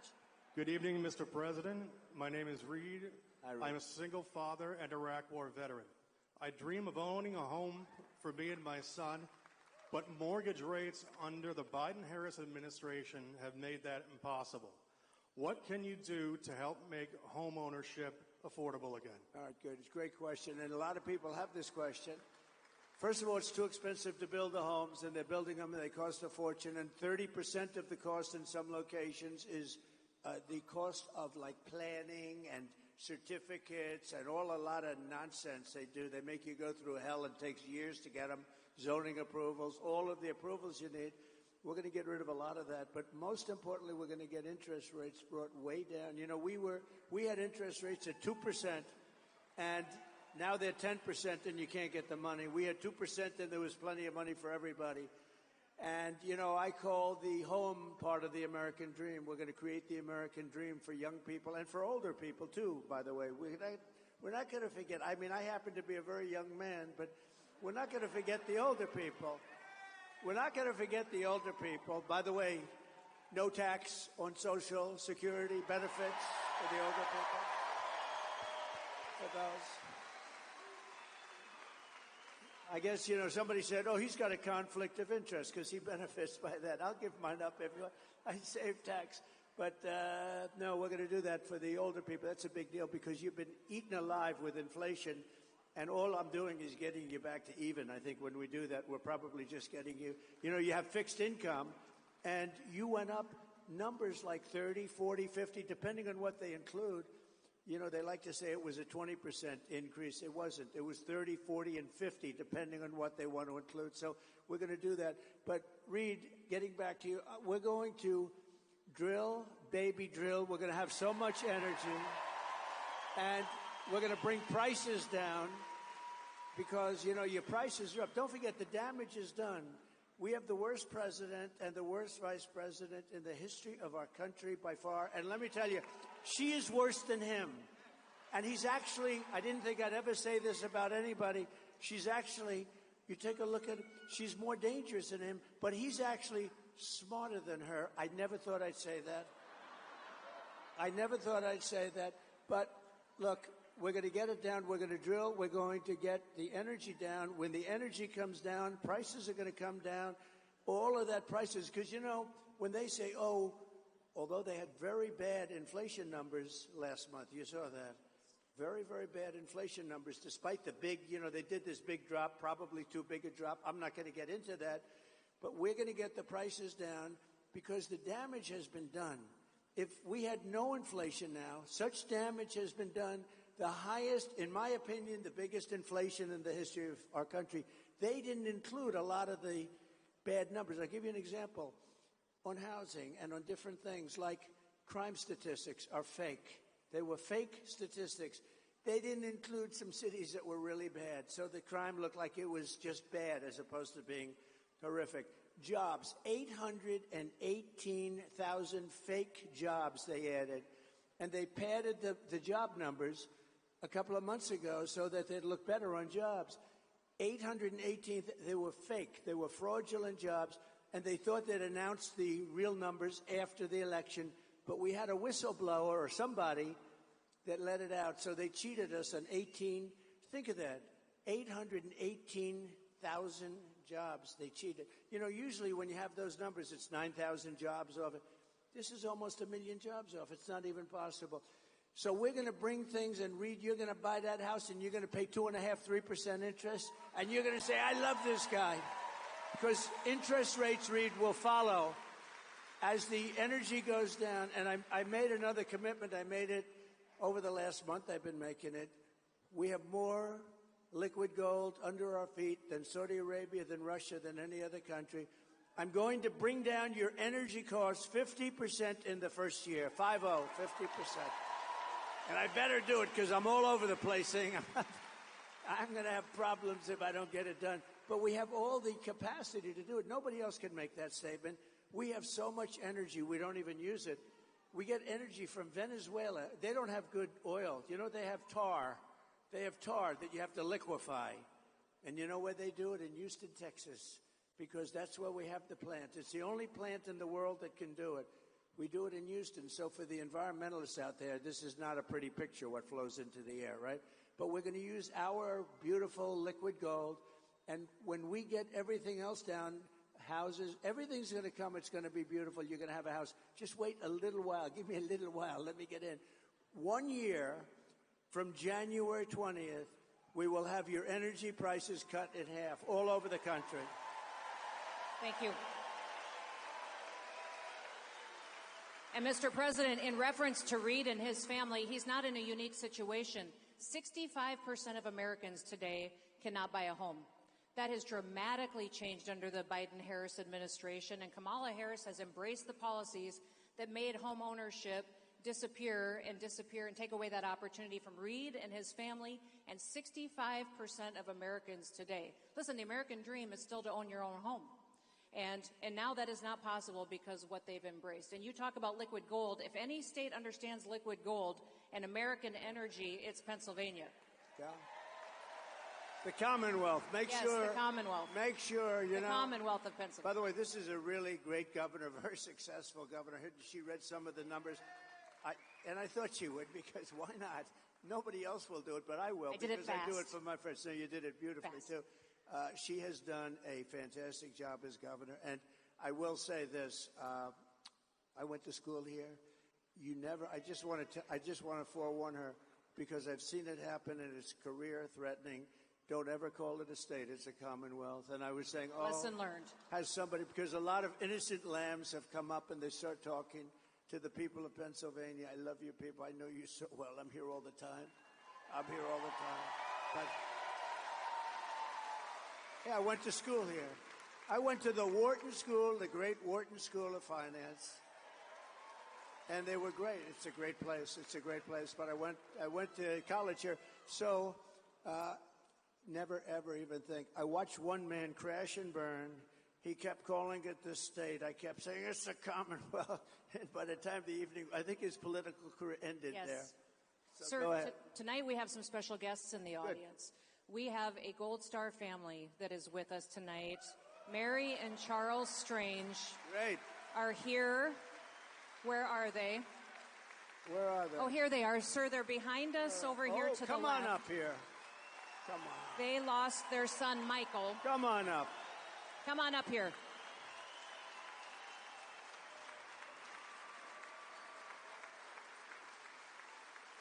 It's a little harder to get up since I got shot.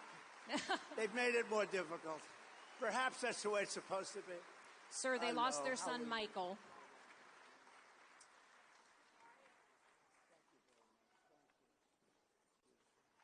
President Trump, great to see you again, baby.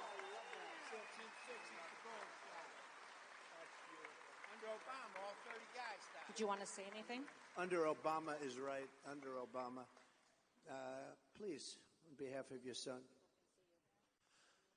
I would ask, Mr. President, my son was killed August 6, 2011 with 29 other men.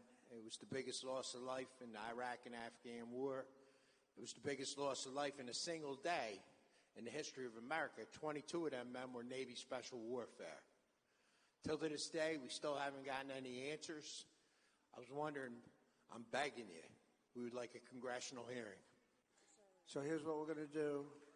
In the first week, let me have it, not the first day, because I made a lot of promises in the first day. We're going to drill, baby, drill. We're going to close up the border. We're going to do a lot in the first day. In the first week, we will set up a commission. We're going to find out, because so many people in your same position, they want to know what happened. Why did it happen to their son or daughter? And we're going to do that within the first week. So you get ready to come over to the White House, okay? Thank you, Mr. President. Got to say one more thing. I want to let America know, June 2017, President Trump and his wife had me and my wife bring 20 gold stars to the White House. Him and his wife stayed the whole time. They had food, drinks. They did a candle ceremony for us. President Trump stood up every time, saluted the Gold Star parents. That was both a celebration, a remembrance. It had all emotion, right? They were happy, they were sad, they were devastated, but they remembered their beautiful boy, right? Yes. Their beautiful boy, and we're not going to forget. We're going to find out what happened. We're going to do that within the first week, and you have my word. Okay? Thank you, President Trump. Good man. Good man. Oh, I agree. I got the food.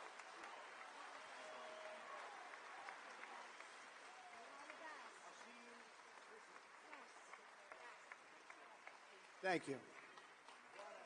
Thank you. Mr. President. What a nice couple. Mary and Charles' daughter, Rachel, is also here tonight. She is Michael's sister, so thank you, Rachel, for coming tonight, too, and God bless you and your family. Thank you for your service and your sacrifice. Thank you, Dawn. Yes. Thank you, honey. That's tough stuff. It is.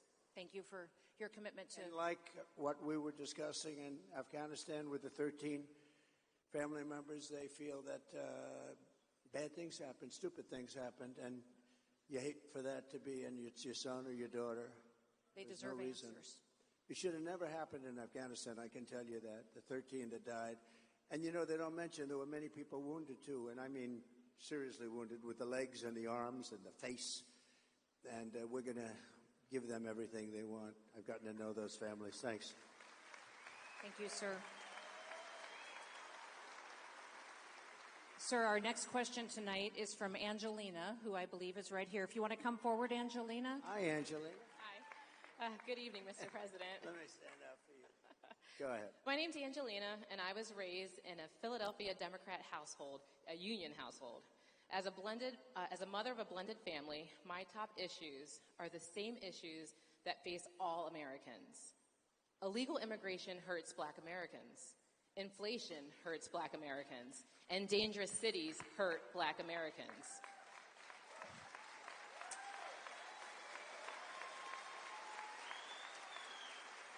Like my fellow Americans, my grocery bill has not gone down. Everything is still so very expensive.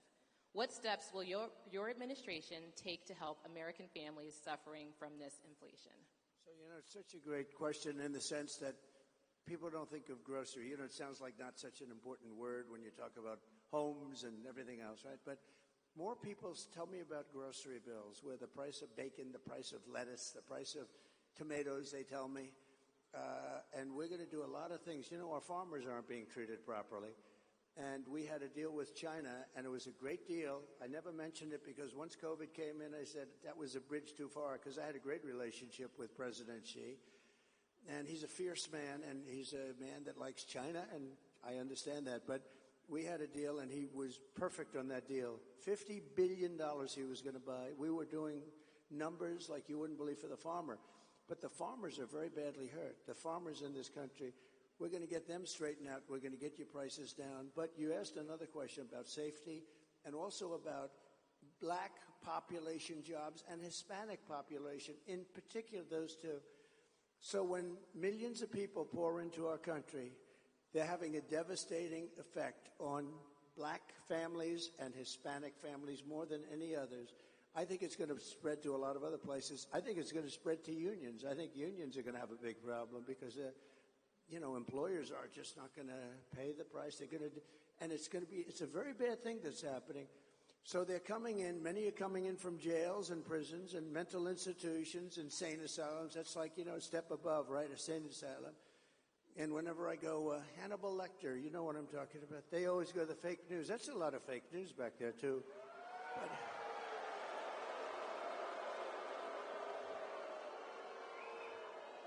they always mention, it's a way of demeaning. They just say, Hannibal Lecter, why would he mention? Well, you know why? Because he was a sick puppy, and we have sick puppies coming into our country. I figure that's better than wasting a lot of words. You just say Hannibal Lecter, we don't want him, but they always sort of say, why would he say that?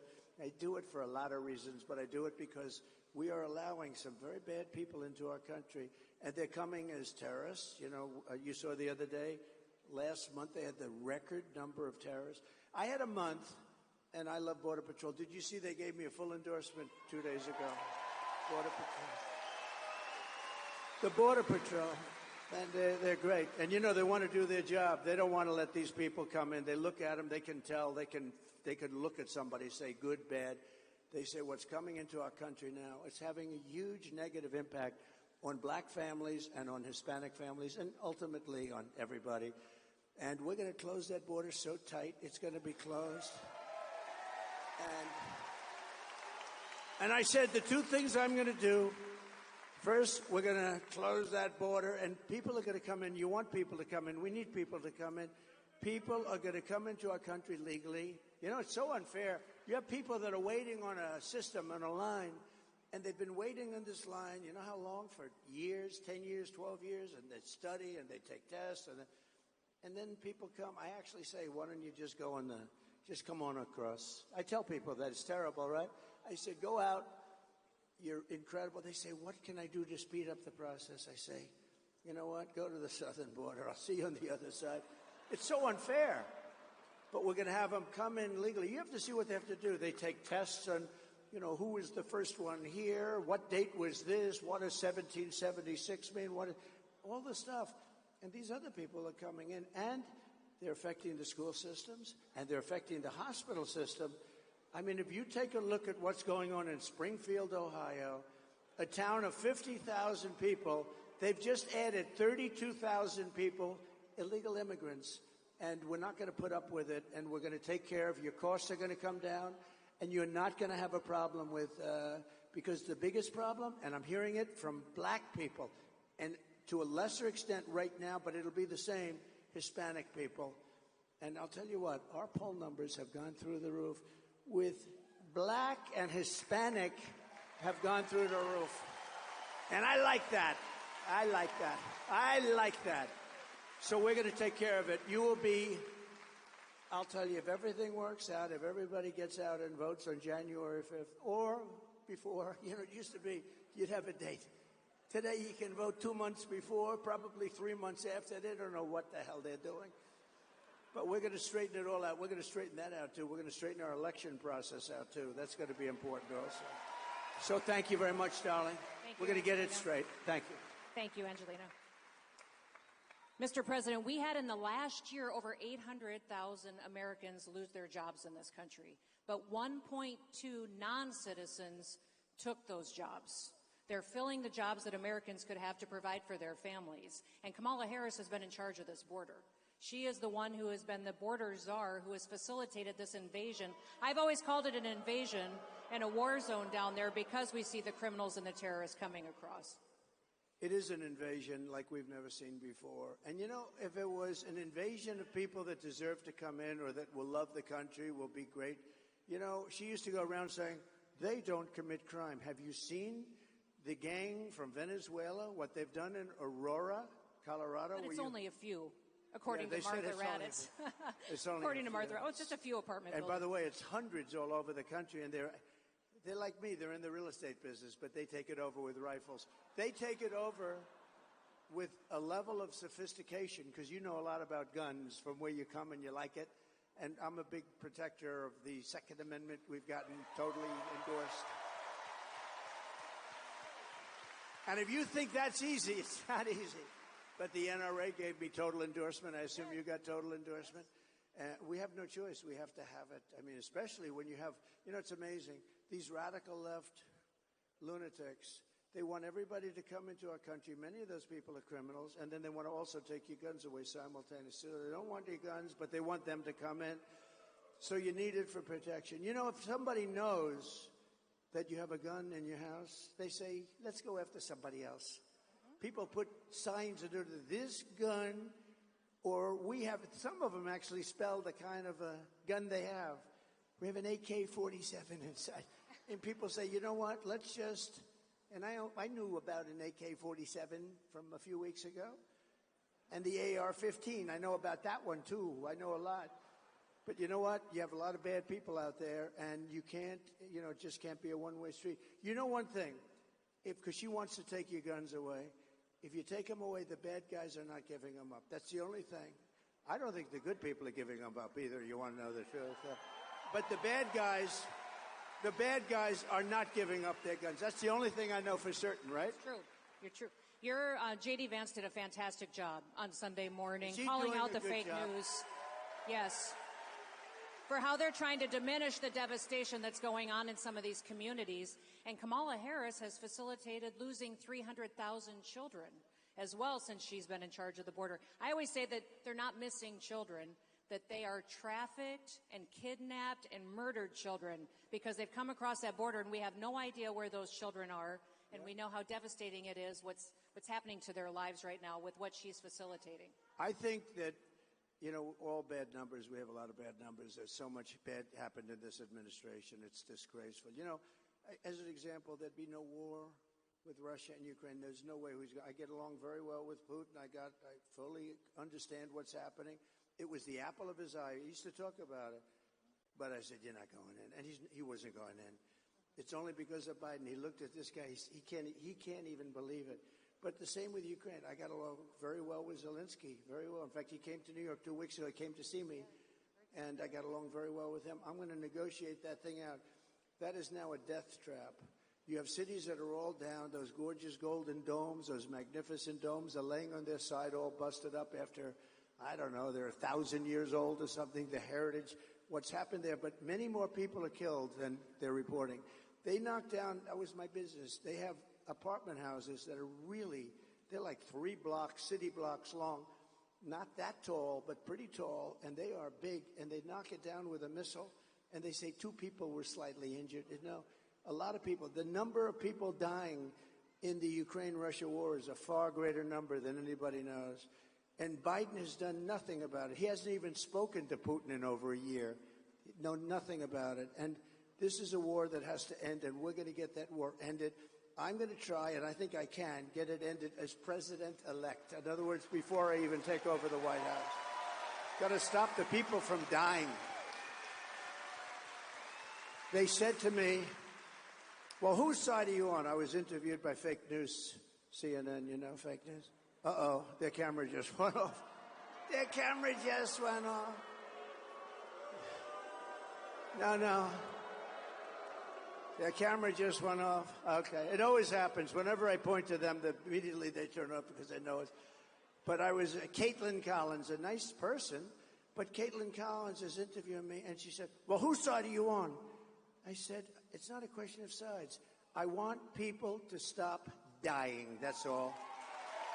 I want people to stop dying. And, you know, it was a very interesting thing because it was a CNN, it was like this, a smaller room, much smaller. This is a big room. This is a very big room, but it was a much smaller room. But they had all people in there from CNN. Within the first 5 minutes, they were totally on my side because it's common sense. And we're now the party of common sense. I say it. We're conservative, but we're the party of common sense. We need walls. We want good education. We want low interest rates. We want to be able to buy a house. We want jobs. And you know what? We want a strong military. I rebuilt our entire military. And we want a strong military. And ideally a strong military that we don't have to use. Is that even better? We'll have a strong military. If we don't have to use it, that's even better. I love it. I love it. So, Mr. President, let's get back to our questions. We have Yanni, who's waiting to ask you a question, has been waiting a long time. Yanni, welcome. It'll just give them 1 second. Here they come, right behind you. Thank you. Thank you for being here today, Mr. President. Thank you.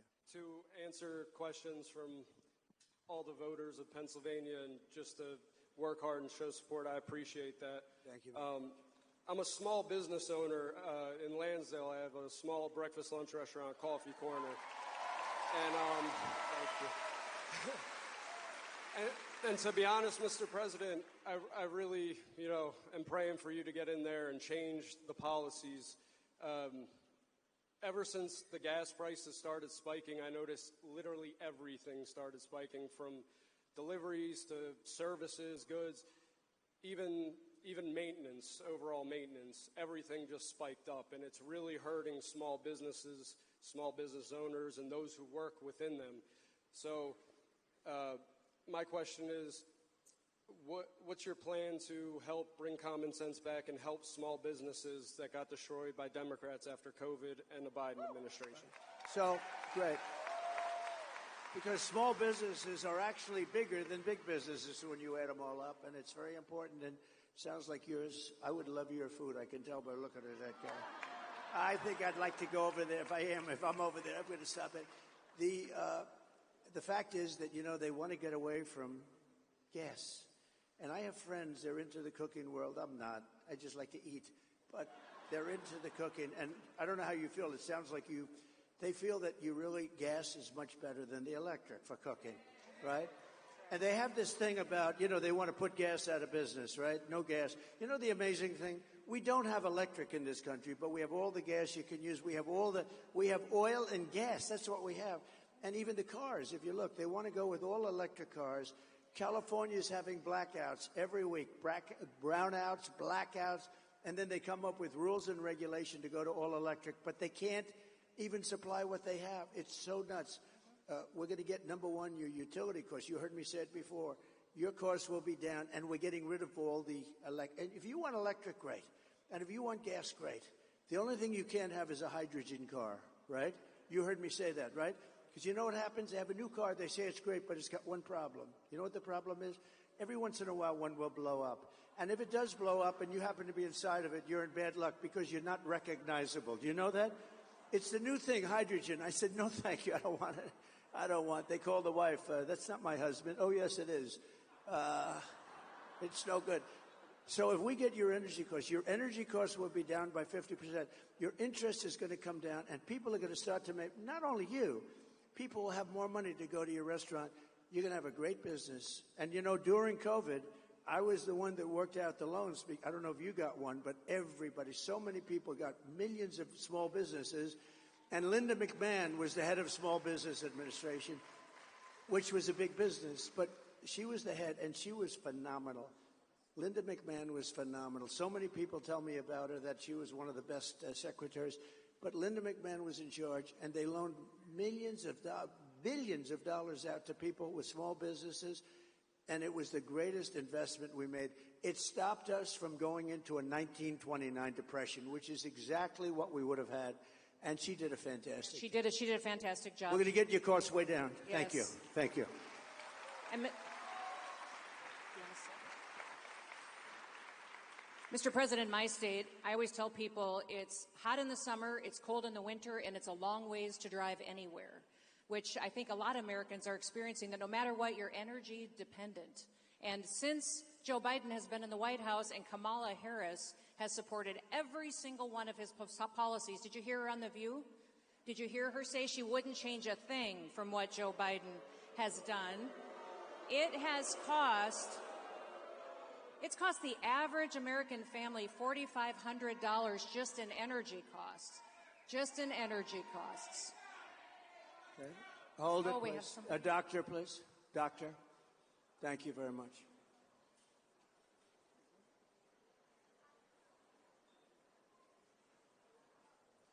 We have incredible people. They come here hours before, and it's a little hot. And so they're with us all the way. We got to respect them. And you take your time, doctor. Take your time. Thank you very much. We always have great doctors in the audience. We've never had too much of a problem.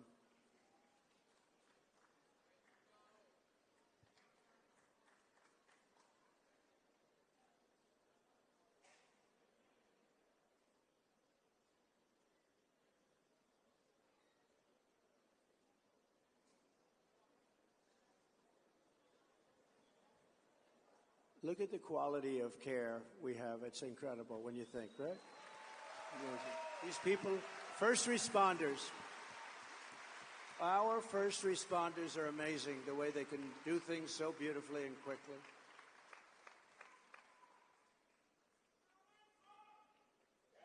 Thank you. We'll get it taken care of fast. A lot of it's pretty easy to take care of. Hardest thing is going to be the border, though, in terms of the people that have been let in. The people that have been let into this country, what they're doing, where do they come from, what are they doing, what's their thought process when they allow a thing like that to happen? Let's wait till they take care of this incredible person who I guarantee you is a great patriot. I guarantee it. Everybody in this room is a patriot.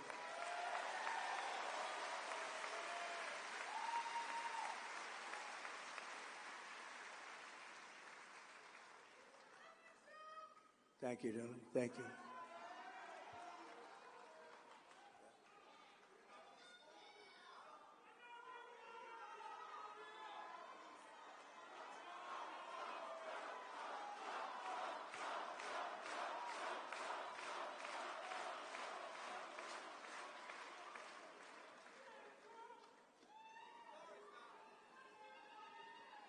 Some problems. Some problems. That looks a little bad. That looks a little bit bad.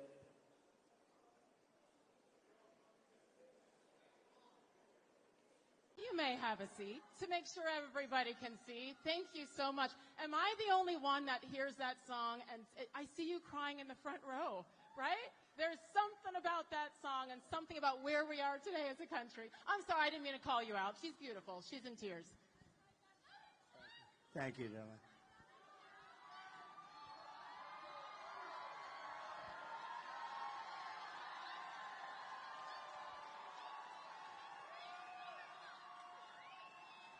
I would like to point out, and I mentioned it briefly, but the fact that Mr. President rushed here from a McDonald's in suburban Philadelphia.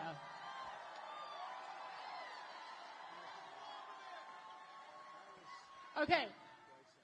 You were there for a full hour flipping burgers, We the were fryer? there for a while, mostly fries. We didn't get into that. We'll have to come back for the burgers, I think, but mostly fries. And we had a tremendous crowd circling the McDonald's, and the people were great, really. The whole state, you know what I say, the whole Commonwealth is as good as it gets, right? Don't you think? The whole Commonwealth. And I just want to thank everybody. I think we're going to do really well. We're way up in the polls. We want to keep it that way. We want to keep it too big to rig, you know. It's too big to rig. We got to make it that way. But we're way up now, and we're way up in all of the polls, I think, for the most part. And we want to make America great again. It's very simple. We want to make America great again, and that's what we're going to do. That's what we're going to do. So Honestly, the fact that you chose to go there today and take the time, and I heard a couple of stories of people saying, thank you for taking time for the little people. And your answer? To me, they're big people. I think they're all the same, you know, but they said it was so successful. Honestly, the McDonald's just hit the rockets. I mean, you have to see everything.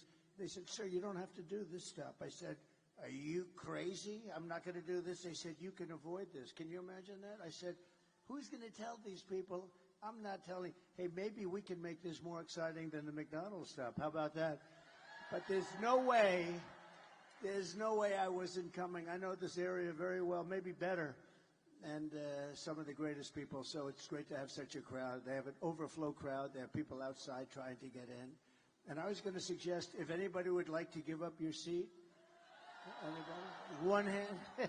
I've never had anybody raise a hand saying yes.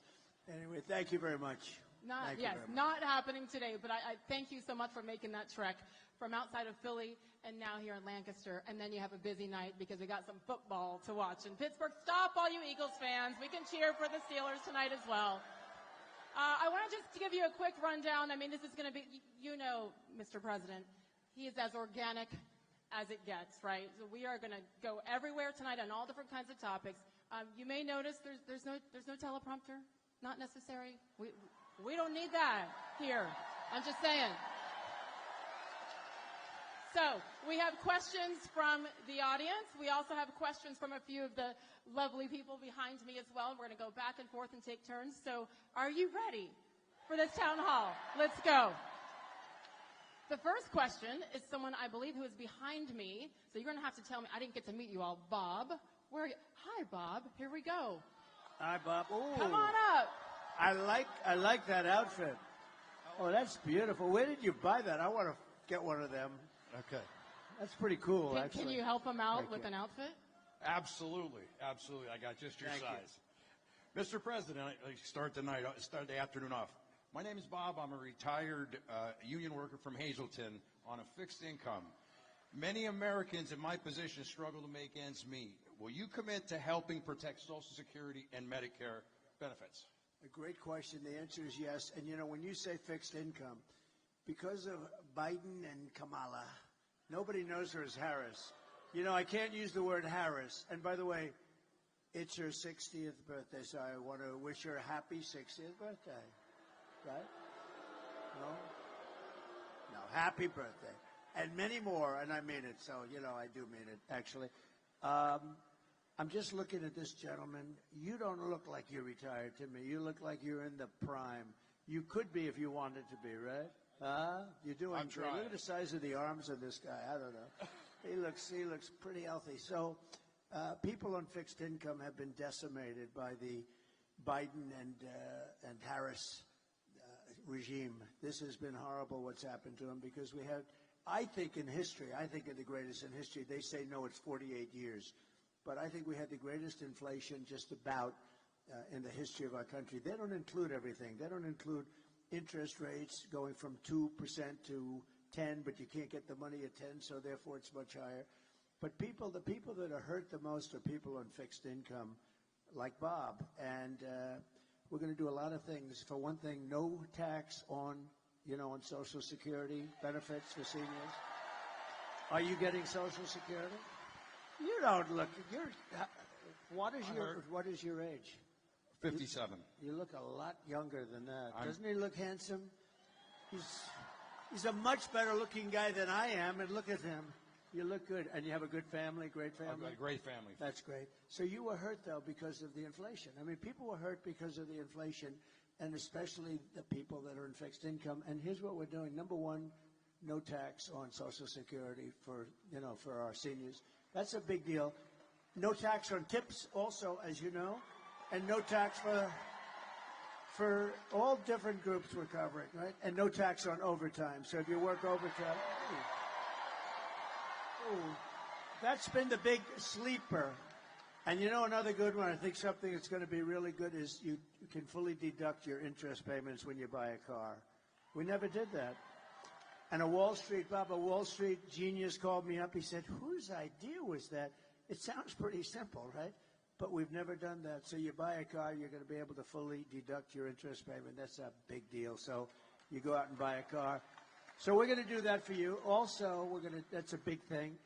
Also, very importantly, we're just going to make the economy better. Do you plan on working a little bit in terms of part-time jobs or any of that? Yes, sir, I still do. But one of the biggest things we're going to do is the economy is going to get good, but we have more liquid gold. You know, this is what caused the inflation. We had the best, we were energy independent. First time, I think, ever. We're energy independent, and now we're getting oil from Venezuela. We're getting tar from Venezuela because it comes out as tar. We have to heat the hell out of it. And it's done. There's only one place in the whole world that can do it, and that's in Houston, Texas. So for the environmental people, that stuff is going up in smoke in our territory, and we have the best, cleanest, the most oil and gas of any country in the world, including Saudi Arabia, including Russia, all of them. And we're going to be using it. But here's the thing.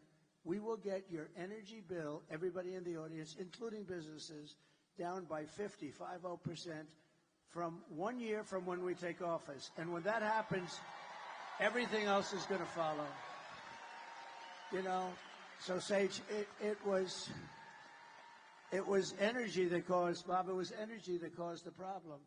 And it's going to be energy that leads us back into the promised land. The energy went up, and also their spending, their stupid spending. They spent money on the Green New Scam at levels that nobody's ever seen before. They just they could have thrown it out the window. It would have been fine. So, and thank you for doing this. This is great to have you. I've seen so many great stories about this woman. She's a brave woman, a great woman. Beautiful, too, but I'm not allowed to say that. That could be the end of your political... You know, if you say that a woman is beautiful today, don't be a politician. It is the end of your political career. But she's beautiful. So thank you for doing this. Thank you. Thank you. And what I love about what you said there is not just the promises, which, by the way, who was the first person to talk about not taxing tips? I'm just saying. Yes, you were the first. In fact, they've never said it again. She made it like a couple of months later. She said, and by the way, there won't be. Well, in the meantime, they're passing legislation that makes it very hard for people to skip or will, ruin their lives a little bit. A waitress, I was in my building in Las Vegas, and a waitress came over to me and said, hi. I said, how you doing? The government is killing me. They're after me all the time about tips and all this. And I said, well, that's very interesting. And she said, there shouldn't be a tax on tips. I said, that's an interesting idea. This is my consultant. There's a good waitress. She was great. And I said, that's an idea. I thought about it for about 15 minutes, and I said, what a good idea. But, they then came out like a month or two later. They made the statement. They got blown away because by that time, they're not going to be able to do it. They're not going to do it. Just like he was going to do the educational thing, with the debt. With debt, you borrow money to go to college, and they were going to just write it off. He's been talking about it for 3 years. It's totally dead.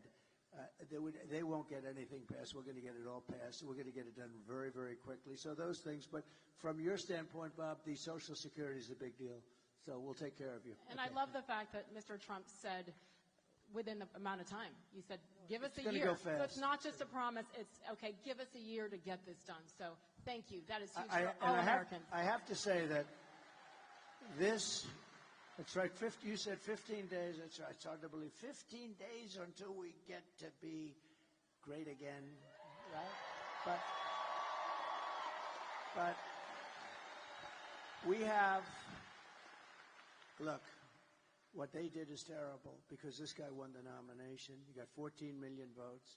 I'm not a fan, but he got 14 million votes, many more votes than anybody else. They had 22 people running. Kamala was running too, and she was the first one to drop out. Shockingly, he picked her to run, which, you know, I think he wished he had that decision to do over again. And they took it away from him. They took the presidency away. This is the first time in the history of our country, I mean, it was taken away like you take candy from a baby.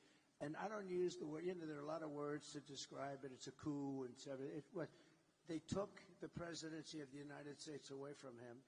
And honestly, they shouldn't be doing it. And, you know, they keep talking about a threat to democracy. They're a threat to democracy, and she's a threat to democracy. What they did is a terrible thing. And just to finish, I believe that Joe Biden likes me more than he likes Kamala. And who would think that? And, you know, look, the bottom line, so we had a debate, Joe Biden, we had a debate, and he didn't do great in the debate, but that's he didn't do well. And his poll numbers went down, but that's okay because you come back from that stuff. And what happened is incredible. Nancy Pelosi, crazy Nancy, went in, and Schumer and all these guys went in. They said, we're taking it away. Nobody's ever seen that before. Nobody's ever done it before. And it should never happen again. It was a terrible thing. I will say that. I think at the end of the day, all anyone wants, even if your man or woman doesn't win the race, win the competition, it's just for it to be done fairly. That's all that people want. So I agree. Here we go. 15 days. 15 days and counting. We were talking momentarily here about taxes and no taxes on tips, et cetera. And I believe our first question from the audience is on that topic as well. Where's the microphone? Right here. Hello. Here we go. Hello, Mr. President. Hello. My name is Suki. We've actually met before. Uh-oh. I have the tattoo. Here we go. I have the tattoo, the portrait tattoo on my leg. We met September 14th in Jim Worthington. Oh, good. He's a good man. That's yeah, right. and I have your portrait on my leg every single day. I get to show everyone. Ooh. I love and All honor right, there's you. our story for the day. Go ahead with your question. Okay, Mr. Go ahead. President, again, Thank my you. name is Suki. I have worked as a server bartender. I am a mom of 4 boys. My oldest is headed to medical school. My oldest son is a professional boxer, and 2 of my boys are MMA fighters. Wow. Ooh. That means she's got those good fighting genes. That's what it means. Wow. Are they good? Are they pretty good? How are they doing? He's all over TV. Wow. Wow. That's great. I am a proud mom. Most of my income comes from tips. Making ends meet in the economy is hard. Can you tell us your plan to lower taxes for working Americans like myself? Well, number one, we're going to make the economy much better. I mean, that's bigger than anything we can do is make the economy better. We're not going to let foreign countries come in and steal our businesses, our jobs, and everything else, which has been happening for years. And I must tell you, and I always tell them, why didn't you do something? When we were there, I did a lot about that. We had the greatest economy in the history of our country. We had the strongest border in the history of our country. I don't know if they have the chart because this is such a different forum from from making a speech or doing a rally, but we have a chart that's an amazing chart. In fact, it's probably my favorite chart of all time. Because I wouldn't be here without that chart. And oh, good. We wouldn't be here. We definitely wouldn't be. But if you take a look, see the arrow on the bottom?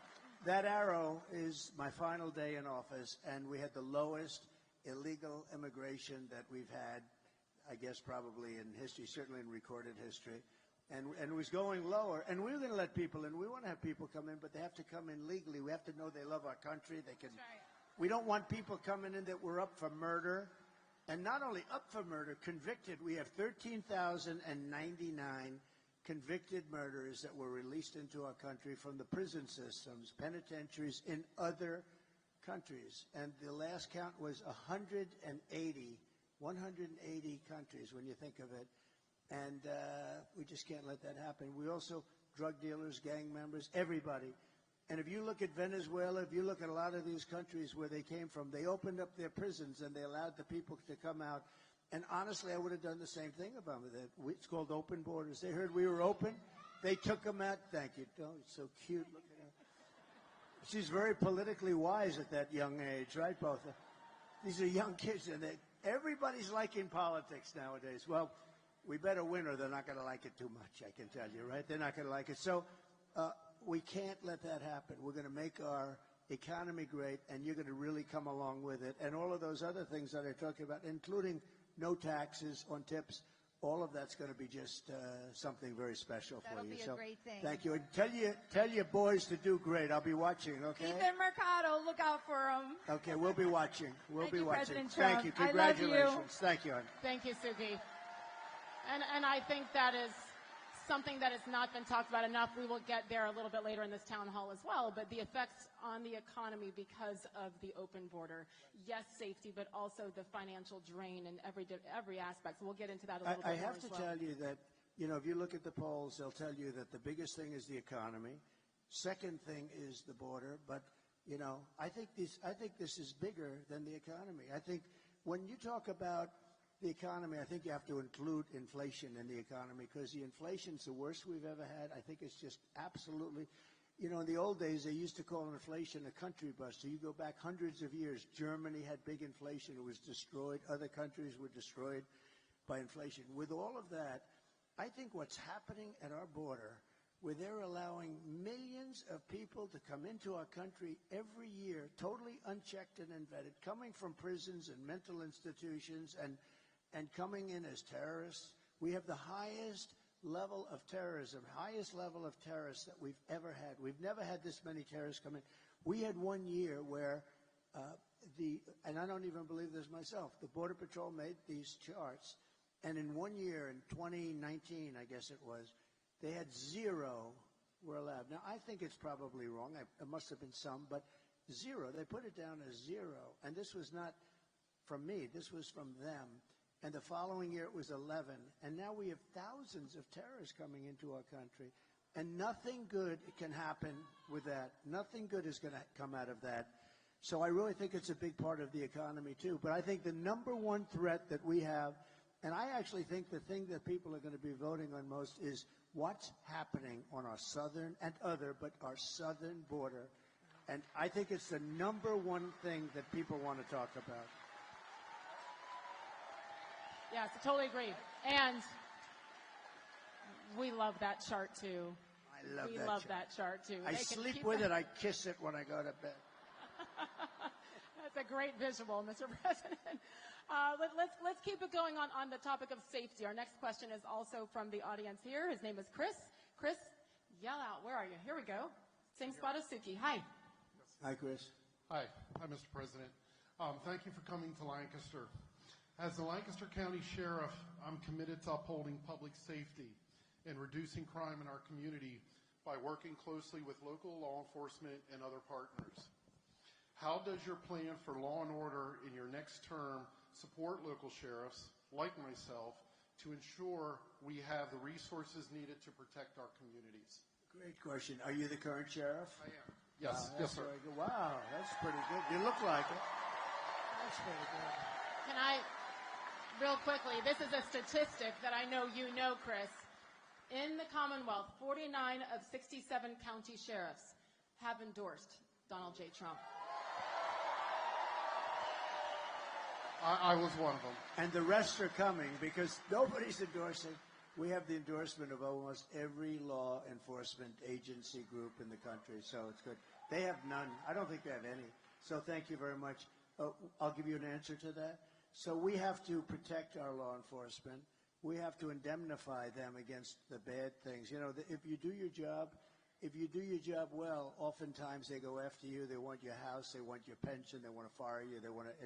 We can't have that. We have great people, and we have people that have to be given back their authority and their respect because our cities are blowing up.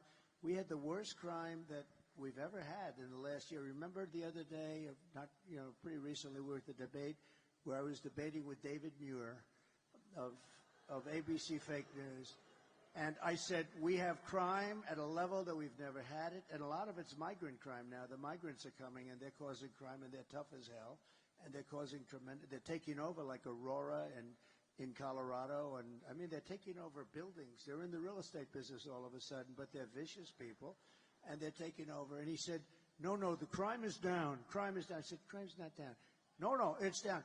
The following day, they released the figures, and crime is up 45%. And I haven't gotten this guy, David Muir. Everything I said, he kept, I said, who am I debating here? I had two of them from ABC, and I had her. She was the easy one, but they were terrible. They never questioned her on one thing, but he said, crime is down. No, crime is way up. And the FBI, we have to look at this, because the FBI put out charts that crime was down initially because they didn't report certain little areas of the country, like the worst areas in the country for crime. And it turned out that their stats were very wrong and very misleading. But he was wrong, because it's up like at least 45%. That's an incredible. You take a look at Venezuela, take a look at some of these countries that are taking all their gang members and their criminals off the streets and giving them to us. Their crime is down 40, 50, 60, 70%. So we're going to give you back the dignity and the respect. You know, we have great respect for you, and we're not going to let this happen.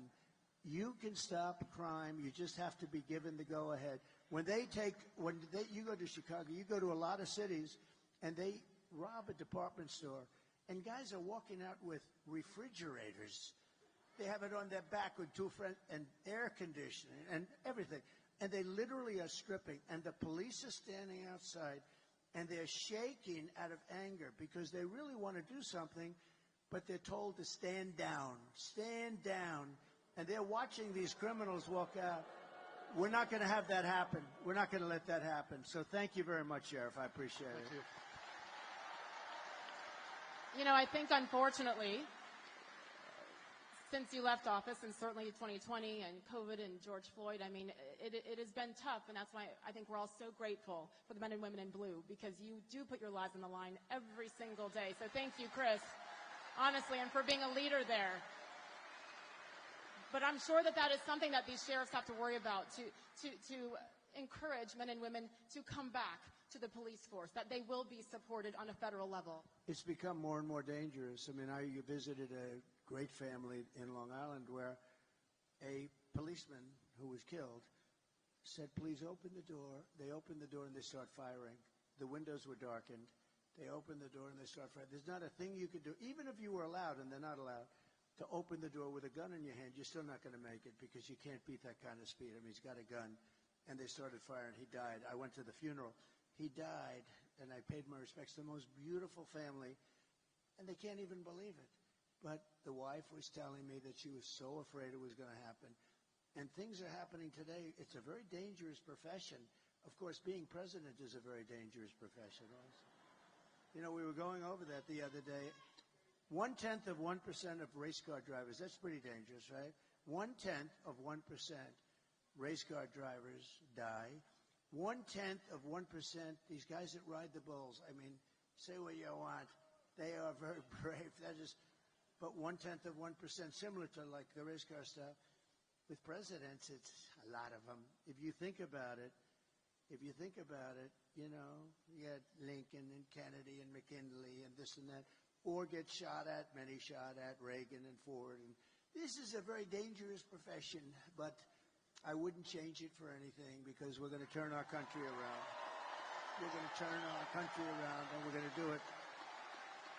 We're going to do it fast. Thank you. And it does start with Americans being able to feel safe in their cities and towns every single day. It's interesting, because was it just this past week when you sat down with the Wall Street Journal and called them out on a couple of things, I think is safe to say. Is that the best way to describe it? He let them know what he thought about the ways that they had reported things, and certainly the way that even questions were being asked. And if you look back at that factually, whether it be tariffs, whether it be crime, like we were just discussing, whether it be the border, whether it be COVID, they were wrong about a lot of things, and you called them out on that. In particular, with what we were talking about with the southern border. Well, we have to take care of our border. Our border is so important. And you look, it's just common sense. People are coming through that are criminals. You're going to have more crime. And if you remember where Kamala was saying, no, the people that come into our country, they don't commit crime. They are far tougher. The one thing nice, our criminals look like very nice people by comparison. These people are vicious. The level, you just take a look at some of these gangs that are coming in.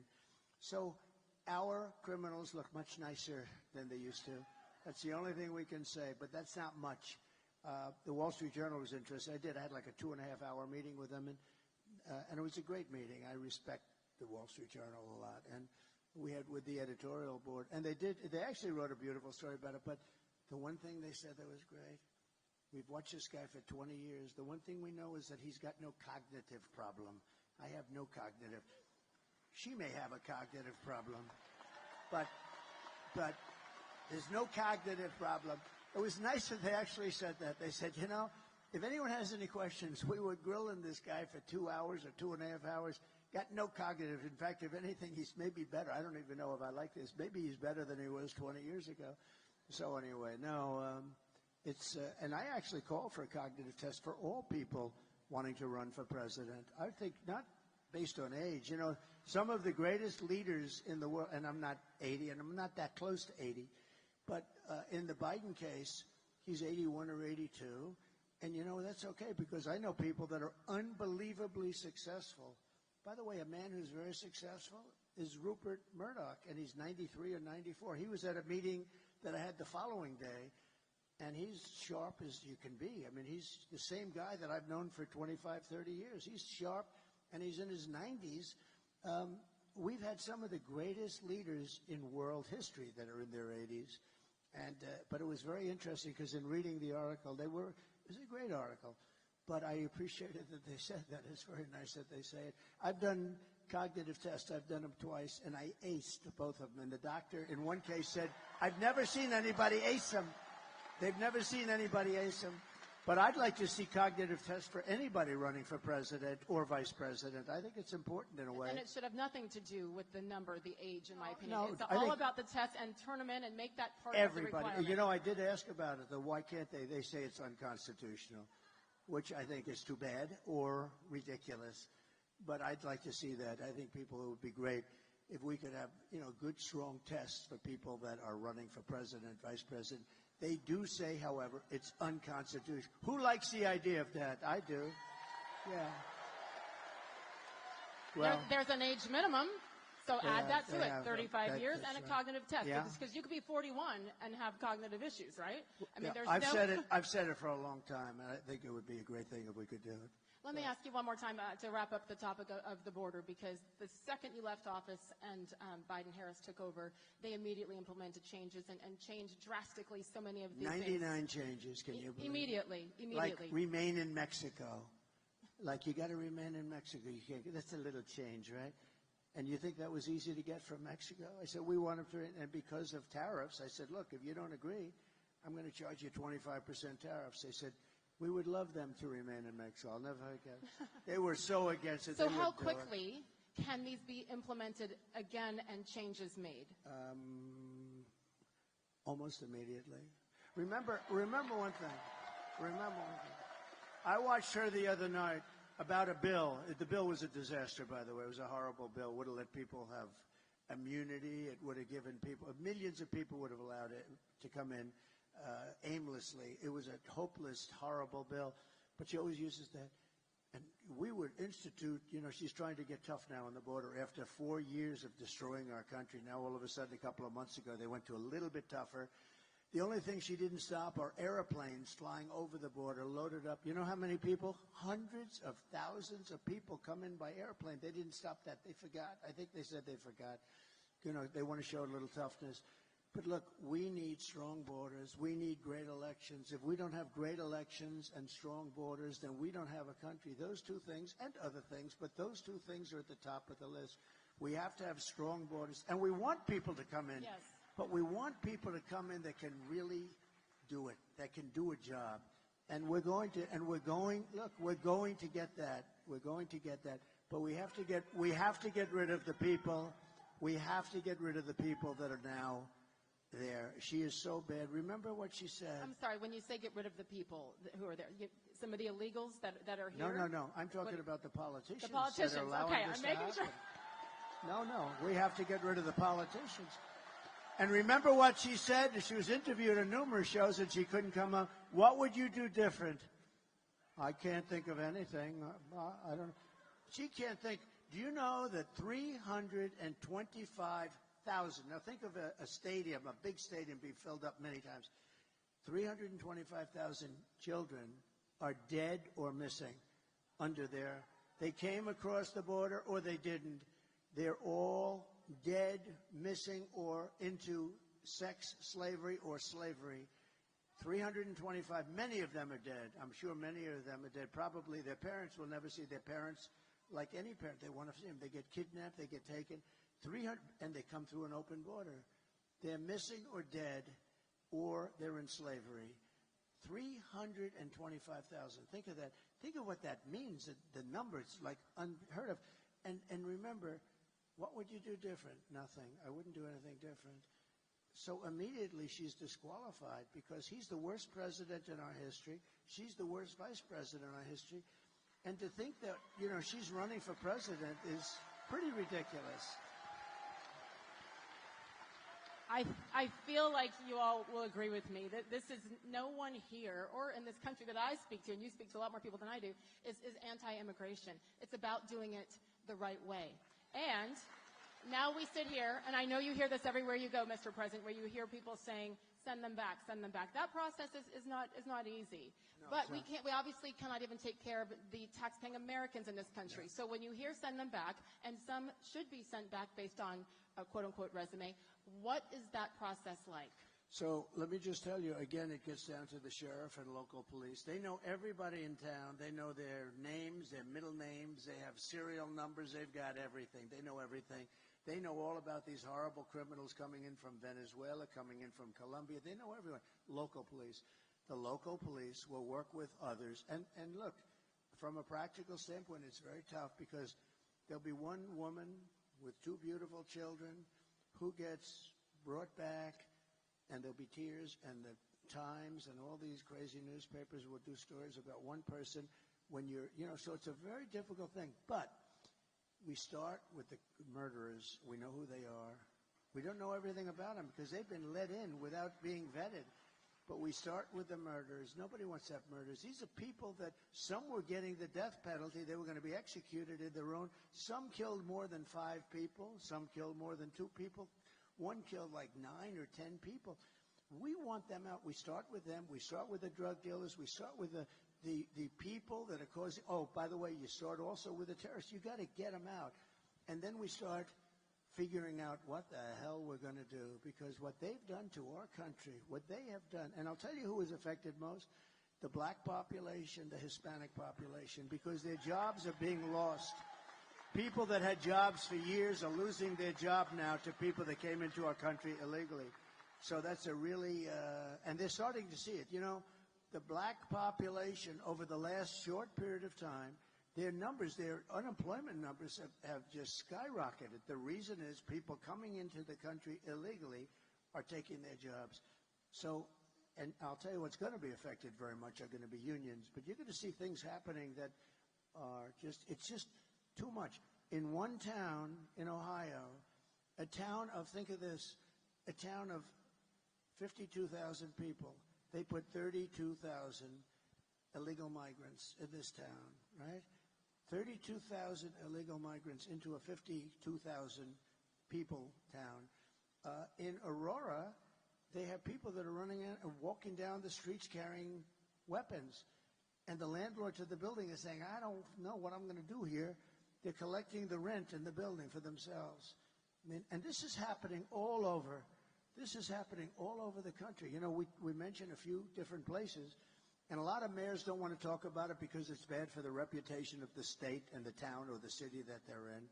But look at New York, what's happened. Look at Chicago. Look at Los Angeles, what's happening. Our country's being destroyed by incompetent politicians. And, all they have to do, remember this, when they say a bill, she always said the bill wasn't passed because the Senate wouldn't want to go against Trump. He called. It had nothing to do with me. The bill was no good. But listen, all the president has to do is she gets to the White House, wakes him up. They call because if it's after 4 o'clock, he sleeps after 4 o'clock. Get him the hell down to the Oval Office and say, President, sign the bill. All he has to do is say, the borders are closed. Tell that to the Great Border Patrol. The borders are closed, and those borders, that's what I did. I didn't have a bill. I had the best border maybe ever. I didn't have a bill. I just said, close the borders now. And they were closed. You don't need a bill for that. They have been saying that for years now, that they needed to get it approved in Congress and all You that. don't need a bill. I didn't have a bill. I didn't have a bill. I said, close the borders. You know, my father used to tell me when, like, we'd hire some guy and, sir, could I have a letter of authorization that I got this job? And my father always used to say to me, you know, son, every time they need a letter, they never work out to be any good. The guys that don't need a letter, those are the ones that you want.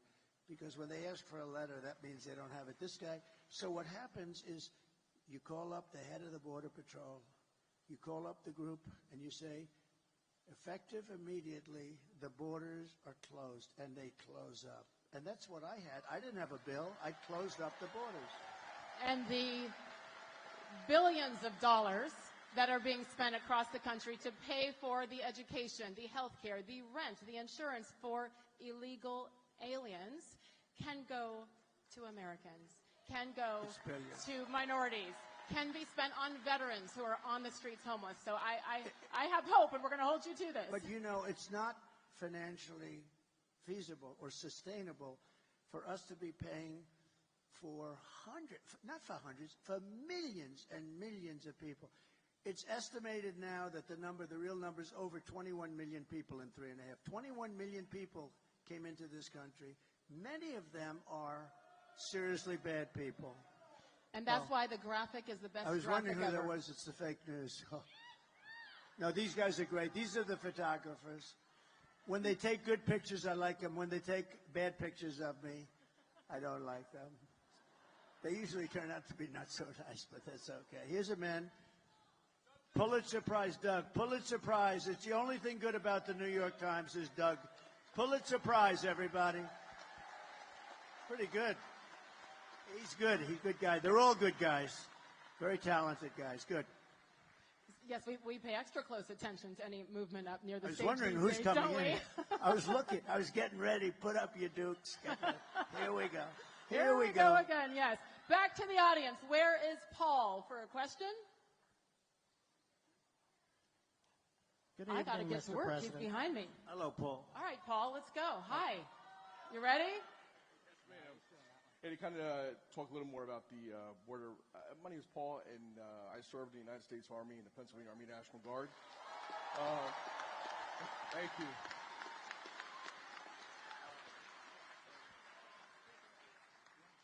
We got to get you on camera, you know?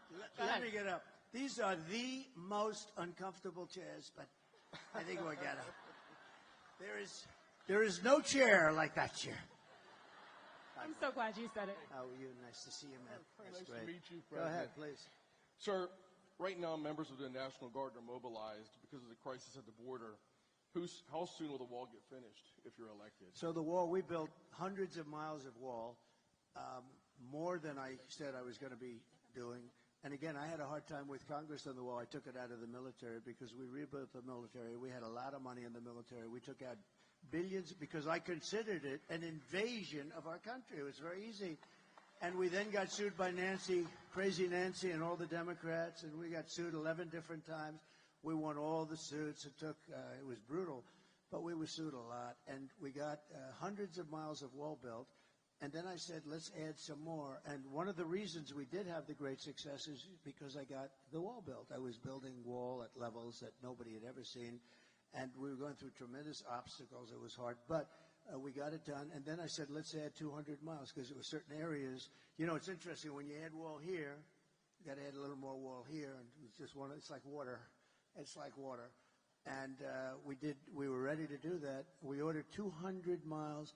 It was ready to be thrown up. It could have been thrown up in 3 to 4 weeks. And then we had a very unfortunate election. And these characters took over. And I said, something's going on. They're not putting up the wall. They have to put up the wall. It would have been unbelievable, totally secure, very hard to get through the wall. That was the wall specifically that Border Patrol and all of them wanted. This is the one that they wanted. It wasn't what I wanted. I wanted to have concrete plank going up 30 or 40 feet. They said has to be steel, has to have, have to be able to see through it, et cetera, et cetera. And this is a combination of steel, concrete, and then rebar in the middle, each one of those pieces. And then they have, I told this year, they have an anti-climb panel on the top. And I hated it because I didn't like the way it looked. These things were so beautiful. And we had to put the anti-climb. But I said, no way I'm going to do that. I hate it. It was costly, but I hated it.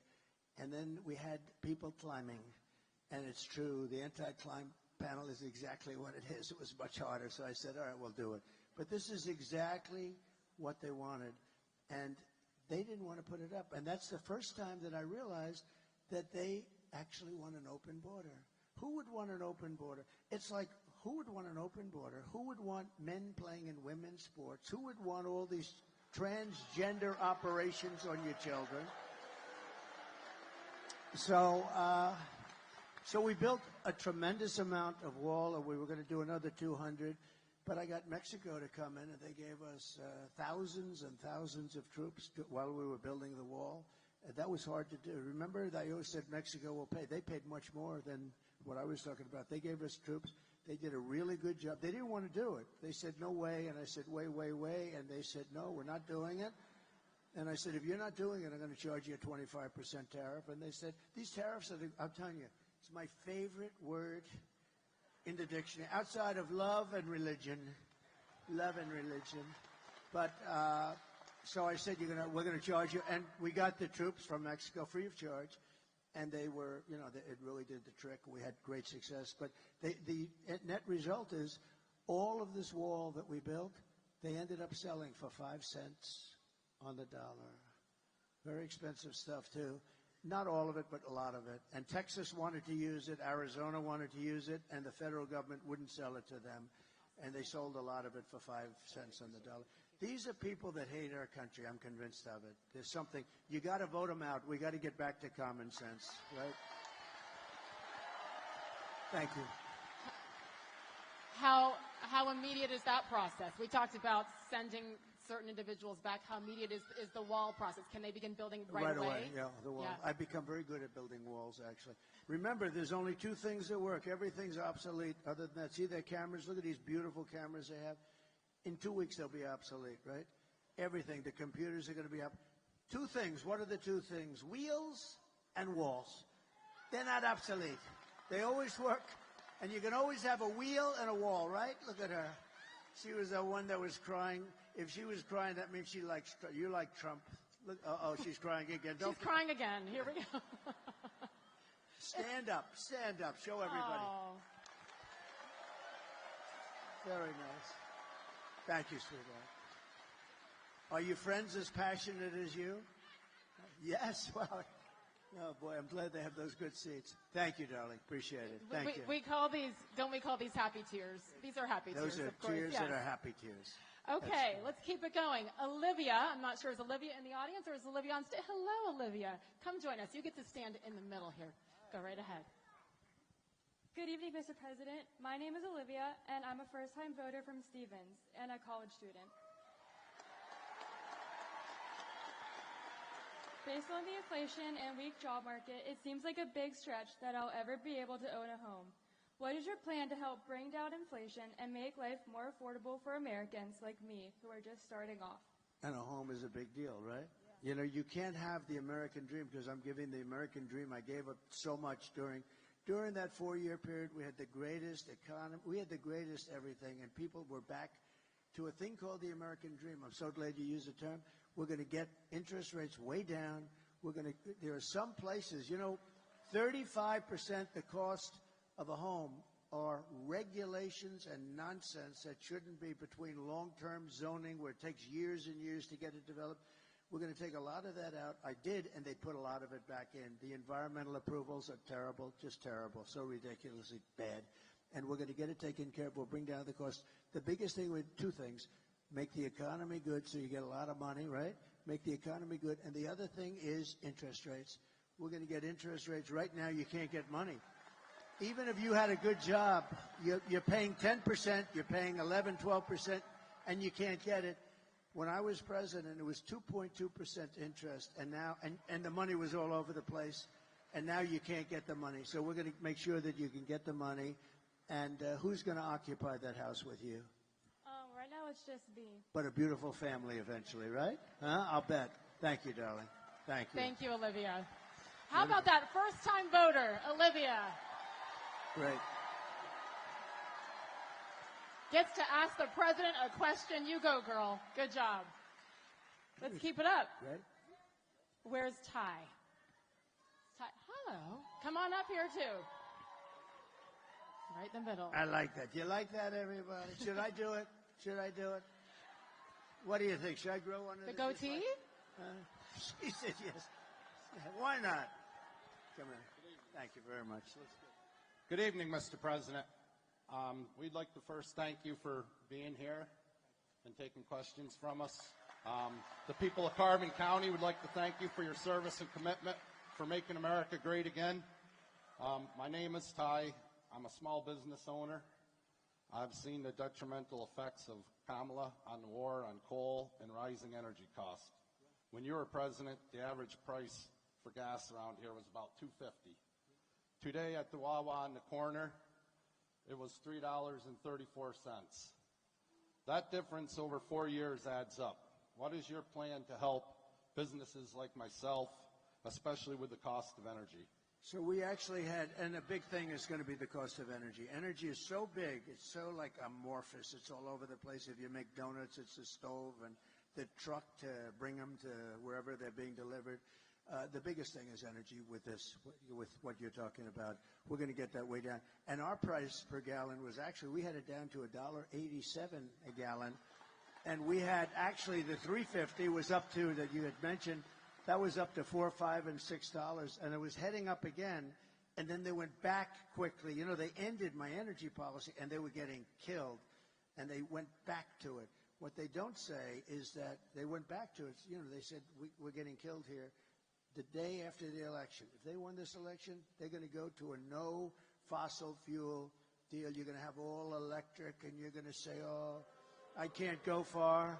It costs too much, and they're made in China. And, you know, we love Elon Musk, and he makes a, and I think, and I will tell you, and I think these electric, what he does is incredible. What, you know, the electric cars are great, but it's a certain application. Some people would like them, depending on distances. If you want to go long distances at this moment, maybe not. But, you know, the amazing thing about Elon, you know, he's in Pennsylvania today campaigning for me. Can you believe it?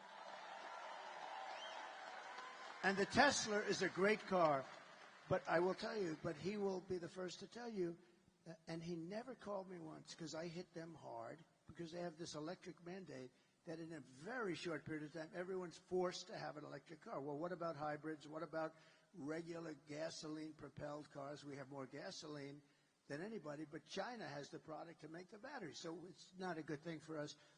I've never had a call, and I speak to him a lot. He's incredible. How about that rocket that came down a few days ago? How cool was that? I called him up. I said, was that you? He said, yes. Nobody else can do that. Russia can't do it. China can't do it. And the U.S. can't do it, other than it's him. But, no, he's incredible. But, you know, amazing thing, he never once called me up and said, give you my word, I never once called me up and said, lay off the electric, would you? He gave me the greatest endorsement. He understands what he's going to have a tremendous market. There's a great market for that, but not 100% of the market. It's, you know, gasoline and hybrid. And there's another one, hydrogen. Did you ever hear that? That's a new one. But here's the problem. He knows.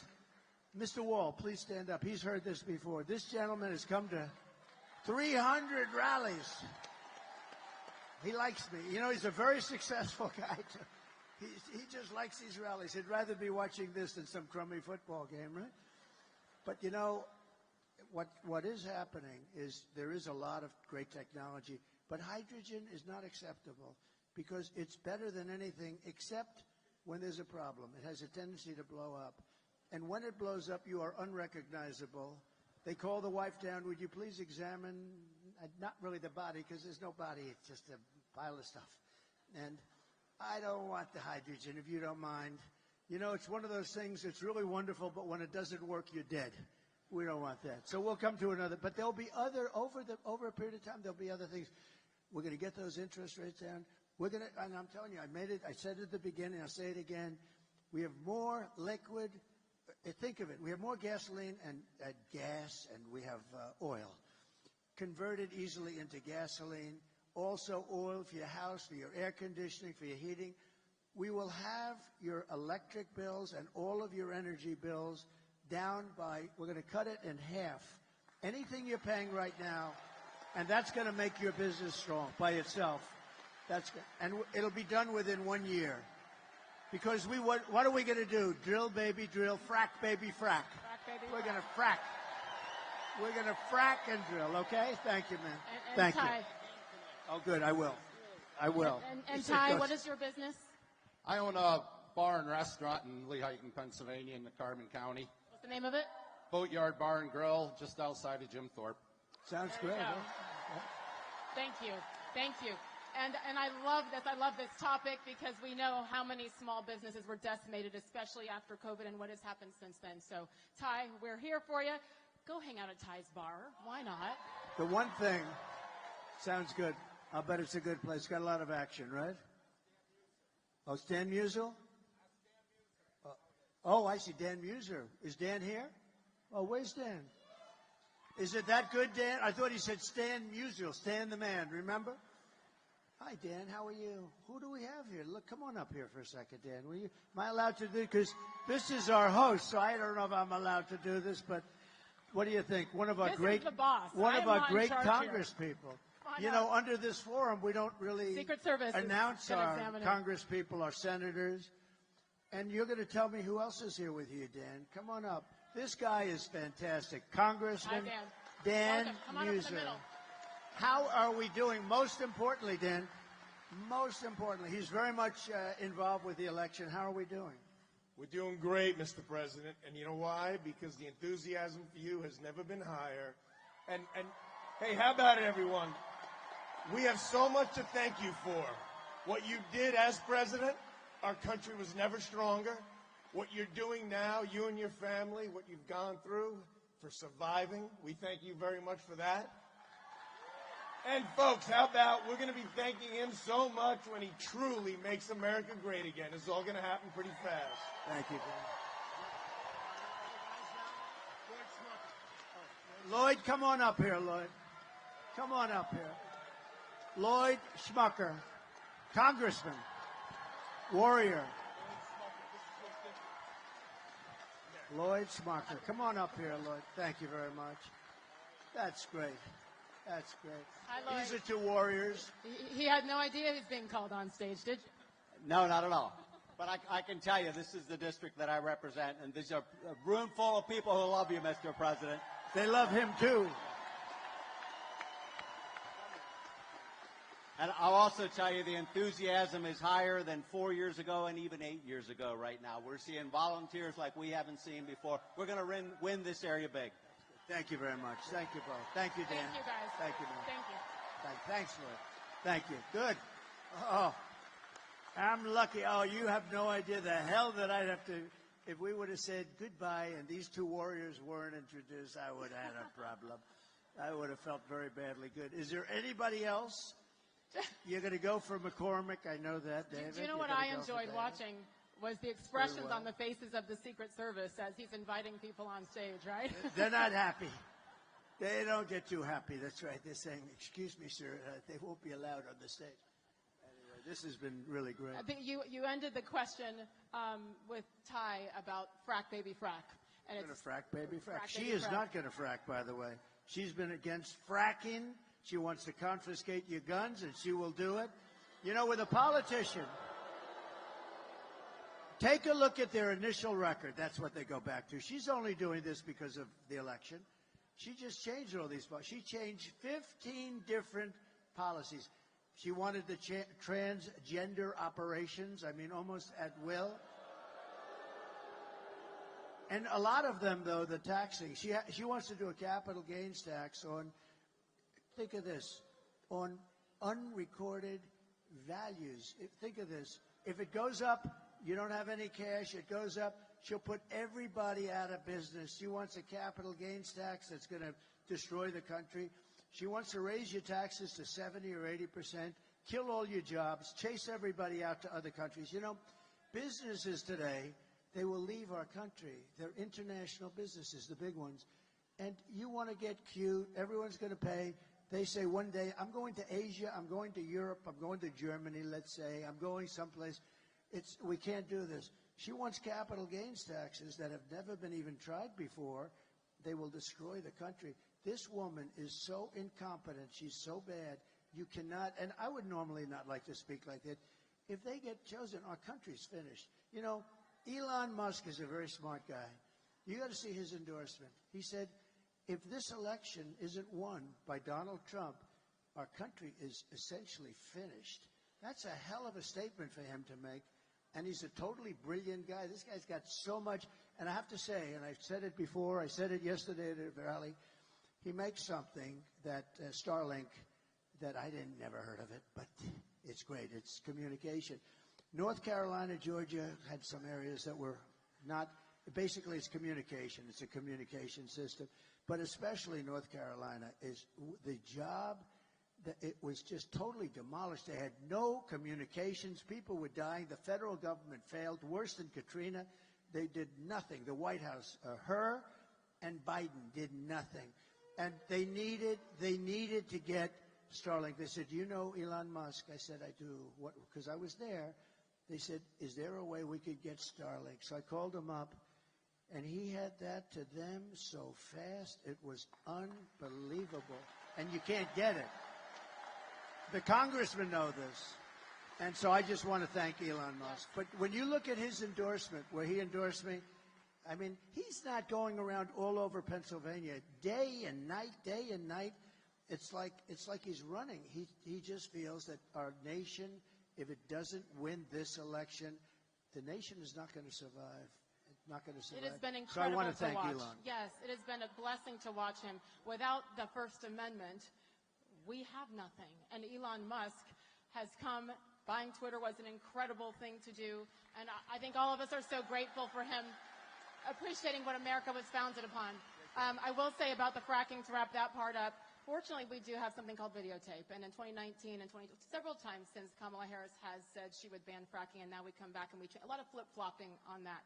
So just like with the border, when I asked timing and how quickly, we're in the Keystone State. We're in the Commonwealth of Pennsylvania, fracking. I mean, this is a gold Do you want to put right up, here. do we have one of those fracking statements that she made? Because here, you know, we put it up sometimes, but Pennsylvania specifically. Yes. It's about fracking. Can they put that fracking tape up if they could do it? I don't know if they can do it. This is a different forum. But if they can, put up the frack.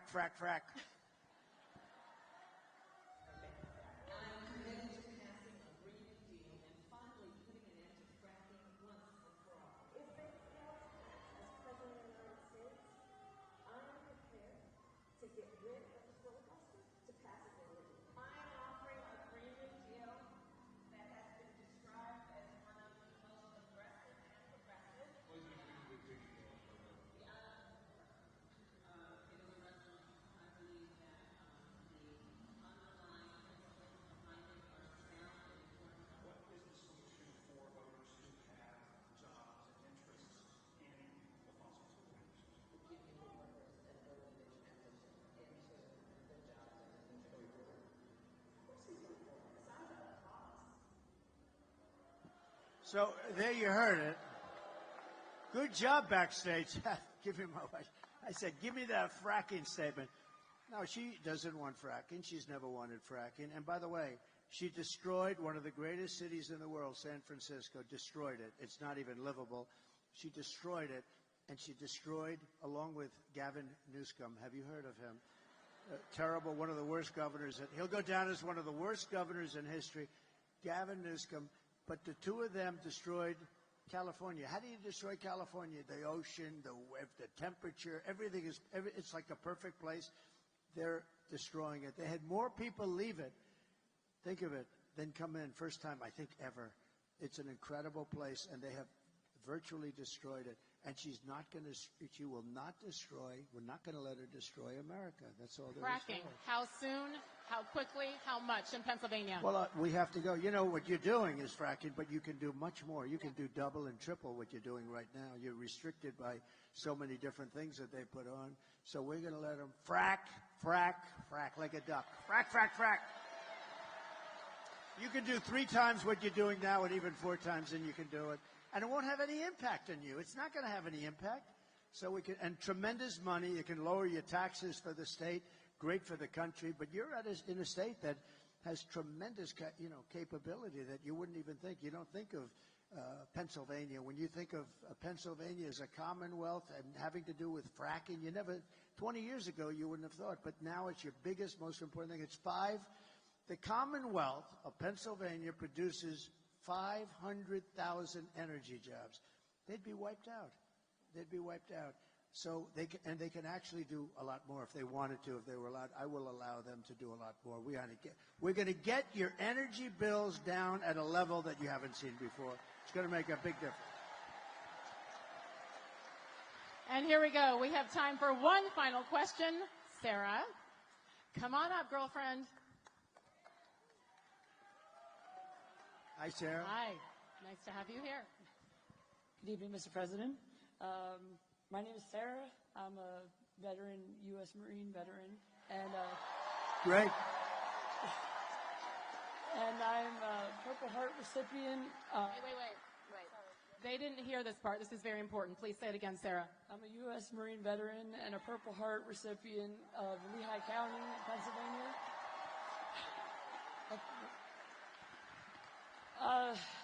Many veterans face significant challenges such as accessing quality health care, mental health support, and transition assistance back into civilian life. Will you commit to making the VA Choice program that you open up permanent? So we had VA Choice, and this was something that was so important, was sought. That's where you have a choice of getting a doctor if you can't get fairly, quick service. And I will say we have great doctors. The doctors are incredible, but the administration of it is not good. And as you know, 4 years ago, we had the highest rated VA ever. We were at 92% approval rating. And I got 2 things done. I got VA Choice, and that was basically you wait, and if you don't have a doctor within 48 hours, you can go outside, get a doctor, we pay the bill, and you get yourself taken care of. People were waiting for 4 and 5 months to see a doctor. And they were not feeling well, but literally it was a minor thing, and they end up being terminally ill because of it. Think of it, terminally ill. The other thing we did, we had a lot of people that because of civil service and unions and other things, you couldn't fire them under any circumstances, no matter what they were. And they were sadists, and they were thieves. There were a lot of bad people, right?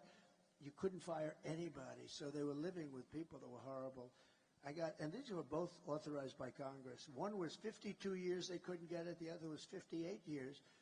I got the right to fire bad people that didn't take care of our veterans, right?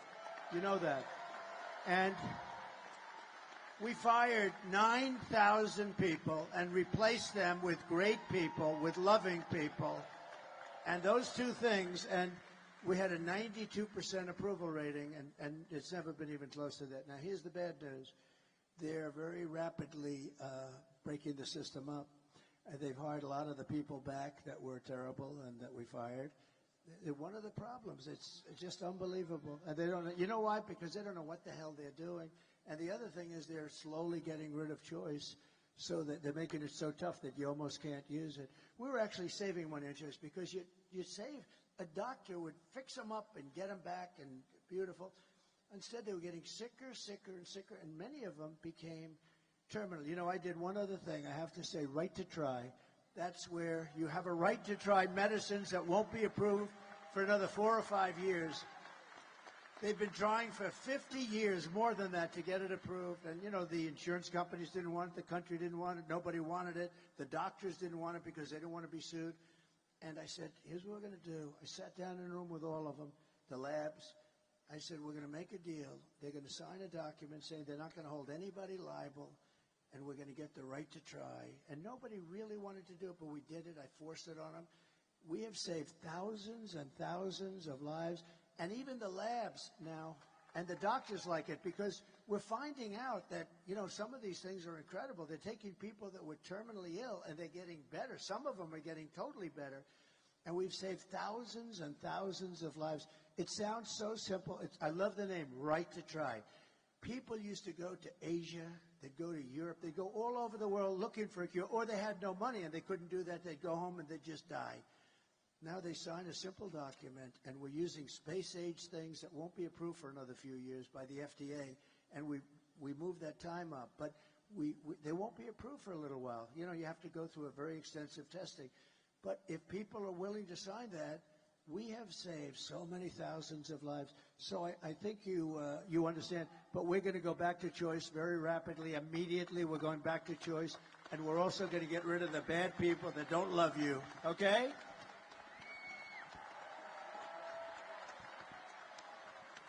Thank you, Sarah, and thank you for your service. My goodness. Army brat here. That's where our roots are. Our servicemen and women, our first responders, that's where it is. And so thank you, Sarah. Thank you so much, and congratulations. I want to wrap up on this, if I could. I had the opportunity a few months ago to talk to your lovely daughter-in-law, Laura Trump, on my show. She is incredible. She's an incredible woman. She is obviously so committed to bringing you back to where you belong. She's an incredible mother. I've been traveling with her a lot lately, and she's amazing. And one of the things we talked about on my show was the why with you, because you have a lot of other things you could be doing right now. Your bank account looks pretty good. You have a few golf courses around the country. You have a few buildings here and there. You had 4 incredible years. You have grandchildren. You have another one on the way. Congratulations to your daughter, Tiffany. One of my favorite moments with you was watching the RNC and watching your granddaughter, 17 years old, on the stage, and what that must have felt like for you. So there's so much that you have, and then you come out here and you just said it's such a dangerous job, and you choose to continue to do this when you don't have to. It's safer, it's cheaper, all of the things to not do what you're doing today. Why? Why? So, thank you. Thank you.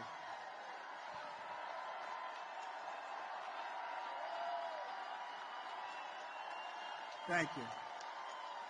So, I probably am asked that question more than any other question. They say,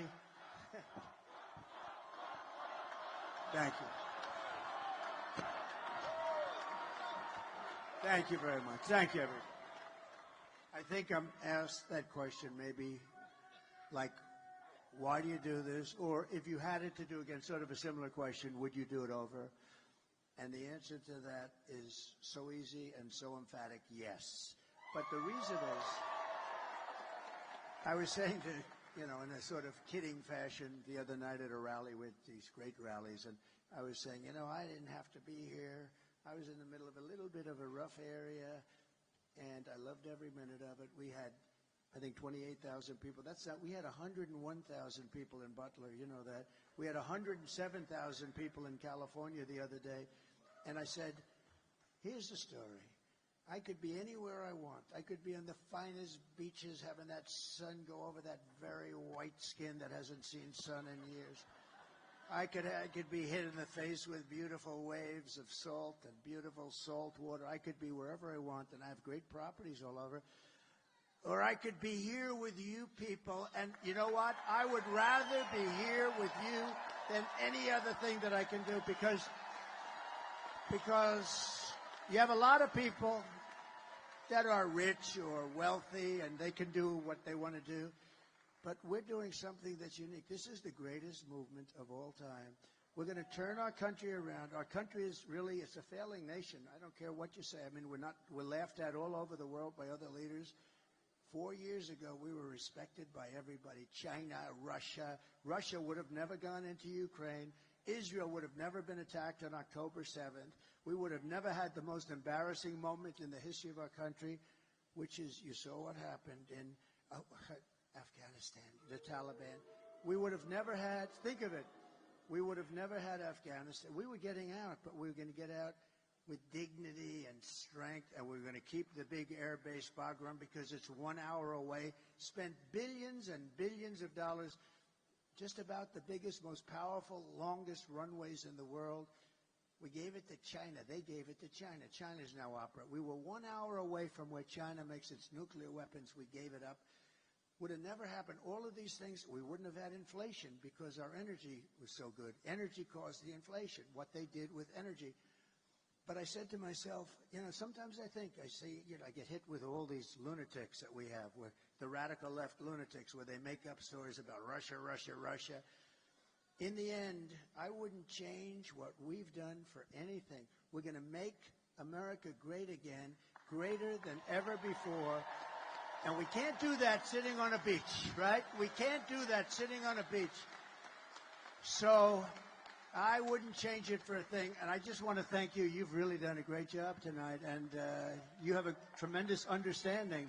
I thought that I know you through sports and through other things, but you have really got an understanding of both the good and the bad of where this country is. And I appreciate you being here very much. Thank you. Thank you I'm an very much. American. That's all it is. I just love this country, and I love that you love this country.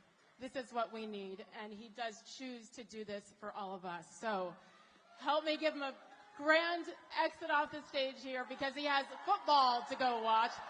The 47th President of the United States, Donald J. Trump. Thank you very much. Thank you. Get out and vote, everybody. Thank you very much.